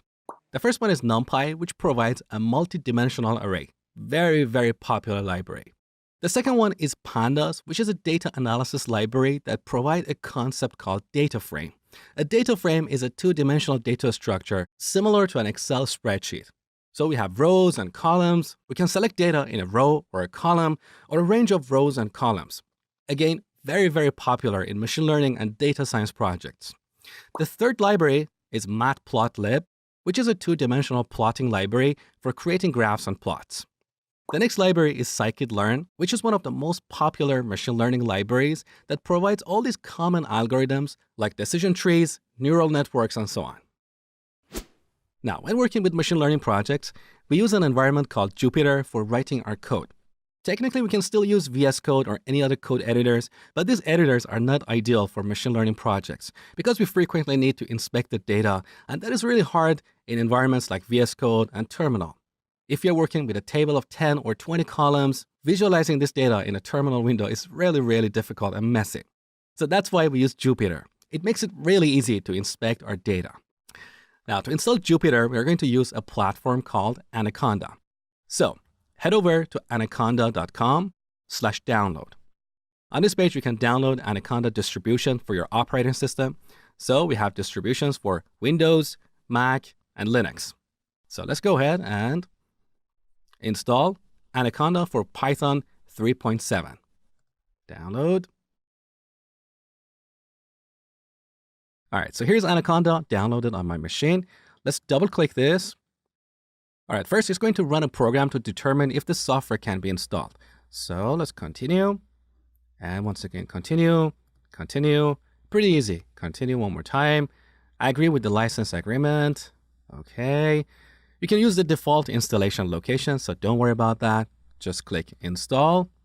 Give it a few seconds. Now, the beautiful thing about Anaconda is that it will install Jupyter, as well as all those popular data science libraries like NumPy, Pandas, and so on. So we don't have to manually install this using pip. All right, now as part of the next step, Anaconda is suggesting to install Microsoft VS Code. We already have this on our machine, so we don't have to install it. We can go with continue and close the installation. Now, finally, we can move this to trash because we don't need this installer in the future. All right, now open up a terminal window and type Jupyter with a Y space notebook. This will start the notebook server on your machine. So enter. There you go. This will start the notebook server on your machine. You can see these default messages here. Don't worry about them. Now it automatically opens a browser window pointing to localhost port 8888. This is what we call Jupyter Dashboard. On this dashboard, we have a few tabs. The first tab is the Files tab, and by default, this points to your home directory.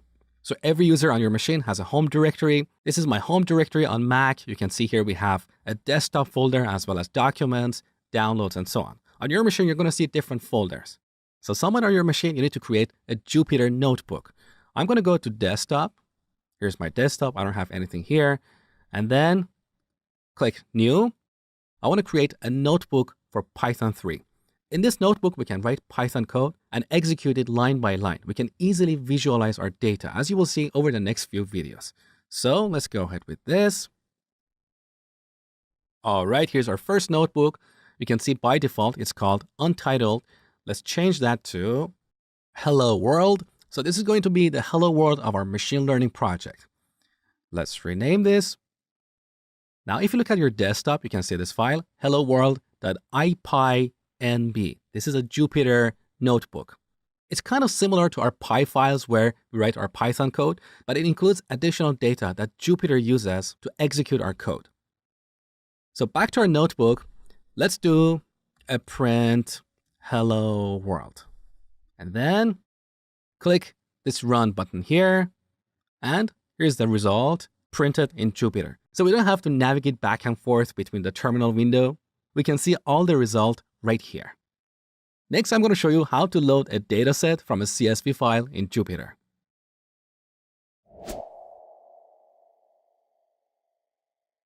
All right, in this lecture, we're going to download a dataset from a very popular website called Kaggle.com.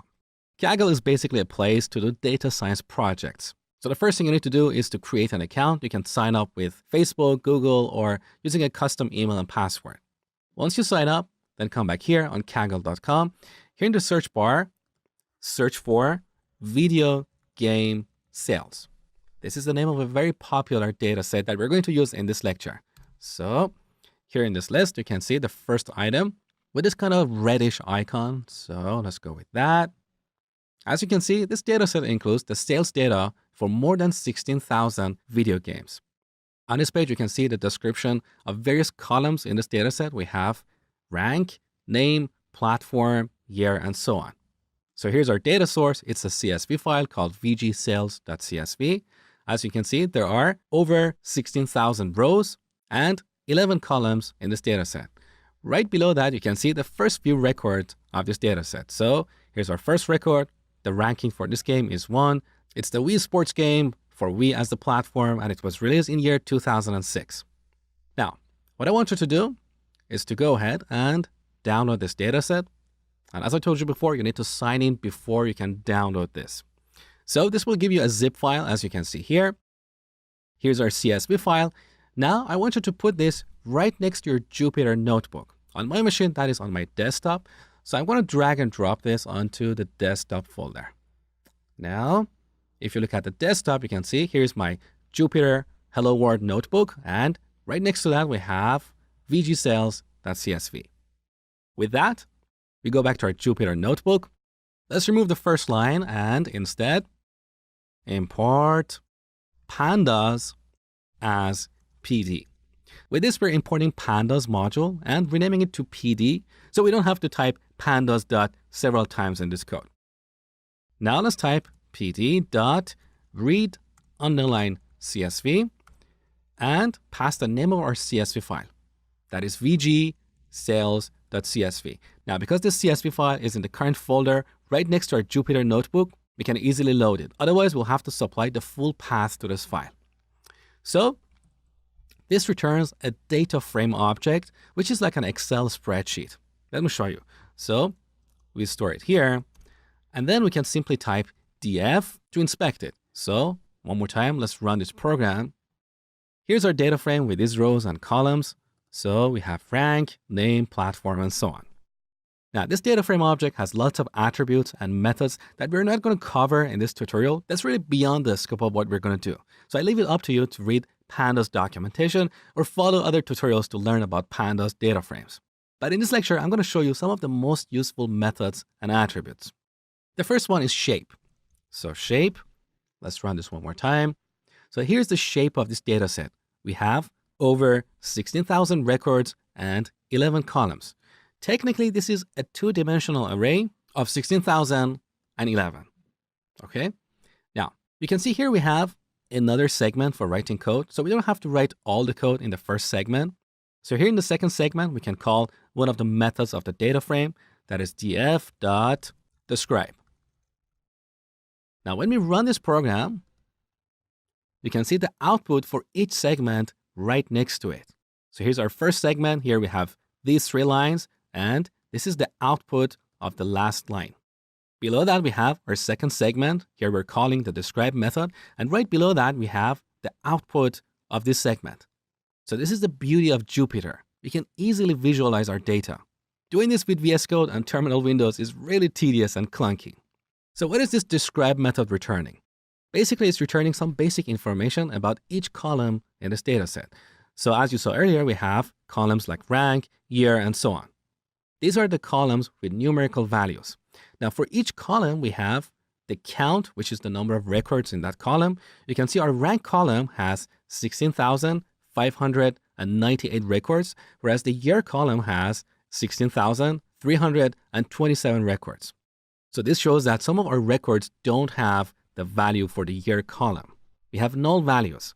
So in a real data science or machine learning project, we'll have to use some techniques to clean up our data set. One option is to remove the records that don't have a value for the year column, or we can assign them a default value. That really depends on the project. Now, another attribute for each column is mean. So this is the average of all the values. Now, in the case of the rank column, this value doesn't really matter, but look at the year.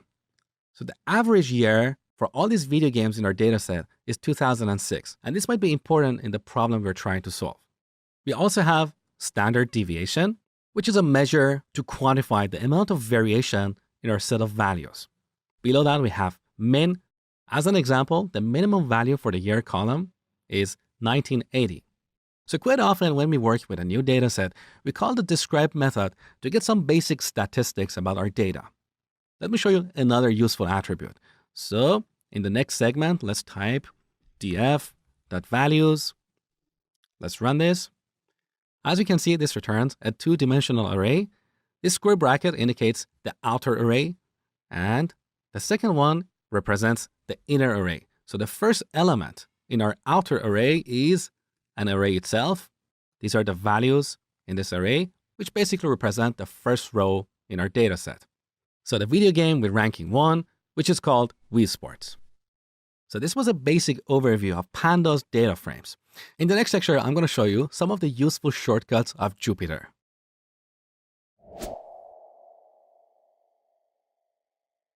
In this lecture, I'm going to show you some of the most useful shortcuts in Jupyter. Now, the first thing I want you to pay attention to is this green bar on the left. This indicates that this cell is currently in the edit mode, so we can write code here. Now, if we press the escape key, green turns to blue, and that means this cell is currently in the command mode. So basically, the activated cell can be either in the edit mode or the command mode. Depending on the mode, we have different shortcuts. So here we're currently in the command mode.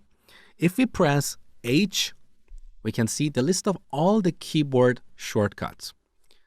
Right above this list, you can see macOS modifier keys.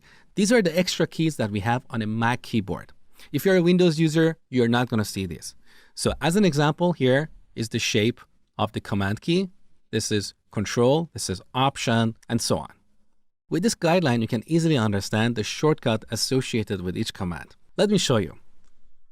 So here we have all the commands when a cell is in the command mode. For example, we have this command, open the command palette. This is exactly like the command palette that we have in VS Code.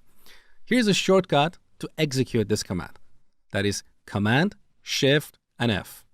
Okay, so here we have lots of shortcuts. Of course, you're not going to use all of them all the time, but it's good to have a quick look here to see what is available for you. With these shortcuts, you can write code much faster. So let me show you some of the most useful ones. I'm going to close this.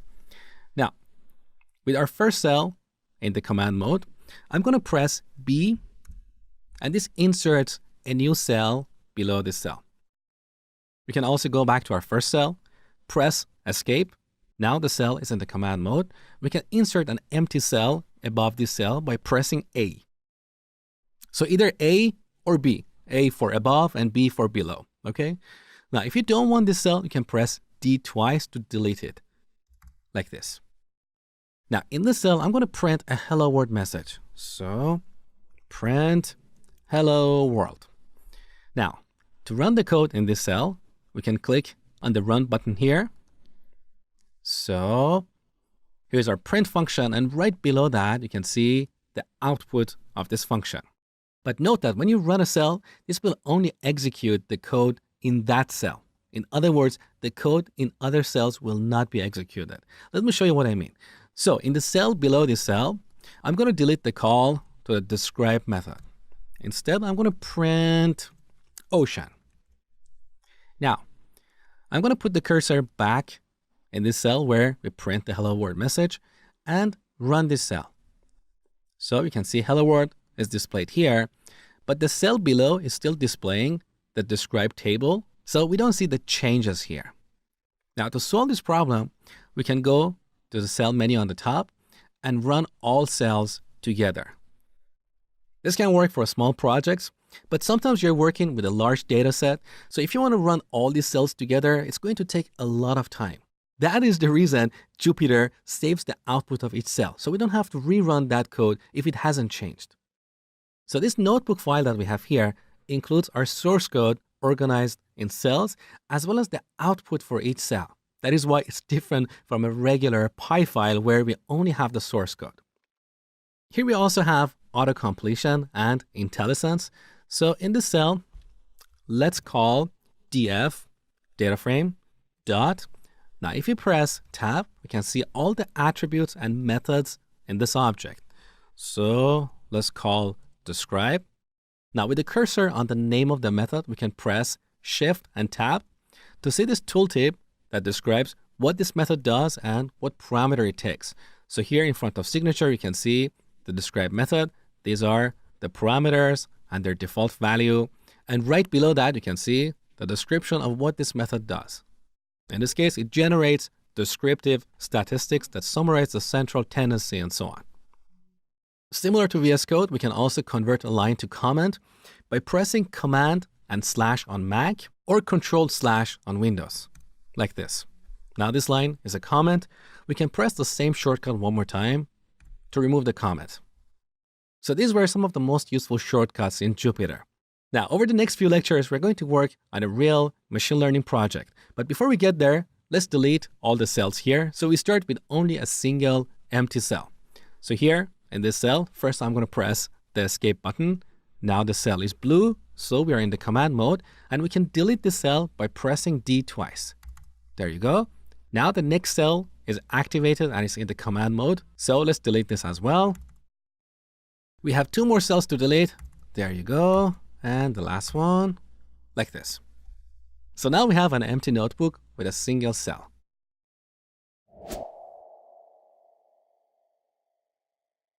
Over the next few lectures, we're going to work on a real machine learning project.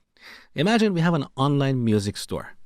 When our users sign up, we ask their age and gender, and based on their profile, we recommend various music albums they're likely to buy. So in this project, we want to use machine learning to increase sales. So we want to build a model. We feed this model with some sample data based on the existing users. Our model will learn the patterns in our data, so we can ask it to make predictions. When a new user signs up, we tell our model, hey, we have a new user with this profile.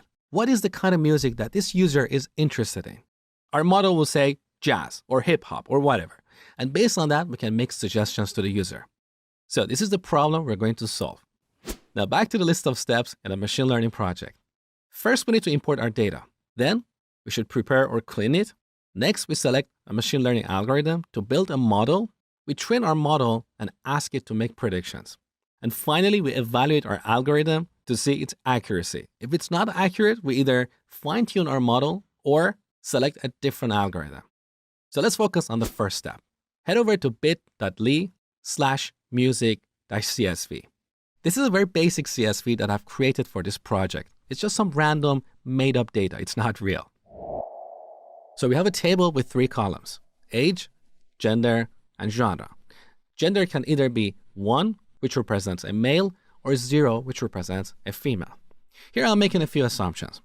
I'm assuming that men between 20 and 25 like hip hop, men between 26 and 30 like jazz, and after the age of 30, they like classical music.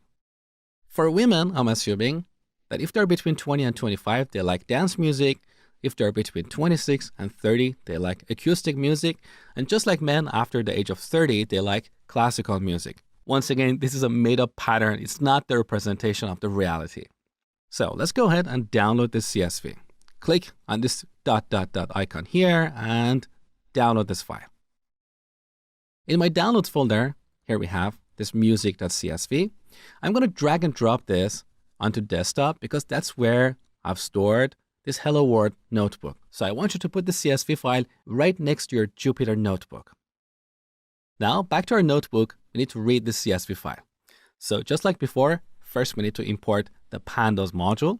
So import pandas as PD. And then we'll call pd.read_CSV.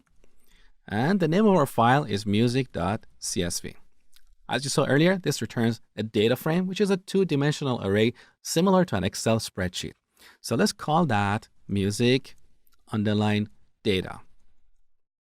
Now let's inspect this music_data to make sure we loaded everything properly. So run. So here's our data frame. Beautiful.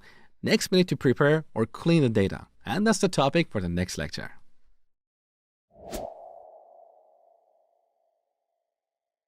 The second step in a machine learning project is cleaning or preparing the data. And that involves tasks such as removing duplicates, null values, and so on. Now, in this particular data set, we don't have to do any kind of cleaning because we don't have any duplicates. And as you can see, all rows have values for all columns. So we don't have null values. But there is one thing we need to do.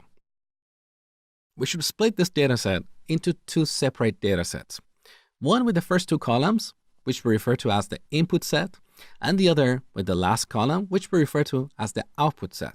So when we train a model, we give it 2 separate data sets, the input set and the output set.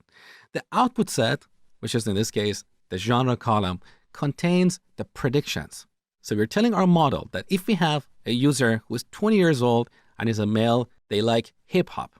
Once we train our model, then we give it a new input set. For example, we say, hey, we have a new user who is 21 years old and is a male. What is the genre of the music that this user probably likes? As you can see, in our input set, we don't have a sample for a 21-year-old male. So we're going to ask our model to predict that. That is the reason we need to split this data set into 2 separate sets, input and output. So back to our code. This data frame object has a method called drop. Now, if you put the cursor on the method name and press Shift and Tab, you can see this tooltip. So this is the signature of this drop method. These are the parameters that we can pass here. The parameter we're going to use in this lecture is columns, which is set to none by default.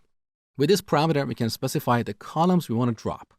So in this case, we set columns to an array with 1 string, genre. Now, this method doesn't actually modify the original data set. In fact, it will create a new data set, but without this column. So by convention, we use a capital X to represent that data set. So capital X equals this expression. Now, let's inspect X. So as you can see, our input set, or X, includes these 2 columns, age and gender. It doesn't have the output or predictions. Next, we need to create our output set.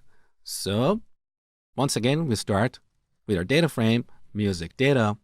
Using square brackets, we can get all the values in a given column. In this case, genre. Once again, this returns a new data set. By convention, we use a lowercase y to represent that. So that is our output data set. Let's inspect that as well. So in this data set, we only have the predictions or the answers. So we have prepared our data. Next, we need to create a model using an algorithm.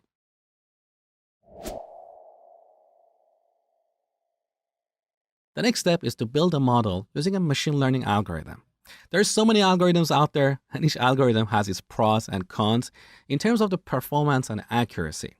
In this lecture, we're going to use a very simple algorithm called decision tree.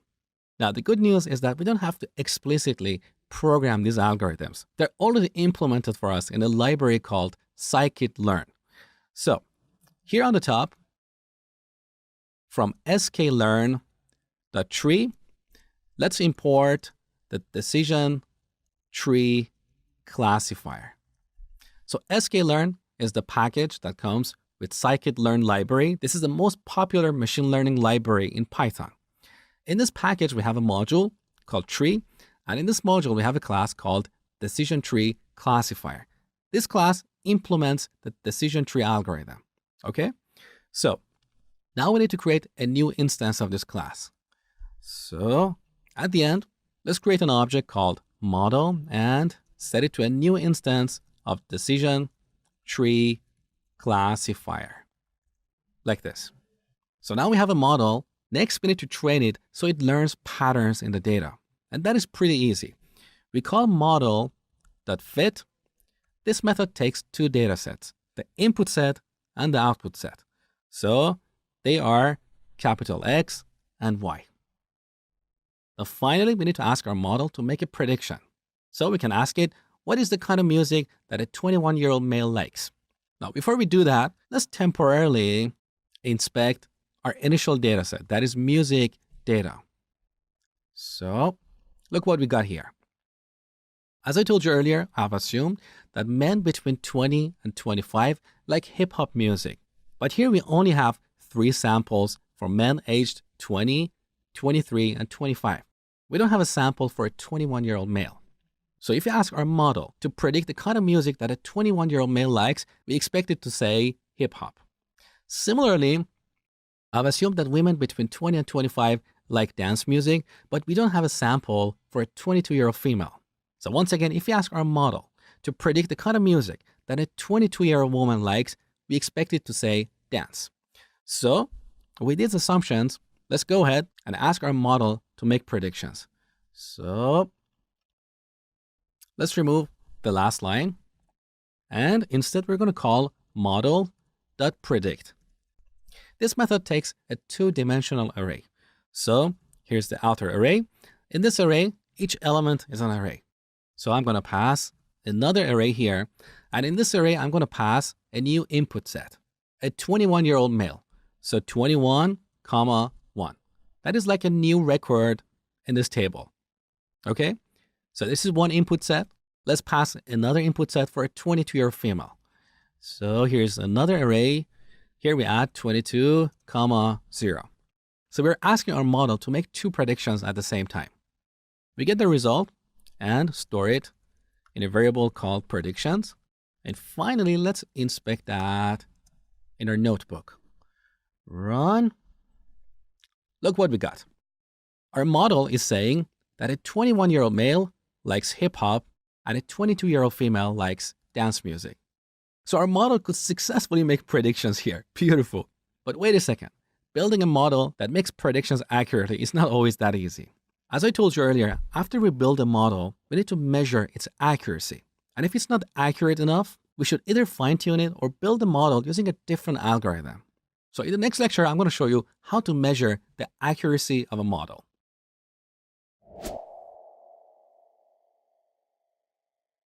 In this lecture, I'm going to show you how to measure the accuracy of your models.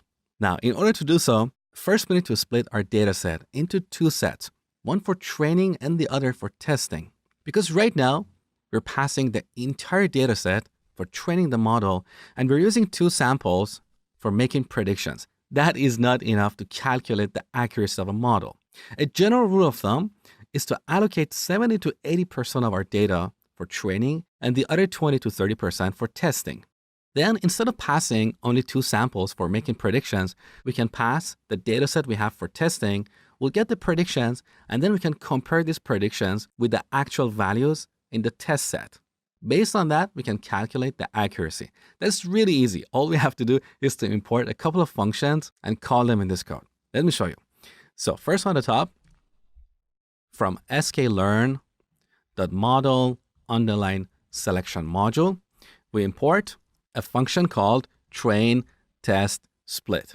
With this function, we can easily split our dataset into two sets for training and testing. Now, right here, after we define X and Y sets, we call this function. So train test split, we give it three arguments, X, Y, and a keyword argument that specifies the size of our test dataset. So test underline size, we set it to 0.2. So we are allocating 20% of our data for testing. Now, this function returns a tuple, so we can unpack it into four variables right here. X underline train, X underline test, Y underline train, and Y underline test. So the first two variables are the input sets for training and testing, and the other are the output sets for training and testing. Now, when training our model, instead of passing the entire dataset, we want to pass only the training dataset. So X underline train and Y underline train. Also, when making predictions, instead of passing these two samples, we pass X underline test. So that is the dataset that contains input values for testing. Now we get the predictions. To calculate the accuracy, we simply have to compare these predictions with the actual values we have in our output set for testing. That is very easy. First, on the top, we need to import a function. So from sklearn.metrics, import accuracy underline score. Now at the very end, we call this function, so accuracy score, and give it two arguments, Y underline test, which contains the expected values, and predictions, which contains the actual values. Now this function returns an accuracy score between 0 to 1. So we can store it here and simply display it on the console. So let's go ahead and run this program. So the accuracy score is 1 or 100%. But if we run this one more time, we're going to see a different result because every time we split our dataset into training and test sets, we'll have different datasets because this function randomly picks data for training and testing. Let me show you. So put the cursor in the cell. Now you can see this cell is activated. Note that if you click this button here, it will run this cell and also inserts a new cell below this cell. Let me show you. So if I go to the second cell, press the escape button. Now we are in the command mode. Press D twice. Okay, now it's deleted. If we click the run button, you can see this code was executed and now we have a new cell. So if you want to run our first cell multiple times, every time we have to click this and then run it and then click again and run it. It's a little bit tedious. So I show you a shortcut. Activate the first cell and press Control and Enter. This runs the current cell without adding a new cell below it. So back here, let's run it multiple times. Okay, now look, the accuracy dropped to 0.75. It's still good. So the accuracy score here is somewhere between 75% to 100%. But let me show you something. If I change the test size from 0.2 to 0.8, so essentially we're using only 20% of our data for training this model, and we're using the other 80% for testing. Now let's see what happens when we run this cell multiple times. So Control and Enter. Look, the accuracy immediately dropped to 0.4. One more time. Now 46%, 40%, 26%. It's really, really bad. The reason this is happening is because we are using very little data for training this model. This is one of the key concepts in machine learning. The more data we give to our model and the cleaner the data is, we get the better result. So if we have duplicates, irrelevant data, or incomplete values, our model will learn bad patterns in our data. That is why it's really important to clean our data before training our model. Now, let's change this back to 0.2. Run this one more time. Okay, now the accuracy is 1, 75%. Now it dropped to 50%. Again, the reason this is happening is because we don't have enough data. Some machine learning problems require thousands or even millions of samples to train a model. The more complex the problem is, the more data we need. For example, here we're only dealing with a table of 3 columns, but if you want to build a model to tell if a picture is a cat or a dog or a horse or a lion, we'll need millions of pictures. The more animals we want to support, the more pictures we need. In the next lecture, we're going to talk about model persistence.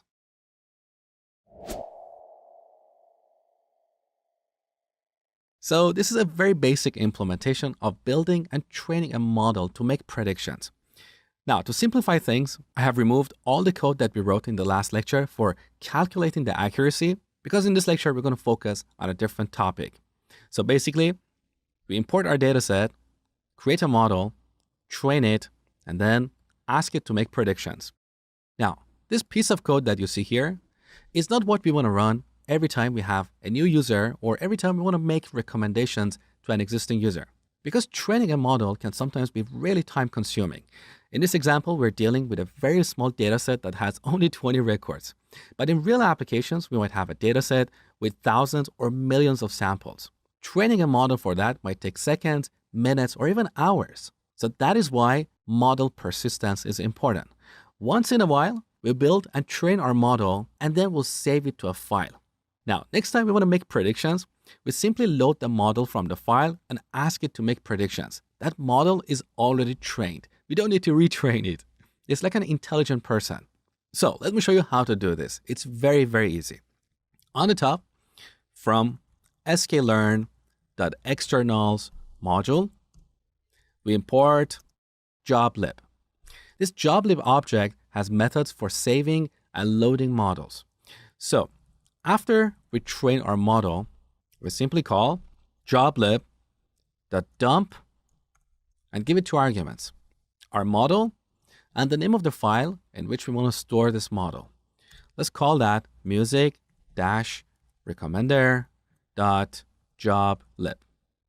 That's all we have to do. Now, temporarily, I'm going to comment out this line. We don't want to make any predictions. We just want to store our trained model in a file. So let's run this cell with control and slash. Okay, look, in the output, we have an array that contains the name of our model file. So this is the return value of the dump method. Now back to our desktop, right next to my notebook, you can see our joblib file. This is where our model is stored. It's simply a binary file. Now back to our Jupyter notebook.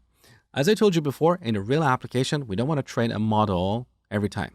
So let's comment out these few lines. So I've selected these few lines. On Mac, we can press Command and slash, and on Windows, Control slash. Okay, these lines are commented out. Now this time, instead of dumping our model, we're going to load it. So we call the load method. We don't have the model. We simply pass the name of our model file. This returns our trained model.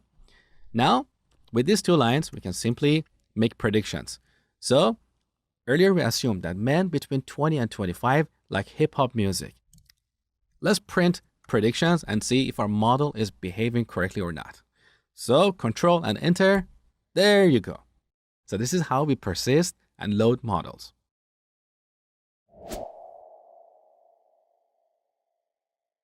Earlier in this section, I told you that decision trees are the easiest to understand, and that's why we started machine learning with decision trees.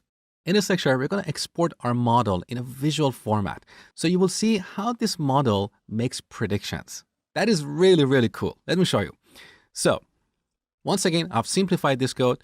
So we simply import our dataset, create input and output sets, create a model, and train it. That's all we are doing. Now, I want you to follow along with me, type everything exactly as I show you in this lecture. Don't worry about what everything means. We're going to come back to it shortly. So on the top, from sklearn, import tree. This object has a method for exporting our decision tree in a graphical format.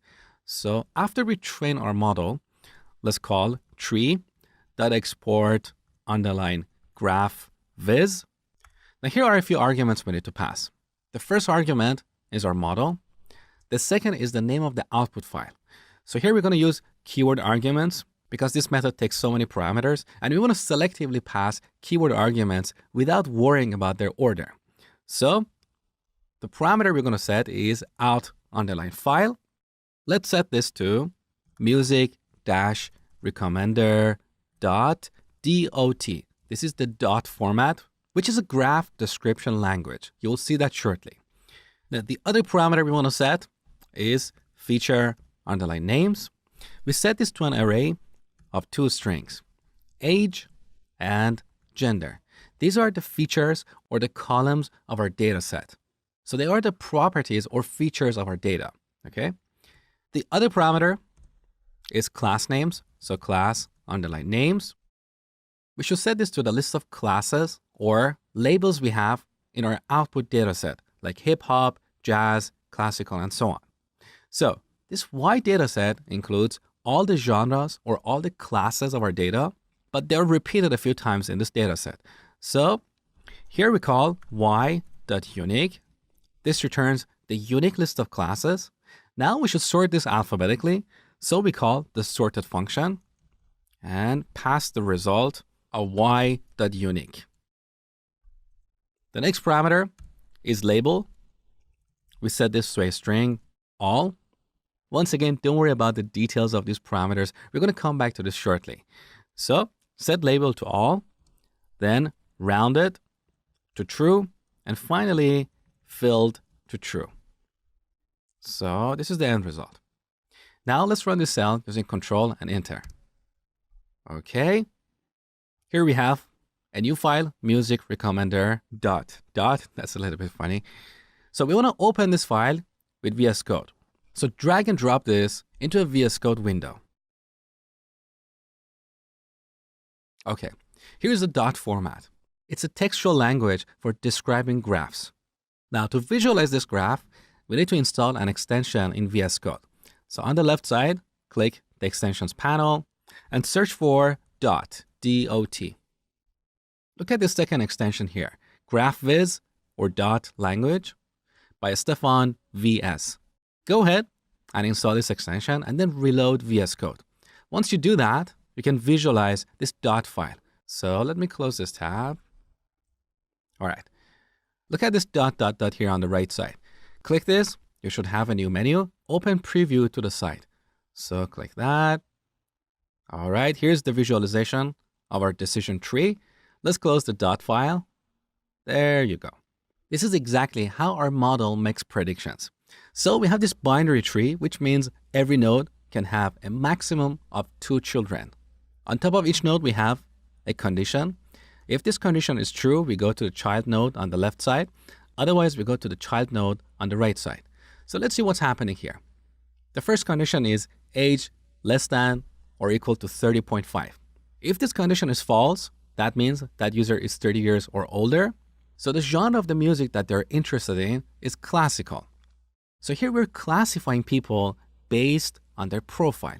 That is the reason we have the word class here.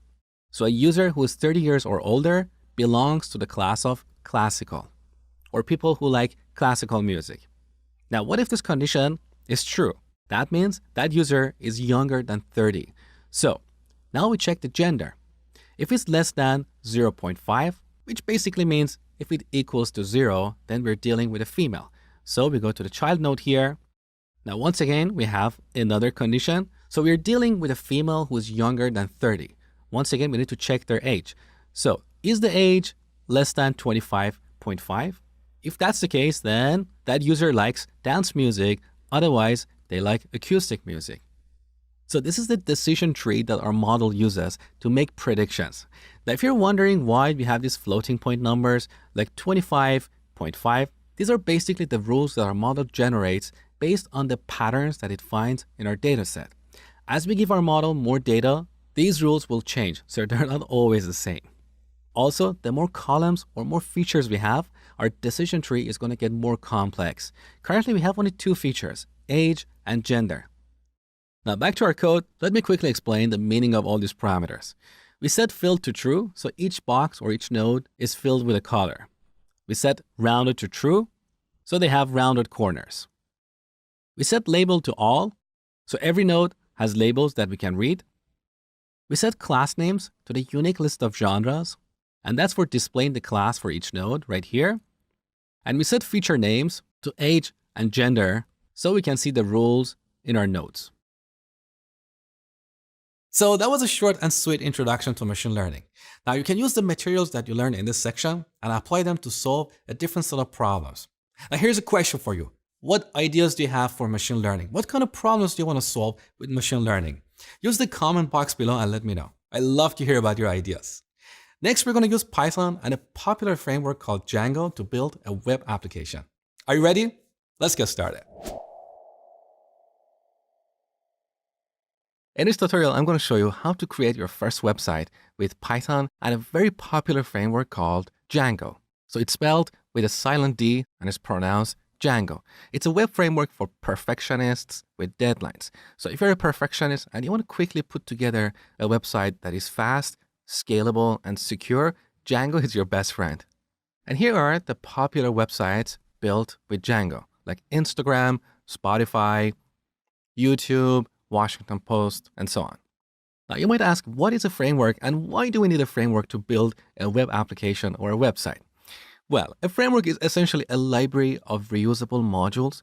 These modules provide functionality for common tasks. For example, in case of a web framework like Django, we have modules to work with HTTP requests, URLs, sessions, cookies, and so on. These are the concerns of pretty much every website or web application out there. So all this functionality is already baked into Django. We don't have to code it from scratch. That is why we use a framework like Django. Now, technically, a framework is more than a library. So apart from providing these modules, it also defines a structure for our application. It tells us what folders and files we should have in our project. So this provides a consistency amongst various Django projects. So as you move from one company to another and work on different projects, you can easily transition from one project to another because all these applications follow the same structure. Now, with that introduction, let's create our first Django project. So back to PyCharm, close the Hello World project and create a new project. Okay, let's call this new project PyShop. Go ahead. All right, now down the bottom, let's open up a terminal window. In this window, we're going to install Django. So we use pip to install Django, but be sure to add 2 equal signs here, followed by 2.1. With this, we're telling pip that we want to install Django version 2.1.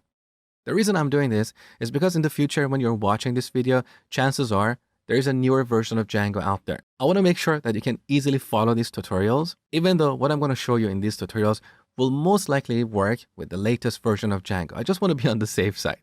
So let's go ahead with this.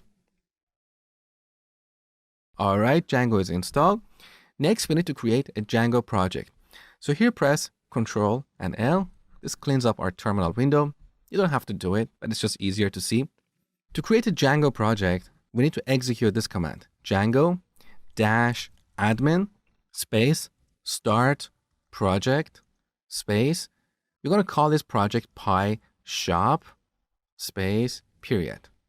So when we install Django, Django brings a command line utility called Django-admin. So this is a utility or program that we can execute from the command line or terminal right here. Now, this program takes various arguments. In this case, we want to use this argument, start project. With this, we're going to create a project called PyShop in the current folder. So this period is important here. That means the current folder. If you don't add this period, this utility is going to create an extra folder, and that looks a little bit repetitive. So let's go ahead with this. All right. Now, back to the project panel. If you expand PyShop, you can see that this is our project that we created in PyCharm. And in this folder, we have these files. So init.py, you have seen this before. That means this folder is a package. So we can import various modules from this package into other modules. So here we have this settings module. In this module, we define various settings for our application. You're going to see this later in this course. We also have the URLs module. And with this module, we define what should the user see when they go to, let's say, /about, /contact, /products, /shopping cart. Again, we're going to work with this soon. And finally, we have this module, WSGI, that is short for Web Server Gateway Interface. The purpose of this module is to provide a standard interface between applications built with Django and web servers. This is an advanced topic, so for now, don't worry about it. Now, outside of this folder, we also have this new file in our project, that is manage.py. As the name implies, we use this module to manage this Django project.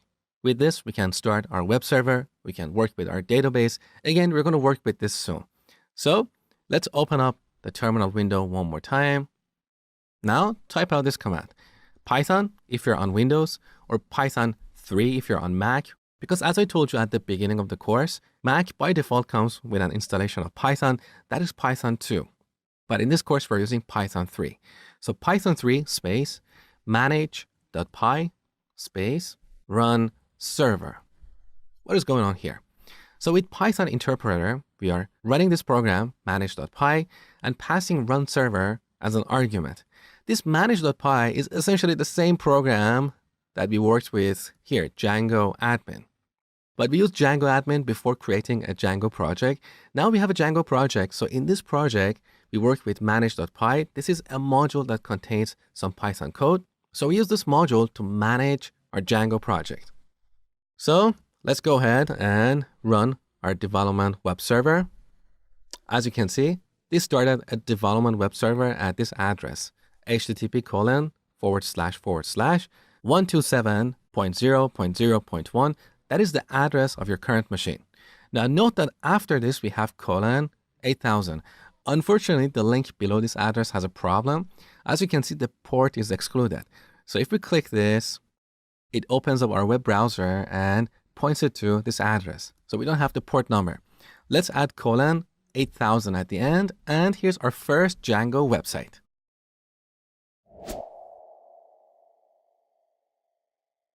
So we created this Django project.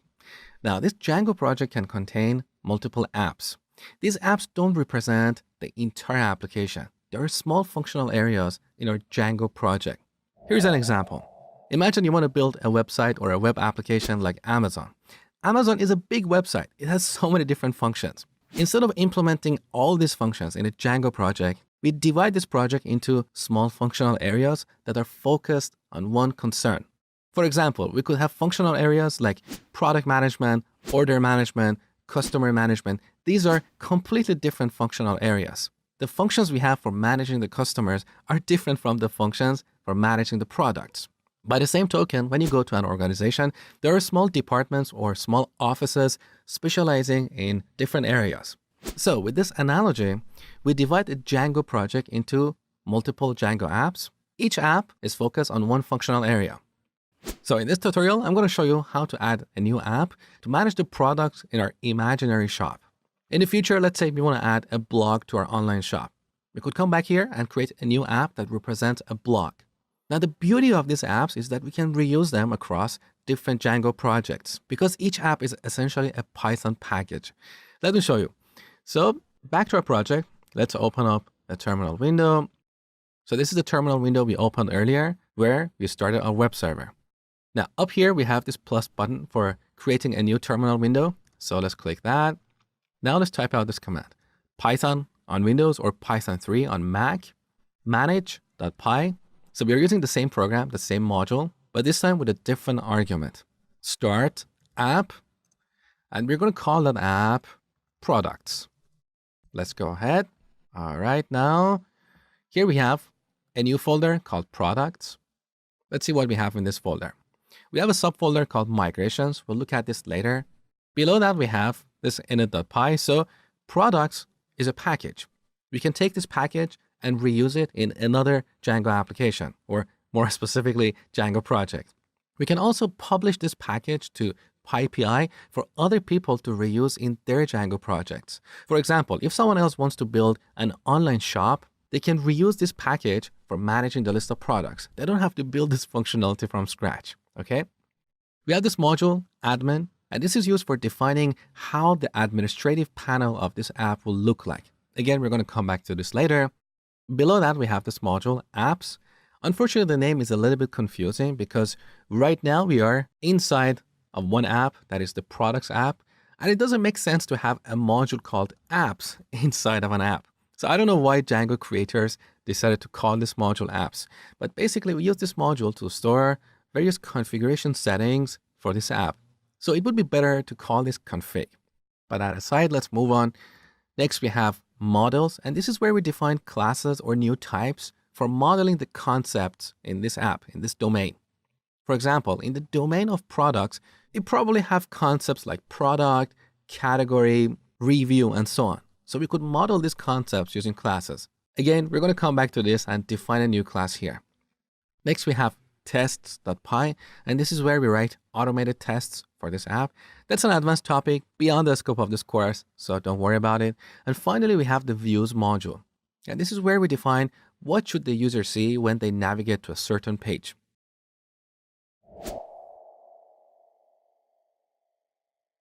In this tutorial, I'm going to show you how to create your first view or view function in Django. What is a view function? A view function is basically a function that gets called by Django when the user navigates to a particular page. For example, here we are on the homepage of our website. When we go to /products, our browser sends an HTTP request to our web server. At this point, Django takes that request, it inspects the URL or the address, it figures out that we want to see the list of products. Then it will call a function, which we call a view function, and the job of this function is to return the response to the browser or to the client. So this function should generate some HTML markup to be returned to the client. Our browser will get this HTML content and display it as a page right here. Now, technically, if you want to be a web developer, you need to know HTML, CSS, and JavaScript. I'll try to do my best to hold your hand throughout this course. But in the future, be sure to watch a tutorial about HTML, CSS, and JavaScript. On my channel, I have plenty of JavaScript tutorials. I recommend you to start with my JavaScript tutorial for beginners. So back to our project. Inside the Products app, let's open up the Views module. So here on the top, we have some boilerplate code. From Django.shortcuts, we are importing the render function. So Django is a package, shortcuts is a module, and we are importing the render function. You will see this soon. Below that, we have this comment. We don't need it. Let's create our first view function. So define. We call this function index. It doesn't really matter, but by convention, we use the word index for the main page of an app. So when we go to /products, this will be the main page of our products app. Now, potentially in the future, we could support additional URLs inside of this app. For example, products/new or trending and so on. So we call this function index. Now, all our view functions should always take a parameter, and that is the HTTP request that is passed to this view function. So as I told you before, when we navigate to /products, our browser sends an HTTP request to our web server. Django takes this request and sends it to our view function. With this request object, we can find information about the client. Now, in this tutorial, we don't want to worry about HTML. We just want to return some plain text to the browser, like hello world. So on the top, from Django.http module, we need to import a class called HTTP response. With this class, we can create an HTTP response to return to the client or the browser. So back to our view function. Here we return an HTTP response object. So we're creating an instance of this class, right? Now, as an argument to the constructor, we pass hello world. Now we need to add an extra blank line above the index function to make PyCharm happy. Beautiful. As simple as that.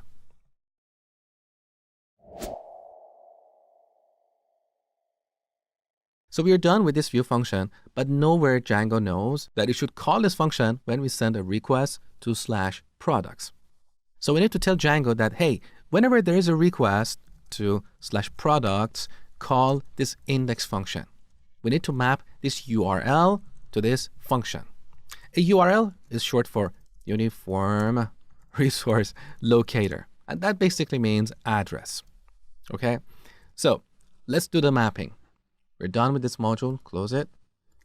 Back to our products app, right-click this folder and add a new Python file. Call that URLs. The name is very important here. This is one of the conventions that Django framework defines. So we need to follow this convention to structure our project. Okay, so this adds urls.py inside of the products app. Now in this module, once again, by convention, we should define a variable called URL patterns. Make sure to spell it exactly as you see here. So there is no underscore between these two words, and all characters are in lowercase. So we set this to a list object. In this list, we map various URLs to their view functions. Now to reference a URL, we need to import the path function. So on the top, from Django.urls, let's import the path function. With this function, we can map a URL to a view function. So we call the path function. The first argument is a string that specifies our URL endpoint. Here we pass an empty string that is a string with no characters in it. And this represents the root of this app. Let me show you what I mean. So imagine our app starts at /products. So if the user sends a request to this endpoint, they will be at the root of this app. Potentially here we could have other URLs like /products, /one, /detail, or /products, /new, or trending, or whatever. So all the URLs in this app start with /products. Okay? Now back to the first example. What happens if we take away this /products? We are left with nothing. And that is why we use an empty string here. Now, as the second argument to this function, we need to specify our view function. So we defined that view function inside of the views module. So first we need to import this module into the URLs module. Now, this is how we do this. From period import views. Period means the current folder. So from the current folder, we are importing the views module. So with this syntax, we're telling Django to import the views module that we have in this folder. Now you might ask, Mosh, why didn't we import the views module like this? Import views, because views is actually in the current folder. So why do we have to use the from import syntax? The reason for this is because views is kind of a generic name. So it is possible that our project has a dependency to another library called views. With this syntax, Python will end up importing that module instead of the views module in the current folder because that will take priority. So to remove these potential issues, we use the from import syntax. So now we imported the views module. As you know, when we import a module, that module will end up being an object. So we can use the dot operator to access the functions defined in that module. So here we want to reference the index function. Okay, let's delete it from here. Back to our path function. As the second argument, we type out views.index. Now note that I'm not calling this function. I'm simply passing a reference to it. Django will take care of calling this function at runtime when the client sends an HTTP request to the server. So here we should not call this function. So let's quickly recap what we have done up to this point. In the views module, we created this view function. And in this view function, we simply return some plain text to the browser or the client. Now, I told you that nowhere Django knows that it should call this function. So that's why we added the URLs module to our app. And in this module, we mapped the root URL to this view function. There's one more step left. We need to tell Django about this app because up to this point, Django is not aware of this app. So let's collapse the products folder and open up the PyShop folder. In this folder, we have another URLs module, and this is like the root or the parent URLs module in our Django project. Let's open this and scroll down. Once again, you see this URL patterns variable that is set to a list. In this list, again, we're calling the path function. As the first argument, we're telling Django that, hey, any URLs that start with admin, delegate them to the admin app. So every Django project by default comes with this admin app, which gives us a beautiful administrative panel. We're going to work with that soon. So in this module, we should also tell Django about our products app. So let's add another object to this list. Once again, we call the path function. Now we tell Django that, hey, any paths or any URLs that start with products / delegate them to the products app.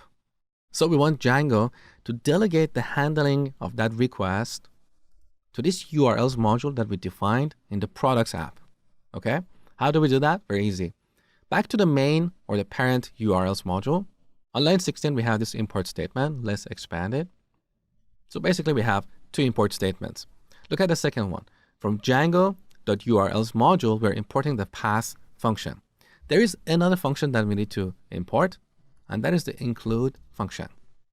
Now we're going to use this function on line 21. So as the second argument to the path function, we call include. And here we need to reference the URLs module in the products app. So we type out products.urls. So take a look. In the products app, you have this module, URLs. That is why we type products.urls. But we don't type out .py. Django will automatically take care of that. Now, at this point, you might be a little bit confused or intimidated by all these various steps that you have to follow. They may look foreign to you, but trust me, this becomes second nature as you practice building Django applications. It's actually very easy. It's just the first time that you have to follow these conventions defined in Django framework. Once you understand the concept, it becomes really easy. So basically, because we created a new app, the products app, only once ever we need to write this line of code to tell Django that, hey, any URLs that start with products / send them to the URLs module in the products app. So we write this line of code only once. Anytime in the future, we want to define a new view function. First, we go to the views module, we create a new function, and then we go to the URLs module in that app and define a new URL pattern to map that view function to a URL endpoint. That is really easy. All right, now let's test our application. So back to the browser, let's head over to /products. There you go. You see our hello world message here, beautiful. But if we navigate back to the home page, we get this error, page not found. So our beautiful Django homepage disappeared. And the reason for this is that homepage is automatically generated and is only displayed when we first create a Django project. As soon as we define a new URL pattern and register it in our project, that homepage disappears. But don't worry, we're going to come back and create a new function for our homepage later in the course. Now here's your exercise. I want you to modify this Django project such that when we navigate to products/new, we'll see a page here with some text like new products. I strongly encourage you to do this exercise because it makes it really easy for you to follow the future tutorials. All right, here in the products app, let's open up the views module. In this module, we define a new view function. So define, let's call that function new. As I told you before, every view function should take this request parameter. Now here we want to return an HTTP response with the text new products. That's it. Now to make PyCharm happy, we add another line break here. So we have 2 line breaks after the index function and also 2 line breaks after the new function. These are the best practices defined in PEP 8 to format our code. So we're done with this view function. Now we need to map it to a URL endpoint. So we go back to the products app and open up the URLs module. Here we need to add another URL pattern. So we call the path function. The first argument should be new. You want to map this URL endpoint to views.new function. That's all you had to do. Now back to our browser. When we navigate to products/new, we get this message in the browser. Beautiful.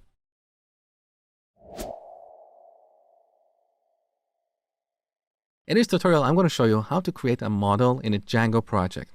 A model is a representation of a real-world concept. For example, in an online shop, we could have models like order, customer, shopping cart, product, review, and so on. So let's go ahead and create our first model. Here in the products app, open up the models module. In this module, we're going to create a new class called product. So let's delete this comment. We don't really need it. Class product. Now we need to inherit this class from the model class in Django. So in parentheses, we type out models.model. Let's see what's going on here. So on line 1, from Django.db package, we are importing the models module. In this module, we have a class called model, and this class defines all the common characteristics and behavior for models in a Django application. For example, we want to be able to store these models in a database, or read them from a database, or delete them. These are all the common operations that we need to perform on these model objects. So by inheriting this product class from this model class, our product class will have all these capabilities built into it. We don't have to code it, okay? So, colon. Now in this class, we need to define a few attributes. What are the attributes of a product that we need to know in an online shop? We need to know their name, price, stock, image, and so on. So let's define a new attribute. We call it name, and we set it to an instance of models.charField class. So once again, in this module, we have a class called charField, which is short for character field, and this represents a field that can contain textual data. Now here, as a best practice, we can supply a maximum length to prevent a malicious user or hacker from accidentally storing a product with an enormously large name. This can mess up with our application. So let's pass a keyword argument, max length, and we set it to 255 characters. Now let's define the price attribute. So we set price to models dot float field. So this represents a field that can contain floating point numbers. That's it. Now let's define the stock. We set this to an instance of models.integer field. And finally, let's define image underline URL to an instance of models dot, once again, char field. So in this course, we're going to use Google to find an image for our products. For example, we can find this image, right-click it, and copy its link address, which is the URL. Now, if you open up a new tab and paste that URL, you can see this is a very long string. So we don't want to enforce a maximum length of 255 characters. Instead, we want to use 2083 characters. That is the standard maximum length for URLs. So our product class or product model has these 4 attributes. Now to make PyCharm happy and remove this warning, let's put the cursor at the end of this line, press enter, then backspace to remove the indentation. Beautiful. We should also add 2 line breaks before this class. So here's one, press enter, the second line break. Beautiful. So our code is formatted according to PEP 8 standards. Next, I will show you how to use this model to create a database table for storing products.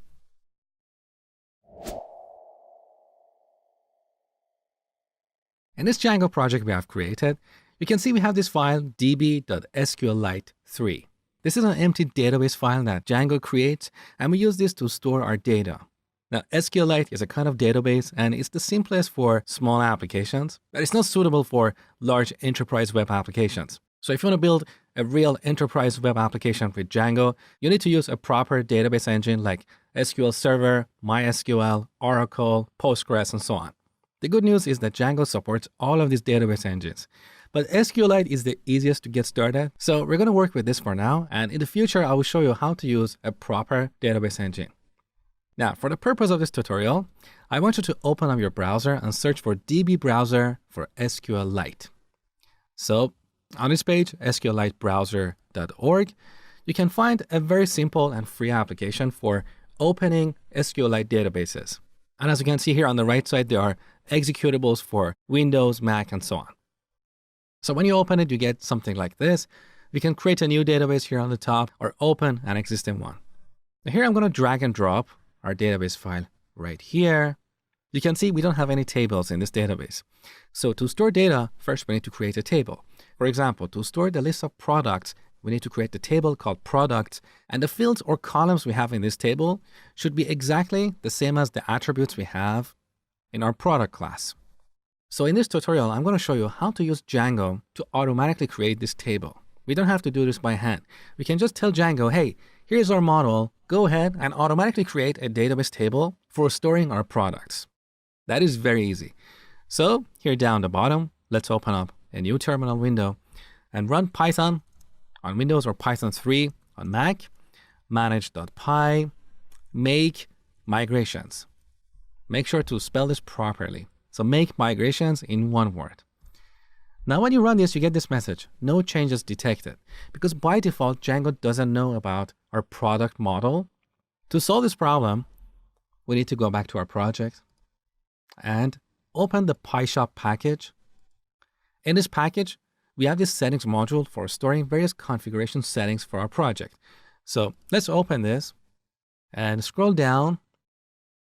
On line 33, you can see a variable called installed apps set to a list of strings. These are applications or apps that are automatically installed with every Django project. For example, we have this admin app which gives us a beautiful administrative panel. You're going to work with it soon.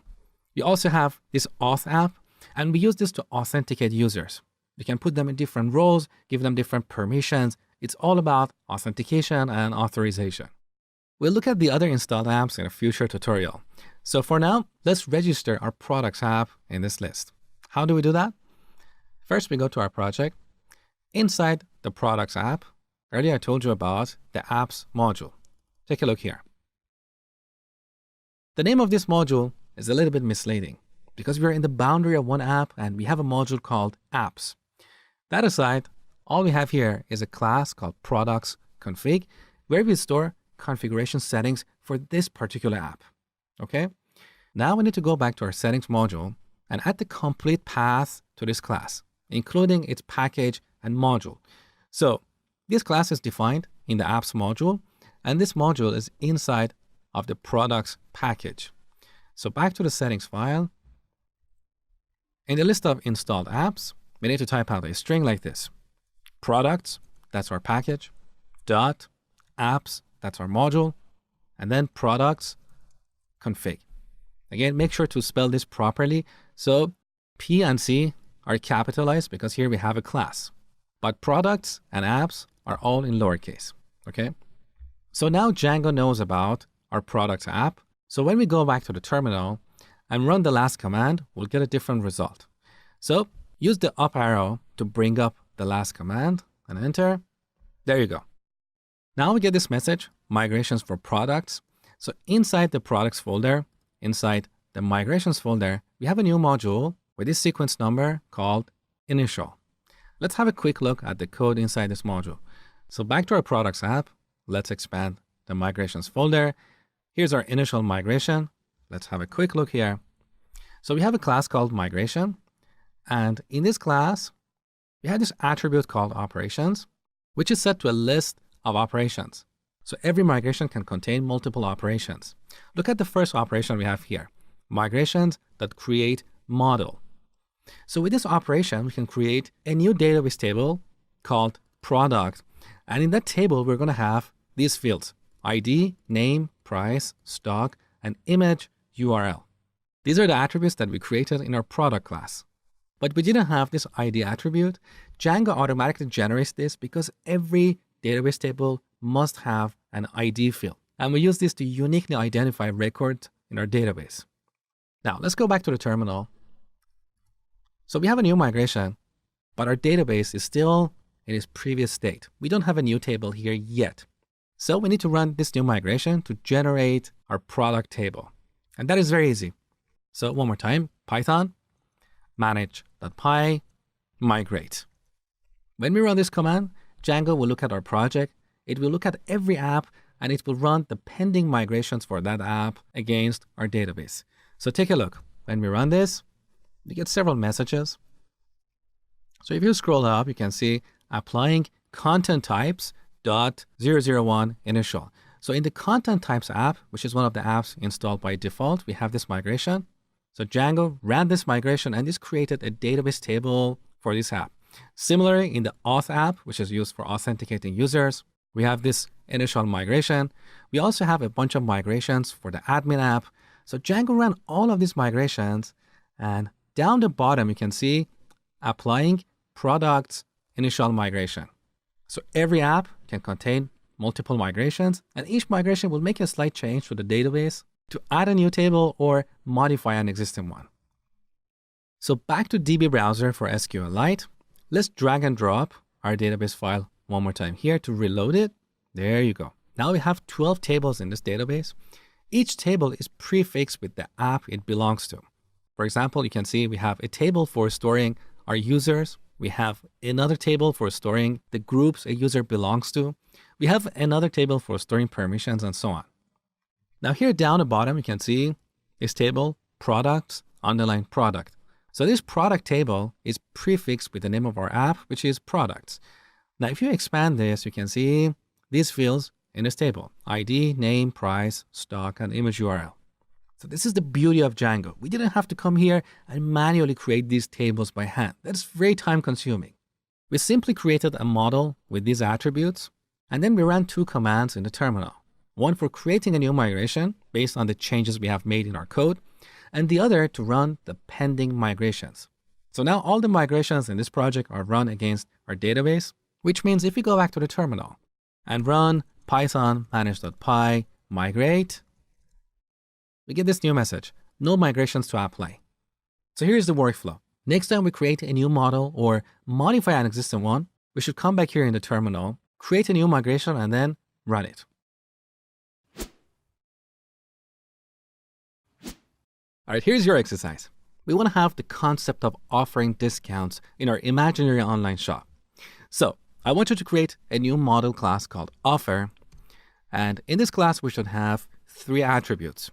One is code, which is a textual field. For example, our offers code could be VCA2142. It's just a coupon code. Here we should also have an attribute called description. Again, this is going to be a textual field. For example, we can say 20% off all products. And then we can display this text somewhere on the homepage in the future. And finally, we need another attribute called discount, which is going to be a floating point number, like 0.2 for 20% discount. So go ahead, create this model class. Next, create a migration and run it to bring our database up to date. This is an awesome exercise for you to get your hands dirty in Django. So spend 3 to 5 minutes on this exercise. When you're done, come back, see my solution. So here in the models module, right after our product class, I'm going to define a new class. Class offer. This class should also derive from the model class in Django. Here we add the attributes. So the first one is code, which is going to be an instance of models.char field. And we set the max length to, let's say, 10 characters. Next, we add the description. Once again, we're going to have a char field with max length of 255 characters is sufficient. And finally, we need discount. And we're going to set this to an instance of models.float field. So here's our offer class. Now we need to create a migration. So over here, I'm going to open up a terminal window. This is the main terminal window where our web server is running. So I'm going to create a new terminal window and run python manage.py make migrations. Django detected a change in our models, so it created this new migration number 2 called offer. And this migration will create the offer table in our database. So let's go ahead and run it. Python 3 manage.py migrate. Beautiful. Now let's drag and drop our database here one more time. Our database is refreshed. As you can see, in the products app, we have this new table, offer, with these 4 columns: ID, code, description, and discount.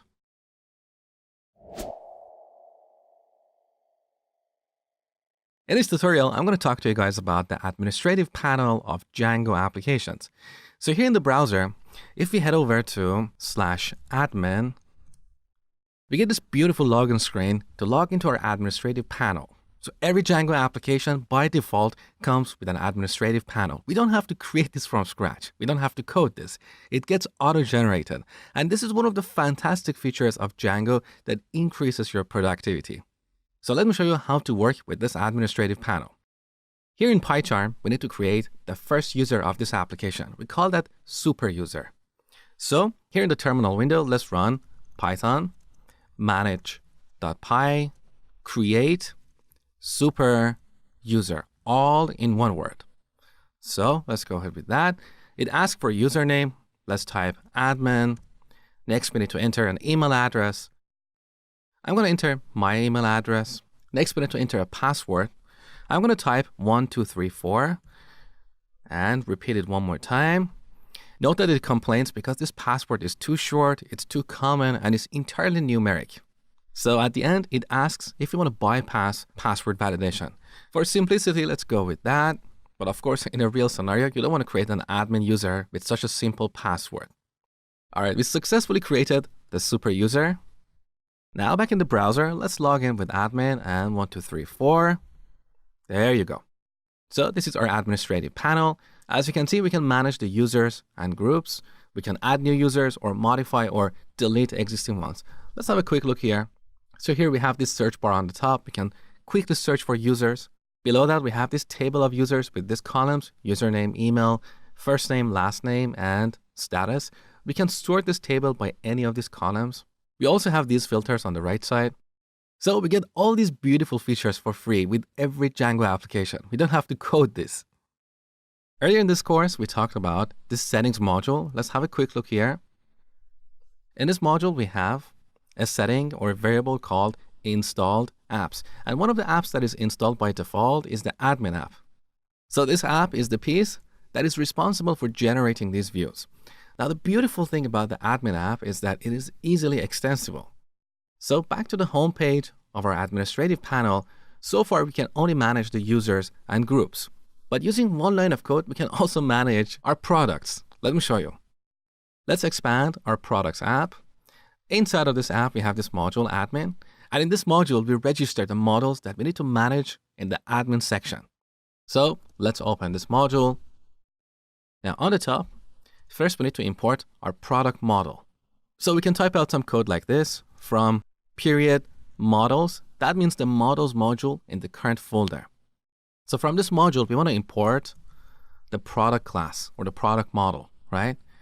Now you can see this comment here, register your models here. Let's delete this comment. We don't need it anymore. Instead, we're going to write code like this. So admin.site.register, and we pass this product class as an argument. What is going on here? We're using this admin object that is imported on line 1. This object has an attribute called site, which is an object itself. This object has a method called register. We're calling this method and passing our product class as an argument. With this, we're telling Django that we want to manage our products in the admin area. So now with only one line of code, or more accurately 2 lines, if we go back to our administrative panel and refresh this page, we see this new table, products, that represents our products app. And in this app, currently we only have one model called product. So here we can manage all our products. Currently, we don't have any products in our database. So let's go ahead and add a new product. Look, we get this beautiful form for free. We didn't write any code to create this form and handle the click event of these buttons to insert a product into our database. All this is automatically generated by Django. So let's go ahead and add a new product. Call that orange. Let's say 1.99 each. And set the stock to 50. Now we need an image URL. So open up a new tab here. And in Google, search for orange. Then go to images, click on tools. From the user rights menu, select for labeled for reuse. This way we don't have problem with copyright issues. So these are the free images that we can use in our application.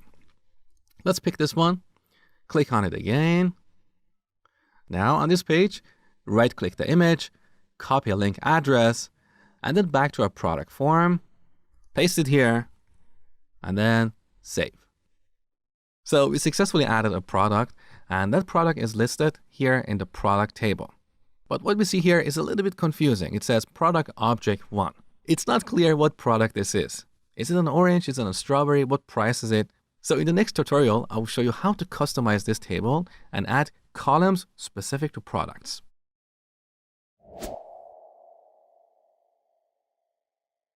In this tutorial, I'm going to show you guys how to customize this products table in the admin area. That is very easy. So back to PyCharm. Here in the admin module where we register the product class for administration, we need to create a new class called product admin. So we create a class called product admin. So this is the convention we follow in Django. We start with the name of our model, that is product, and then we add the suffix admin. Now we should inherit this class from admin.modelAdmin. What is going on here? Well, this admin is a module that we have imported on line 1. In this module, we have a class called modelAdmin, which provides all the common functionality for managing models in the admin area. So by deriving this class from the modelAdmin, this class inherits all this common functionality. Now, in the body of this class, we can override or change some of this functionality or attributes. For example, in this class, we have an attribute called list underline display, and this attribute specifies the columns that should be visible in this table. So we set this to a tuple, and in this tuple, we add one or more attributes of our product class. So let's quickly open up our product class. It's here in the models module. Okay, there you go. So our product class has these attributes: name, price, stock, and image URL. Now, image URL, as you saw, is a long string, so we don't want to display that in our table. So in this tutorial, let's add these three attributes to our products table. Back to the admin module. In this tuple, we add three strings: name, price, and stock. Now we have this little warning here because we haven't added two line breaks before and after this class. That is better. Finally, when registering our product class for administration, as the second argument, we need to pass this new class, product admin. So Django will use the information in this class to decide how to present the list of products. So back in the browser, let's refresh this page. There you go. Here's our products table. Now we have three columns: name, price, and stock. You can see we have this orange. The price is set to $1.99, and currently we have 50 items in the stock. Beautiful. Let's go ahead and add a new product here. Let's say a strawberry, and the price $2.99, 30 for the stock, and finally we need an image URL. I'm going to paste this address that I just copied before recording this video. Okay, let's go ahead, save the changes. The product is added, beautiful. And now we have two products in our table. Now here's what I want you to do. I want you to pause the video and add a few more products to our database, somewhere around 5 to 10. In the next tutorial, I'm going to show you how to display these products to the public users of our website, because this admin panel is only visible to admins. So anonymous users or other registered users are not going to have access to this panel. Instead, they're going to go to /products. Now currently we are displaying a hello world message. We're going to change this page and display the list of our products in a beautiful grid. So pause the video and add 5 to 10 products, then come back, continue watching. Currently in the admin area, we can only manage the products in the products app. So there is no way to manage the offers. So as an exercise, add the ability to manage the offers here. When we click the offers link, we should see a table with two columns, code and discount. So go ahead and implement this and then create a new offer. All right, here's my solution. In the admin module of the products app, on line 2, first we need to import the offer class. Next, we create a new class called offer admin. We derive this from admin.modelAdmin. And here we set the list display attribute to a tuple with two items, code and discount. And finally, we need to register our offer model for administration. So admin.site.register offer and offer admin. That's it. Now, if we go back to the admin area and refresh the home page, we see the offers link here. Beautiful. Currently, we don't have any offers, so let's go ahead and add a new offer. I'm going to use a code like VCA 1010. Let's say 10% off all products. And discount, I'm going to set this to 0.1. Now, technically, in a real application, this code should be unique. But that's a topic for a future tutorial, so for now, don't worry about it. Let's go ahead and save this offer. Okay, our offer is saved successfully. Beautiful. As you can see, in this table, we have two columns, code and discount.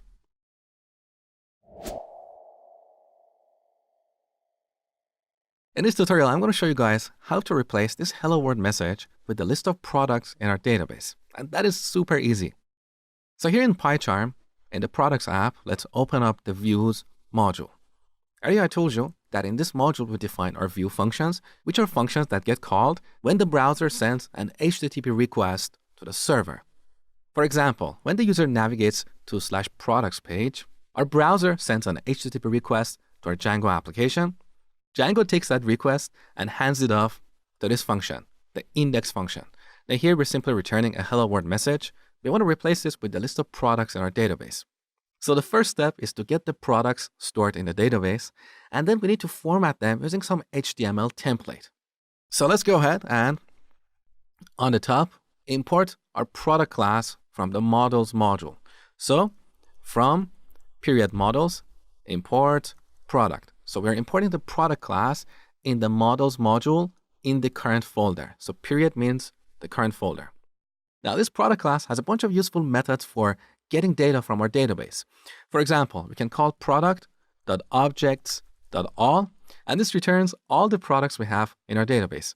We also have filter for filtering products. Let's say we want to get products that are more expensive than $2 or products that are out of stock. We can use the filter method. We also have the get method for getting a single product. And we also have the save method for inserting a new product or updating an existing one.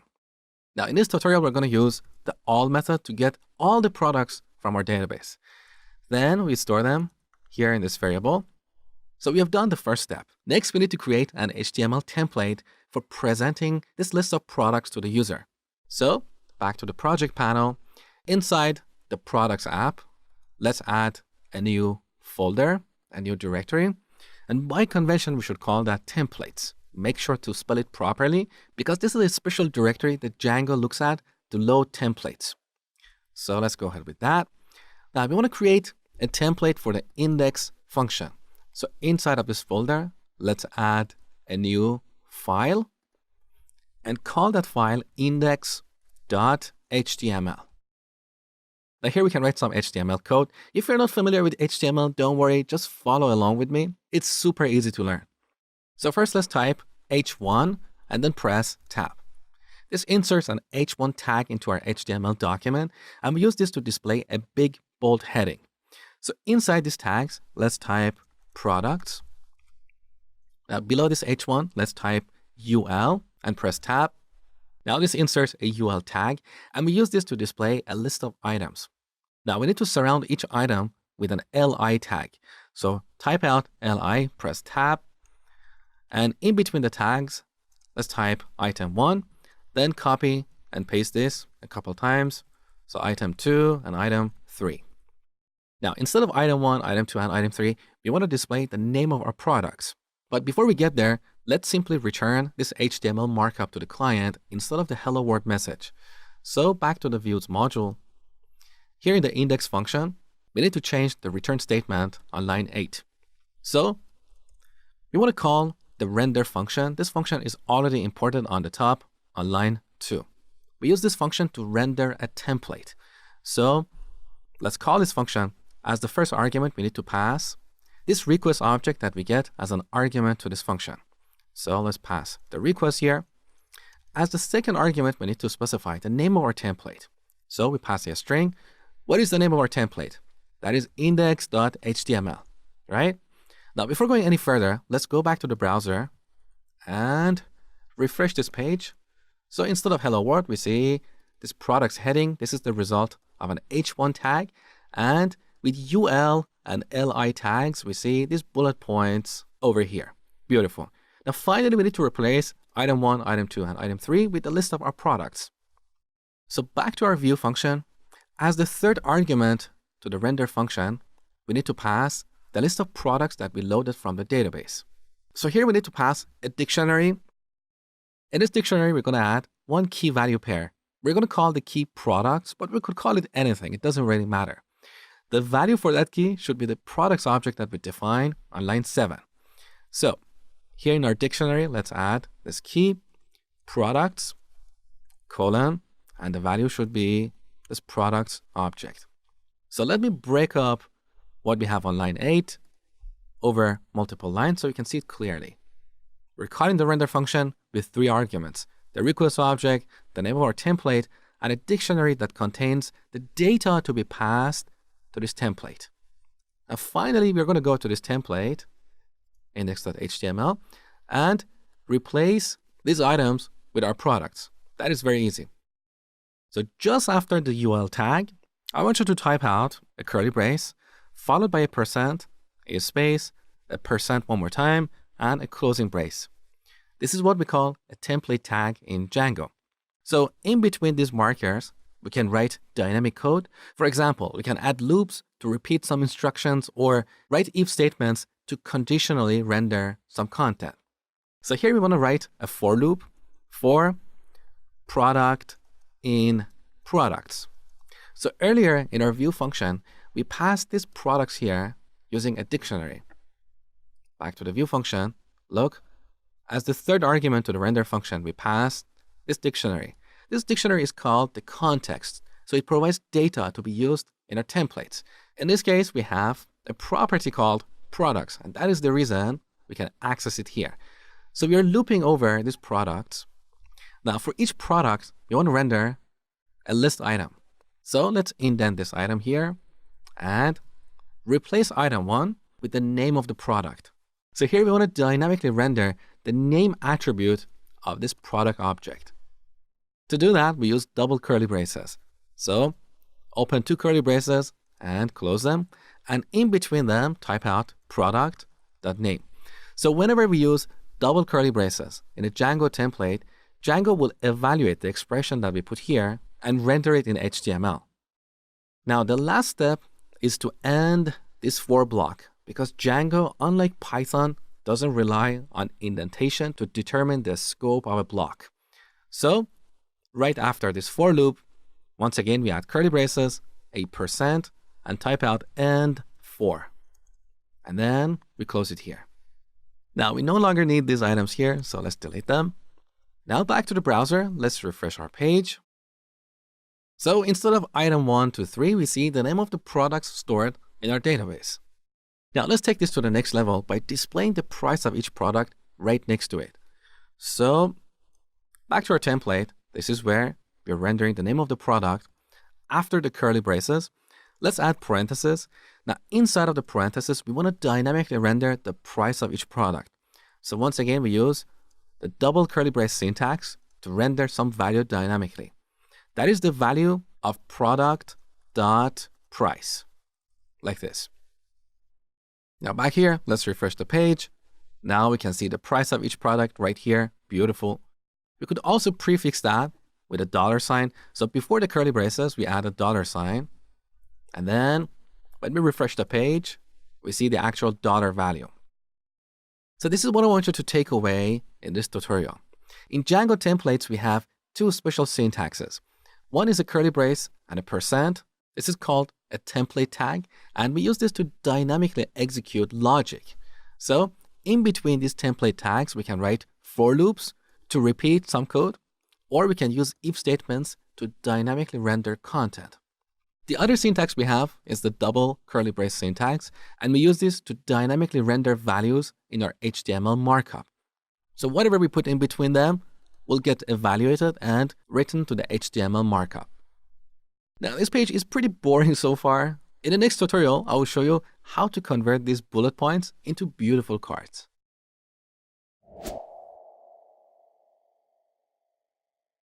Over the next few tutorials, we're going to replace this boring list of bullet points with a beautiful modern card like this. So on the top, we're going to display the image for each product. Below that, we're going to display the title or the name of the product, as well as the price and potentially a button to add that product to a shopping cart. Now, to present something like this, we're going to use a framework called Bootstrap. It's a very popular framework for building modern and responsive applications. So head over to getbootstrap.com. On the home page, you should see something like this, and then go to the documentation. On this page, you can see how you can add this Bootstrap framework to your web applications. So if you scroll down, here you should see a starter template. So here we have some basic HTML markup. We want to bring all this HTML markup and store it in a template called base.html. So over here, you should see this copy button. Click that to copy this. Then back to PyCharm. In the project panel, inside of the templates folder, let's add a new HTML file. So a new file, we call this base.html. Now, with Command and V on Mac or Control and V on Windows, paste all this markup that we copied from Bootstrap website. Now, here on line 13, we have the body tag, and this is the container for what the user sees in a given web page. Now in this example, we have an h1 tag for displaying a hello world title. We want to replace this with something dynamic. So for each page in our application, we want to render something different. For example, when the user goes to the products page, over here, instead of this h1 tag, we want to render what we defined in index.html here. Okay, so back to base.html, let's delete this h1 tag. Once again, we're going to use a template tag. So curly brace, %, curly brace. Now the template tag we're going to use is called block. And with this, we can define a block or a hole in this document. So we're going to create a block called content. We could call it anything, but here we're defining the content area of our website. So that's why we call this block content. Now, after this, once again, we need to add another template tag, and this is called end block. Now we should go to index.html. On the top, we should tell Django that we want to extend this base template, which means we're going to use all the markup defined here. And this gives our applications a modern look and feel. So back to index.html. Once again, we're going to use another template tag. This one is called extends. So extends. What are we extending? The template defined in base.html. So here we add a string base.html. Now we want to fill the block or the hole that we defined in base.html with these few lines. So once again, we add a template tag, block. What is the block that we're filling? That is the content block, right? And we close it here. So now all this markup is going to go in the content block. Now finally, we need to close this block. So after the last line, let's add another template tag and block. Now to make this code cleaner, I would prefer to select these few lines that belong to the content block and indent them like this. This is not required, but it just makes our code easier to read. So with these changes that we made in this tutorial, when Django tries to render this page, first it will look at base.html. So it will take all the markup defined in that file, and then it's going to fill this content block with the markup we have defined here. Now, if we go back to our browser and refresh this page, we're going to see something a little bit better. So refresh. You can see the fonts are changed, and there is a little bit more space in between the bullet points. Now we're ready to replace each bullet point with a bootstrap card. And that's what I'm going to show you next.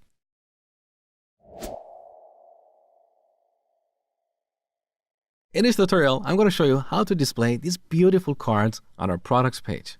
Now note that this page is responsive. So if you view it on a small mobile device, we're going to have one card on each row, like this. And if you view this on a bigger screen, we're going to have more columns or more cards on each row. So let me show you how to build this. First, head over to getbootstrap.com, click on the documentation. Here on the left side, you can see a link called Components. On this page, you can see all the components that are defined in Bootstrap. These are the components that we can add to our web pages to make them beautiful and modern. So the component that we're going to use is called a card. Over here, you can see an example of a card. And right below that, you can see the markup that we need to use to render something like this. So let me resize the screen. Okay. On the top right corner, we have this button. Copy this markup. Now back to index.html. Instead of rendering a UL and a bunch of LIs, we want to render a bunch of divs. Because with UL and LI, we'll get bullet points, but we don't want to display bullet points here. So right below the h1 tag, type out div.row and then press tab. So this creates a div with the class row. Now in this row, we want to repeat multiple columns. So type out div.col, as in short for column, and then press tab. So we use these divs to create a layout like this. We have multiple columns in a row. Okay. Now inside of a column, we want to render a card. So now we should paste the markup for rendering a bootstrap card. So paste that here. Now you can see our code looks a little bit ugly because it's not indented properly. So on the top, go to the code menu. Here we have this item, reformat code. And look at the shortcut that is associated with this command. So let's click that. Now our code is beautifully formatted and it's easier to read and modify. So we have a row. Inside this row, we have a column, and inside this column, we have a card. Now we're going to take our for loop and put it above this column. So for each product, we want to render a column. So scroll down and grab this line of code, cut it, and then paste it right above this column. Now we should close this for loop. So let's collapse this div below it. Okay, now right after this div, we want to add a template tag and type out end for. With these changes, we don't need the code from before. We don't need the UL and LI tags. So let's delete all of these. So this is the final result. Inside the content block, we should have these tags. We have an H1 on the top for the heading. Below that, we have a row. Then we have our for loop. And in each iteration, we render a column. So let's also indent this line to go inside the for loop. That's better. Now finally, we close our for loop. And after that, we close our row. With this change, if we go back to the browser and refresh, we get something like this. We're basically repeating all that static or fixed markup from Bootstrap over here. So we're not rendering the actual name or the image of each product. But that is a very easy fix. So back to our markup, let's expand this column. So here's our card. Inside this card, we have an image on line 9. Look at the source attribute of this image. We need to change this and dynamically render the image URL attribute of each product. So let's delete this. And inside the quotes, we add double curly braces to render some value. We want to render product dot image underline URL like this. Now over here on line 11, we have this text card title. We want to replace this with the name of each product. So delete double curly braces and we add product dot name. Next, we need to replace this text with the price of each product. So delete. Here we have a paragraph tag. Inside this tag, we add double curly braces to render product.price. And just before these braces, we want to add a $sign. And the last change is the label for this button. It's called Go Somewhere. We want to change that to Add to Cart. Now back to this page, refresh. We should get something like this. Beautiful.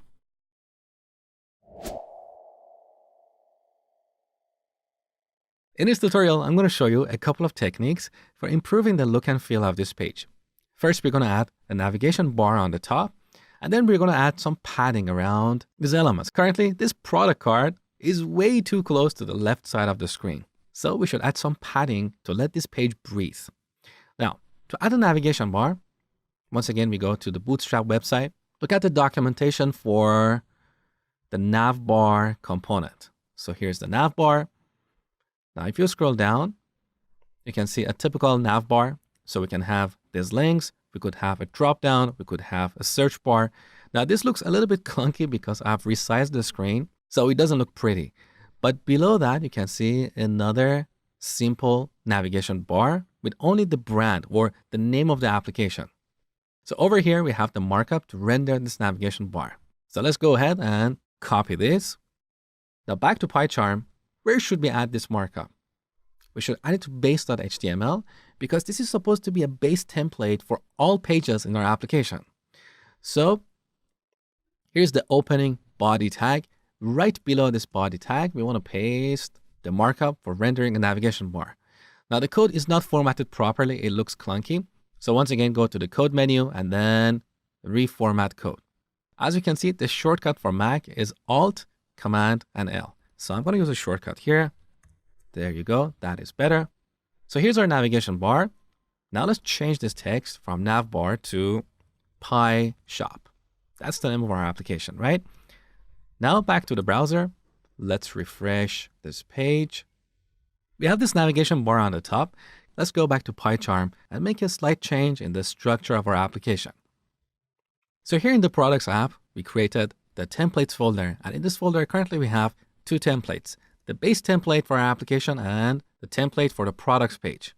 The problem with this structure is that this base HTML is not reusable because we have added it inside the templates of the products app. What if in the future we want to add another app to this project? We don't want to recreate this base.html in every app. That just doesn't make sense. So we want to reuse this across multiple apps. And that's why we need to move this outside of this folder and put it somewhere central.